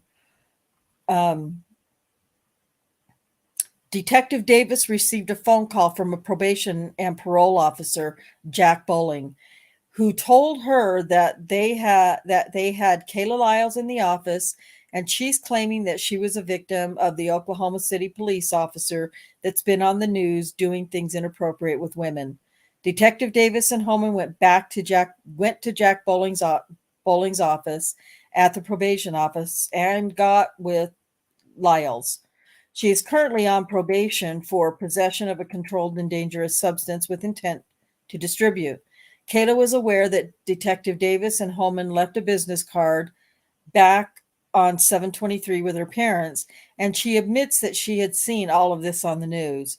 She did not recall the date when she says the alleged event happened, but Varuna and CIU show that Officer Holtzclaw ran her on Varuna and CIU on May 6th of 2014. She said that Officer Holtzclaw stopped her at 16th and Lottie. She said, "What are you doing?" He offered her a ride. She got in. She did not want to be known as a snitch in the neighborhood. She says that he took her behind the school, and she said at preliminary hearing that she had oral sex with him inside the car and sex with him, vaginal sex outside the car. Here at trial, she said that she had intercourse the first time with him and oral outside the car as she indicated she was squatting down and things of that nature. Sorry, it's not funny. But when you read her whole testimony, it's disgusting is what it is. She testified at the preliminary hearing that Officer Holtzclaw's pants were halfway down while all of this was happening. She testified not only to that, but she told them that in the interview. And at trial, she said simply through the zipper. The most important thing about her, I believe, is how it was reported. 7/23 of 2014, the business card was left at her parents' house. In July, she made her appointment with her probation officer and did not disclose anything to the probation officer because, number one, it had not been on the news, but number two, all these events would have already occurred. She missed her August appointment where a warrant could have issued. And then she made her appointment in person through her probation officer in September after the news, and that's when she made the allegation. Also, and importantly, she testified that she is absolutely positive this police officer, Officer Holtzclaw, gave her a ticket in the past year. I think she said 3 tickets. And it's the same officer that gave her the ticket the past year as the officer who molested her. Although all the records and Detective Davis agree that that's just not true. She testifies that she saw the tattoo on Daniel Holtzclaw. And that's where I challenge everyone to take a look at the interview of Officer Holtzclaw for over 2 hours on June 18th of 2014. I submit to you, you cannot in any way, shape, or form see his tattoos as they are up here on his shoulder areas and are not visible through his shirt. Excuse me. The government is saying that this happened on June 18th. However, they admit that Officer Holtzclaw ran her in Varuna on 5/6. and he ran her in CIU on May 6th and April the 9th. They never pulled the CAD calls. They never pulled the AVL. They never pulled the daily activity sheets for any of those dates. Her boyfriend is James Anderson. He was one that was staying at the hotel. Said that she called him. He said that he attempted to call her multiple times on this occasion for over an hour, and she would not answer. The phone records are in evidence. I would suggest to you that the records simply do not support that contention. She also is a convicted felon. We then have Adara Gardner. She was first approached October 3rd, 2014. Amanda Gates, her mother, calls Detective Davis about a card that they had left at her house. And the mother was told at that time that they have a tip that Adara Gardner was sexually assaulted by an Oklahoma City police officer. 7 days later, on October 10th, Adara Gardner contacts Detective Davis and sets up a meeting for October 14th of 2014, or the 16th. Adara Gardner no-shows on both of those occasions. On October the 23rd, Amanda Gates, Adara Gardner's mother, contacts Detective Davis and sets up a meeting for October 24th for Adara. For the very first time on October 24th, Adara Gardner meets with Detective Davis. She says that she has 2 contacts with Daniel Holtzclaw. First contact, she says that it's Adara Gardner, Melody Coleman, and Nathaniel Davis. Those are the people you've come to know as Chocolate and Face. That she admits that they were having a domestic there at 13th in Indiana. She admits that Officer Holtzclaw ran them all and that he searched her purse at that time. She describes how he put it on her car and searched the purse. She admits that Officer Holtzclaw, after talking to them, let all three of them go. Her second contact, Adara Gardner, said she was about a block from her house, and he told her, and that Officer Holtzclaw pulled up and said, "I don't think you are who you say you are." He then offered to take her home, and she got in. She admits that she has no ID that shows that she in fact lived at the residence.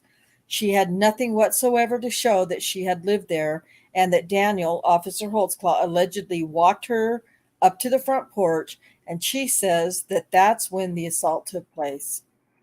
She said that after Officer Holtzclaw leaves, that she testifies that she had to go over to a neighbor's house who had to let her into the house by jimmying a card or something through the door. Her mother admits that Daniel Holtzclaw called her and tells her that he's an Oklahoma City police officer and asks for Adara, as opposed to, does Adara live there? She admits that she hung up on him before he could say anything else. The records show that Daniel Holtzclaw ran Adara Gardner and got her mother's phone number off of Verona. And then he called from in front of the house. She hung up, and so as he's talking to her and she hangs up on him, it's clear what happened is that he hit the control button on her name and ran Amanda Gates to see. And I don't know what's so sinister about that. On cross-examination, if you recall, of Adara Gardner, all she really wanted to do was argue with me. Again, she's an 18-year-old girl, and I quote her, quote, "Experimenting is one thing. Where I come from, you got to try everything at least once. I'm sure you don't understand," end quote, talking to me. Again, this was another witness that was offended by me for whatever reason, that I would be asking questions or questioning of what they're saying happened. So again, I quit. If you recall, Amanda Gates, her mother, she denies that she used the hot cop. She says that she was confused about when she was talking to the detective about the hot cop, that she was talking about some other event. That she does admit that she hung up on Daniel Holtzclaw without having any idea of what he was actually calling about. She testified that the hot cop statement attributed to Adara, she was confused. That she attributed to Adara that she was confused. She admits that she Googled articles and pictures of Daniel Holtzclaw and sent them to her daughter. Adair Gardner admits before she met with the detective, she had Googled Oklahoma City cop and read the articles about Daniel Holtzclaw. Also, Amanda Gates denies that she signed a complaint for assault and battery on Adair on the morning that all this allegedly happened. However, Detective Davis admits that it happened, and it's also in the police report. The most important thing with Adair, she testified on cross-examination that in the very first interview with Detective Davis on 10/24, that she said Detective Davis mentioned to her that the AVL and GPS matches up with her story. Detective Davis testified that this was a later date. This was allegedly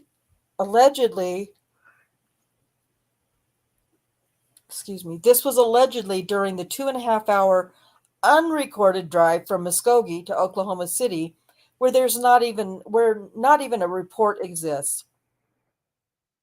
They then admitted that they do this with most of the alleged victims, and you have to ask yourself, why do they do that? If we're really here seeking justice and truth, why are they telling the witnesses other than just tell the truth, as opposed to we have GPS and AVL? Detective Davis admitted on cross-examination that if Adair's statement is true, it would jeopardize this entire investigation. So therefore, you cannot believe Adair, period. So that there is no confusion here why this is such a big issue, because of the government has contended from day one that they would initially interview the victims, the alleged victim, and that they would not look at the AVL, and that they would match up the alleged victim's story with the AVL.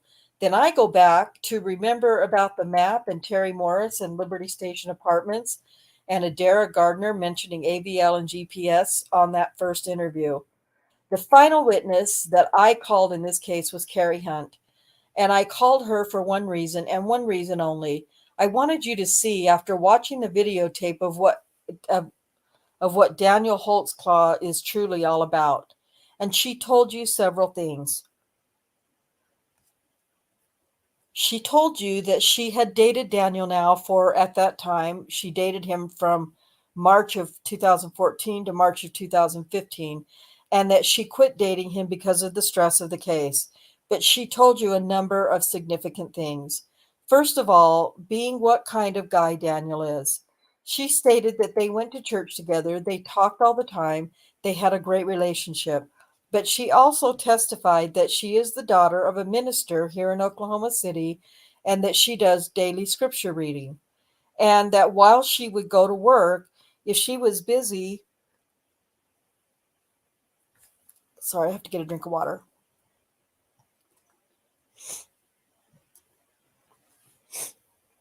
I'm sorry. If she was busy and she didn't have time to read the scripture in the morning, that Daniel Holtzclaw would dictate it into his telephone and send her daily scriptures.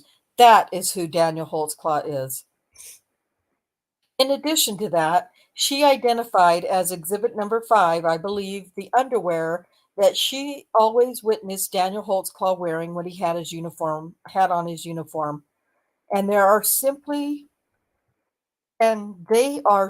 compression shorts that you get from Under Armour. And I'm certain that most of us have seen them, but they are compression shorts that are designed to compress your body, and they have no fly or zipper in the front of them. Therefore, you would have to pull them down to do any sort of sexual activity. She also talked about the only time when she was dating him, and it had to be extremely embarrassing for her. But she talked about coming home. Hang on 1 minute. I have to blow my nose. I'm so sorry.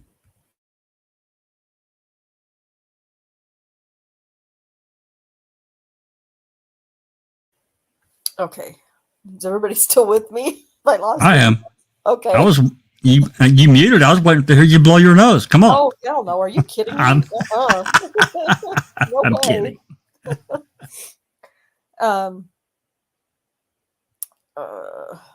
She also talked about the only time when she was dating him, and it had to be extremely embarrassing for her. But she talked about coming home and having relations with him and what he would do, the effort it would take for him to get undressed, and that the only time she ever did it, that he came home and did that with her on two different occasions, that he called the rest of the day in.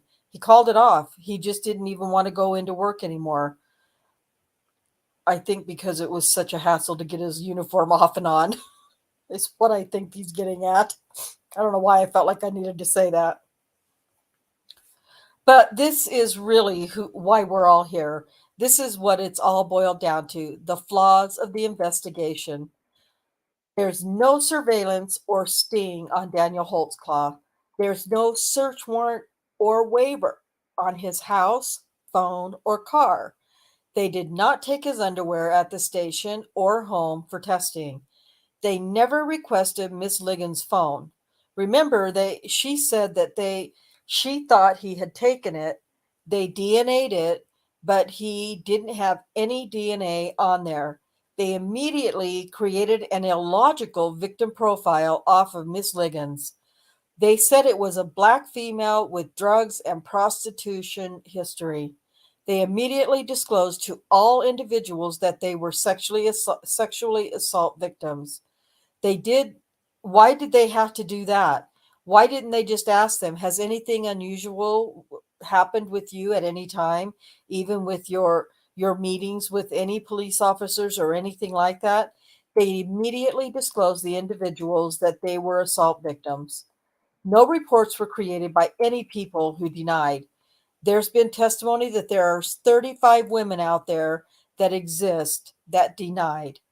We've heard one on the tape denied 5 times, but they somehow were able to make her a victim. What about the 35 that denied it? They don't even make reports about it. There was no control group ever created or analyzed. And I'm going to get to that here in a second in detail. They did not audio or video all of the interviews. The reports do not match the recorded interviews.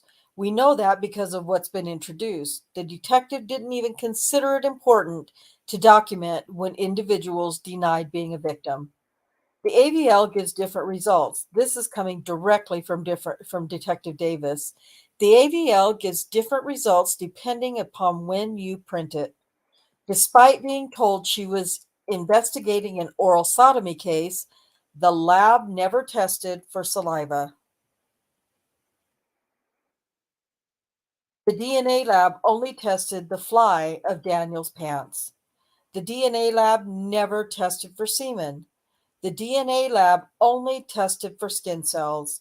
And the DNA lab admitted that the skin cells could have been a direct result of secondary transfer, as I suggested from the very beginning of this case. What do we know about the Spring Lake Division? It's all been admitted to by the Oklahoma City Department that it's low income, high unemployment, high crime, low incident of 911 calls, no snitching mentality, rampant drug use and distribution, street prostitution, wary and often adversarial with police, and high incident of unresolved warrants. We've heard all that. Again, this isn't an area that Daniel Holtzclaw asked to be placed in. It's an area that they placed him in. And I suggest to you, they placed him in there ill-equipped. We all know that a lot of police officers have what they call body cams. They don't give those to the officers here in the Spring Lake Division or any division in Oklahoma City. We've all heard of dash cams. They don't have dash cams here in Oklahoma City. So they send him over there just asking for a problem. The things that you have to pay attention to are the things that were an attempt, I believe, to distract.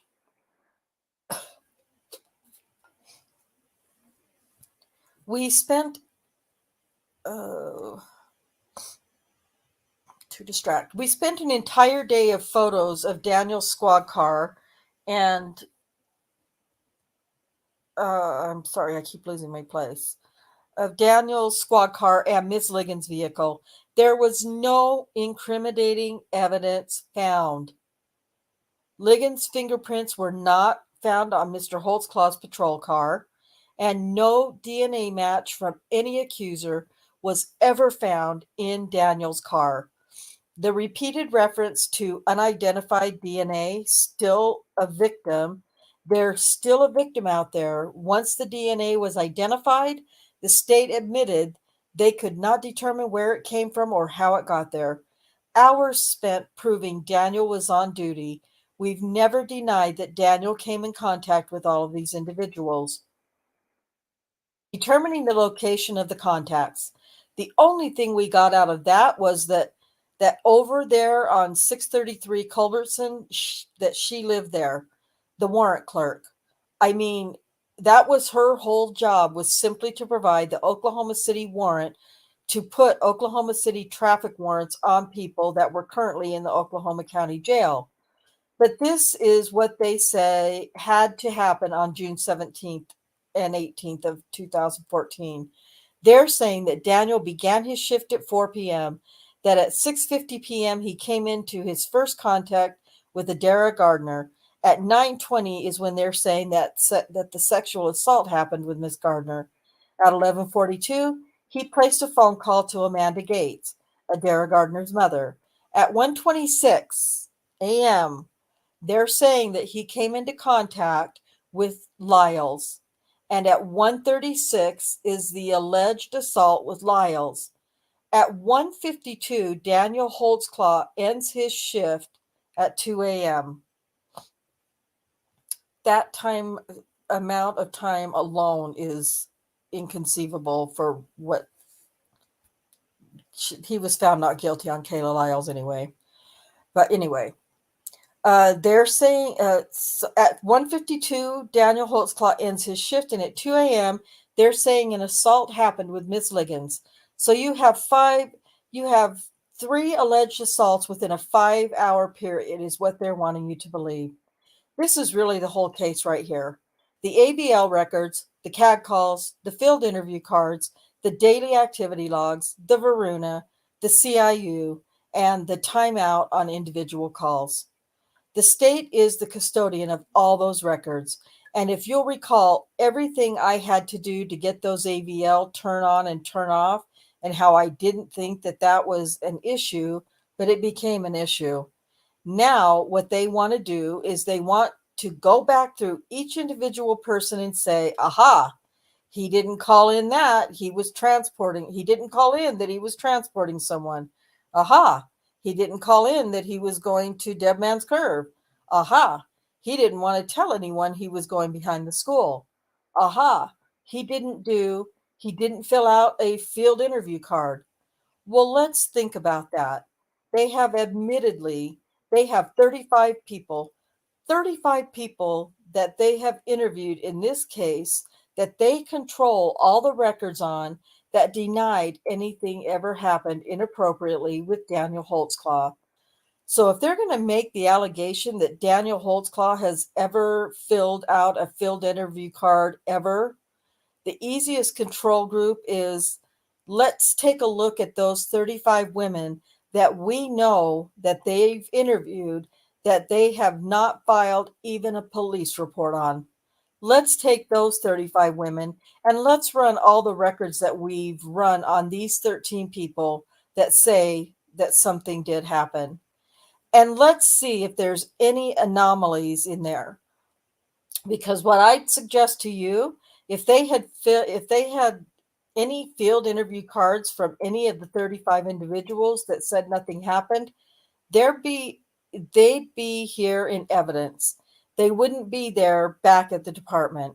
If they had any CAD calls from any of those 35 people that showed that Daniel Holtzclaw did always call in when he was transporting someone somewhere, they would have introduced all 35 of them. If they want to make everything look so sinister and so significant, give us something to compare it to. Don't sit here and nitpick Officer Holtzclaw in his job on a daily basis and just pull out a bunch of records and say, aha, a police officer would never do this. You would never transport a female if you were trying to get information from them behind the school and try to talk to them. You would never transport them down to Dead Man's Curve, although every one of them have testified they don't want to be known as the snitch in the neighborhood where no one can see them. But you know what? If in those 35 people we have AVL that shows that they went behind the school all the time, you could assume that they did. They went behind the school all the time. They went on Dead Man's Curve. But Daniel Holtzclaw isn't worth a damn with paperwork. I mean, how many of you do you know people at work that aren't very proficient or very good at paperwork? Well, as an Oklahoma City police officer, literally if you want to follow the quota of what you're supposed to do on every single call, I quite frankly don't know how they can get anything done with all the things they're supposed to be doing at once. But if they're all these things are these significant, and because Mr. Giger is getting ready to get up here in a minute and he's going to repeatedly hit all those things. Well, where's his field interview cards? Well, show us on this 35 control group where he filled out a field interview cards. Well, I'd suggest to you he never filled out one in his entire career. Well, he probably didn't because he was never a cop, but anyway, that doesn't matter. They haven't admitted any. There's some that are stuck in his car when they take it, but they don't have any in evidence. If they're going to tell you that his daily activity logs that he intentionally left people off of there so that his supervisors wouldn't know about it, well, then go back to that control of 35 people and show us that every time he pulled over someone who said nothing happened to them, that he put her on his daily activity log. The burden is right here, and it has never shifted, not one time. If they're going to say that he was letting people go on these warrants and he was holding it over their head, then show us that the 35 people that we know say nothing happened, that they didn't have any warrants that he held over their heads. Show us. You've got it. They've got all the documents. For me to get anything, I had to go through them. And you saw what they did with that when I said I want every single time that Daniel Holtzclaw turned on or off his AVL. Because under policy, and they were making a big deal about it, it's door to door.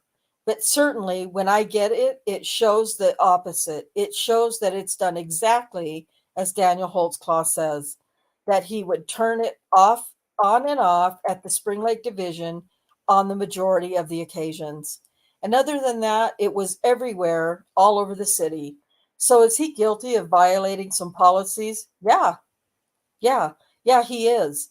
But that's not criminal. And that's not what the judge instructed you whenever you started hearing this information about these alleged policy violations. It's not criminal. But ask yourself, you've seen all the stuff that they've gone through in this case. If they had one thing that would be the aha moment, it would be with the 35 individuals that they don't even make reports on. But they admit that they talked to, that they said nothing happened.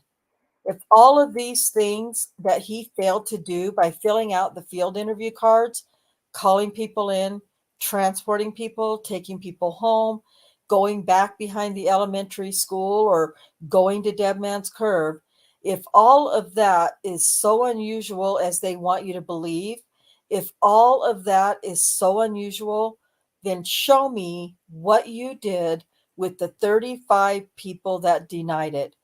Give me something to compare it to.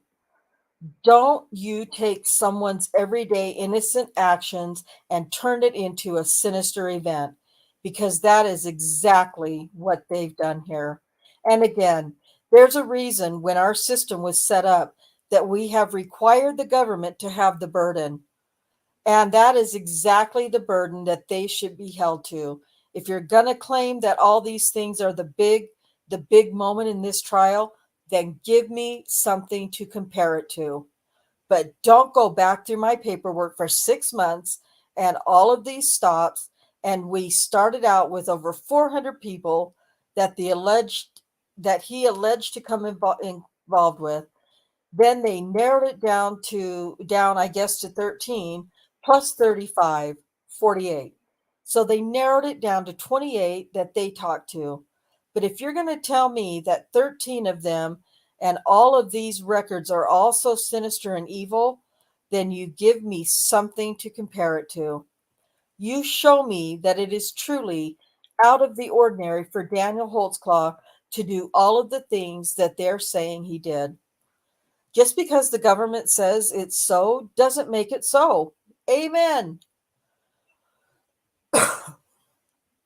Excuse me. We are a government of the people, by the people, and that's why you are here. You are the ones that literally hold Daniel Holtzclaw's fate in your hands. He's not going to get a second chance or anything like that. This is it. This is his one shot at justice. And he's not going to be like so many of the witnesses you've heard here that have 8, 9, 10 felony convictions. He's got this one. This will be it. And this will put him away for the rest of his life.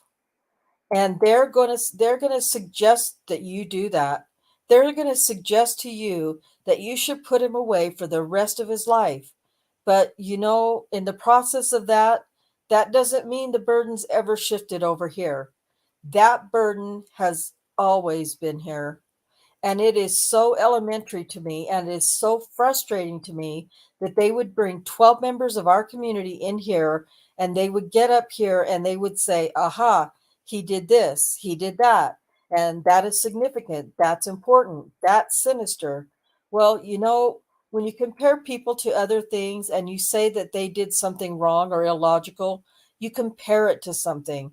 You just don't say it, because that doesn't make it so. And all of you, all collectively, the 12 of you who will eventually decide this case, you all do things every day that are total 100% innocent, particularly at work and things of that stuff, getting on the computer or whatever you may do. But you all do things that if people could say you're not following the rules, okay, you kind of deviate a little bit. Okay, but is it sinister? Well, particularly when you have everybody else that says nothing happened, that's where they can show it. They have records. They have the ability.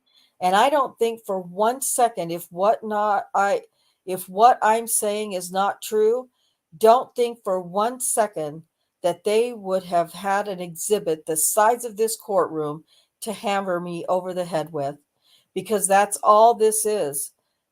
We've got 500 exhibits and evidence.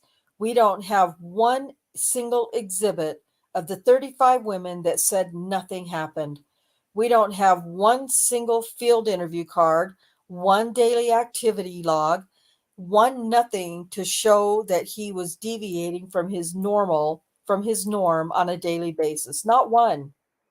I'm about to sit down, and there's one instruction I want to read, because to me it's all the instructions are important and they all need to be considered together as the court is instructed.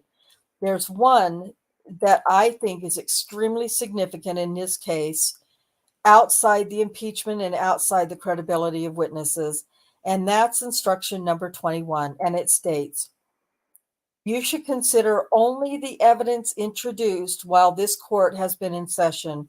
You are permitted to draw reasonable inferences from the testimony and exhibits as you feel are justified when considered with the aid of the knowledge which each of you possess in common with other persons. You may make deductions and reach conclusions which reason and common sense lead you to draw from the facts which you find to have been established by the testimony and the evidence in this case. In a legal sense, that's telling you to use your common sense. If they're going to say that it was evil or sinister, then make them prove that it was evil and sinister. Don't let me just say it. That's not what this great country was built on. I will tell you right now, and I quite frankly believe that the patrol officers here in Oklahoma City are the greatest men that we could possibly have on our streets. They, as has been said in this trial, as gunfire goes off, as we all run away, they run towards that gunfire. And there's not a better example of that than that man sitting right over there, Daniel Holtzclaw. He was aggressive, he was vigilant, and he was honest. And yeah, he went over into an area of town that is a little different than what we're typically used to, that is admitted high crime and all the other things that go on over there. But that gives it no excuse. But Daniel Holtzclaw is an honorable and ethical person, and he was an honorable and ethical police officer. I cannot think of a more honorable and ingratiating job than to be a police officer, because I agree they have an enormous amount of power. But I can't think of a finer individual that I would ever pick, that I would, if I picked up 911 and I wanted someone to come out if I'm being assaulted by someone, or if my house is being burglarized, or if there's something weird going on down the street, or if my wife is scared at home and I'm not there. I can't think of anyone else that I would rather have show up at my house in full uniform than that man sitting right there. Because you know why? Because I know for a fact that that man over there has lived his life honorably and honestly, that he has busted his ass for every one of us. For every one of us, he has put his life on the line. And now because he's put into a neighborhood that don't like people like him, that don't like, they have no independent witnesses, no independent, all this stuff allegedly happened all out in the open in public, the majority of it, not all of it, but the majority of it. They don't have anybody that can say and this is a neighborhood where literally at 2, 3 in the morning, it's no big deal to see people just walking around street smoking crack. See, the last person in the world they want to see is Daniel Holtzclaw. That's the last human being in the world, if you're doing anything illegal, you want to run into. But now we're going to make him a criminal. We're going to make him a convicted felon. We're going to put him in the penitentiary. We're going to put him in an 8x10 box because he did his job for us. That's literally what we've come to. We need to bow down and allow people to tell us that we can't have the Daniel Holtzclaws out there making sure we're all safe at home. You may not agree with his tactics, with him talking to everyone he's pulling over. That's his job. That's what he's supposed to do. And Mr. Giger, I'm sure, is going to say, well, his job is to also do all this. That's his job. No, his job is to keep us safe. That's what his job is. You show me one time where anyone has ever said that Daniel Holtzclaw, that man right there, that he wouldn't put his life on the line for him. You heard one officer Venegas as he was getting beat down by some members over there in the Spring Lake Division. He had he had a radio on. That's all he had, and he was able to call for help. Thank God the dispatcher got a hold of that man, a hold of Daniel Holtzclaw, and when he showed up, the beating stopped real quick on the officer. And that's exactly what we want in a civilized society, because whether anybody likes it or not, we are a country of laws. And yeah, Daniel Holtzclaw, they're accusing him of a bunch of really, really, it's the worst stuff you could ever be accused of. But we are a country of laws. And what we've heard in here for 5.5 weeks is that there's an area, for whatever it is, that they don't like police officers over there. And they want to blame everything on other than themselves. And I'm here to tell you that I'm proud of the Oklahoma City Police Department. And I'm proud to represent Daniel Holtzclaw. And I'm proud of the way that Oklahoma City Police Department does their job. It may not be the best job for the people out there committing crimes and smoking dope and doing things like that. They probably don't like it, but I guarantee you this. When you want a patrol officer to come and take care of your friends and your family and your loved ones, you're going to be wanting Daniel Holtzclaw. There's not been one shred of evidence, not one. And I told you that this case is going to boil down to who do you believe? Who do you believe the individual alleged victims in this case, or do you believe him on what he says on the videotape and on his record? That's what it all boils down to. And after this case is over, and I told you earlier, we will all remember this case. This isn't a case that we're all going to forget. It's a highly charged case, but it's the only day that Daniel Holtzclaw can ever get justice. His life, for all intents and purposes, is forever changed.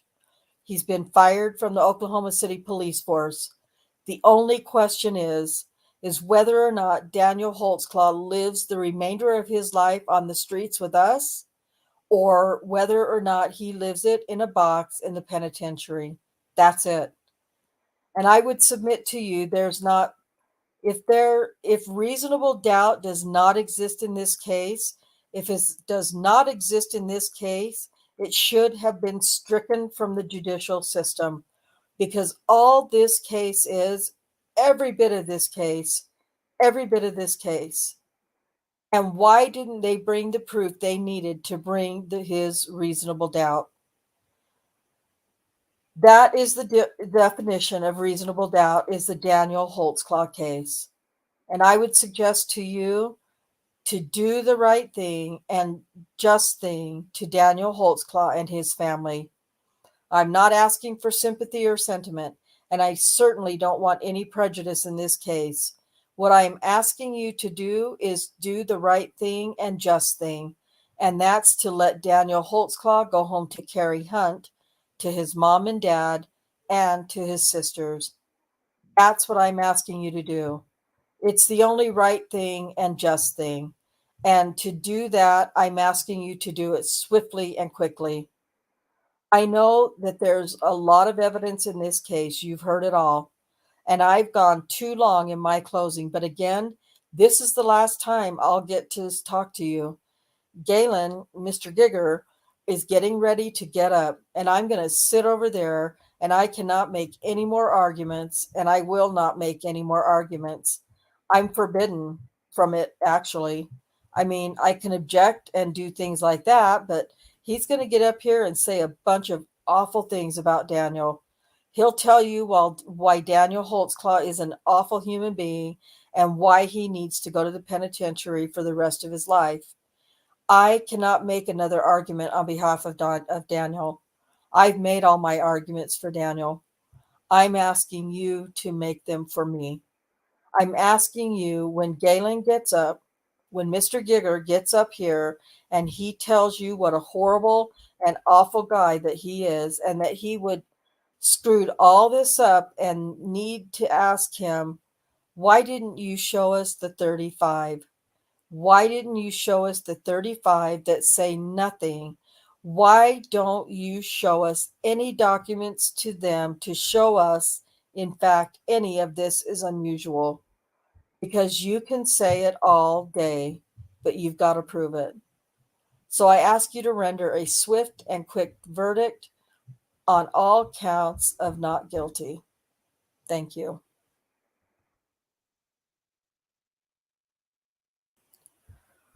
Whew. That's all we're reading for tonight. Dang, that was a lot. Yeah, 5 well, hours. God dang it. I swear to God, I was trying not to do that. I didn't want to do that. I'm sorry, everybody who's still here with us. 21 people. You were amazing. Oh. But let's see. It looks like so Galen Gigger is only going to have about Probably not very much. I mean, it says 33, but it won't be that much pages. So I'm pretty sure next week will be only a couple hours. Oh my gosh. Is there an index at the end? I don't know. I don't, well, I don't know, now that I think about it, because that's that's where we, We're on 130. I'll scan down just a second. yeah, sorry, I could have done that, I guess. Okay. No, we don't have any index or anything like that. So we will go 33 pages. Yeah. Now that I think about it. Well, I have to say, yeah, maybe not quite, because they're going to talk a little bit about,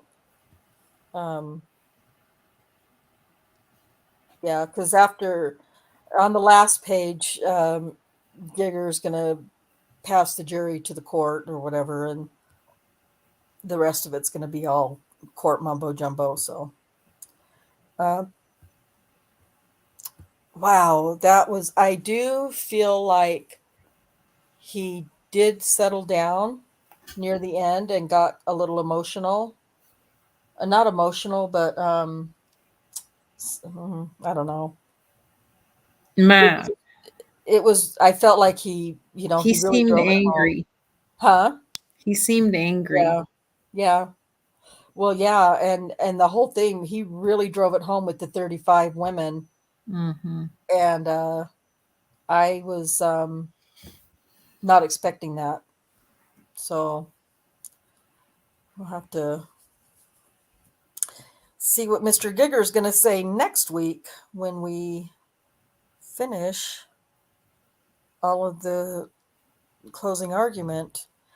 I'm guessing that, well, obviously I wasn't looking at any of the chat or anything, but I would imagine that you guys were taking care of that for me. Anyway, well, again, thank you guys so much for being here. It's been 5 hours. We will be back next week. We will finish up closing arguments. It will be Galen Giger, and I will see if I can get Dr. Silkman to join us, because he's going to focus mostly. Giger is going to focus mostly on the DNA. Yeah. So I'll see if I can get Dr. Silkman to join us so that he can, say whatever he might want to say about it. Yeah, but having said that, I'm not going to do any long goodbyes. Thank you guys so much for sticking. We still got 18 people between the two channels watching or listening. So I thank you so much. And I thank Jack and Kay for reading all that they've read tonight as well. And I will I'm just going to make that the end of it for the most part, and let everyone know that we will see you guys again next Thursday at the same time. And thank you to Foul Play for streaming it on your channel as well. I really appreciate it. Oh, you bet. So until next time, peace out.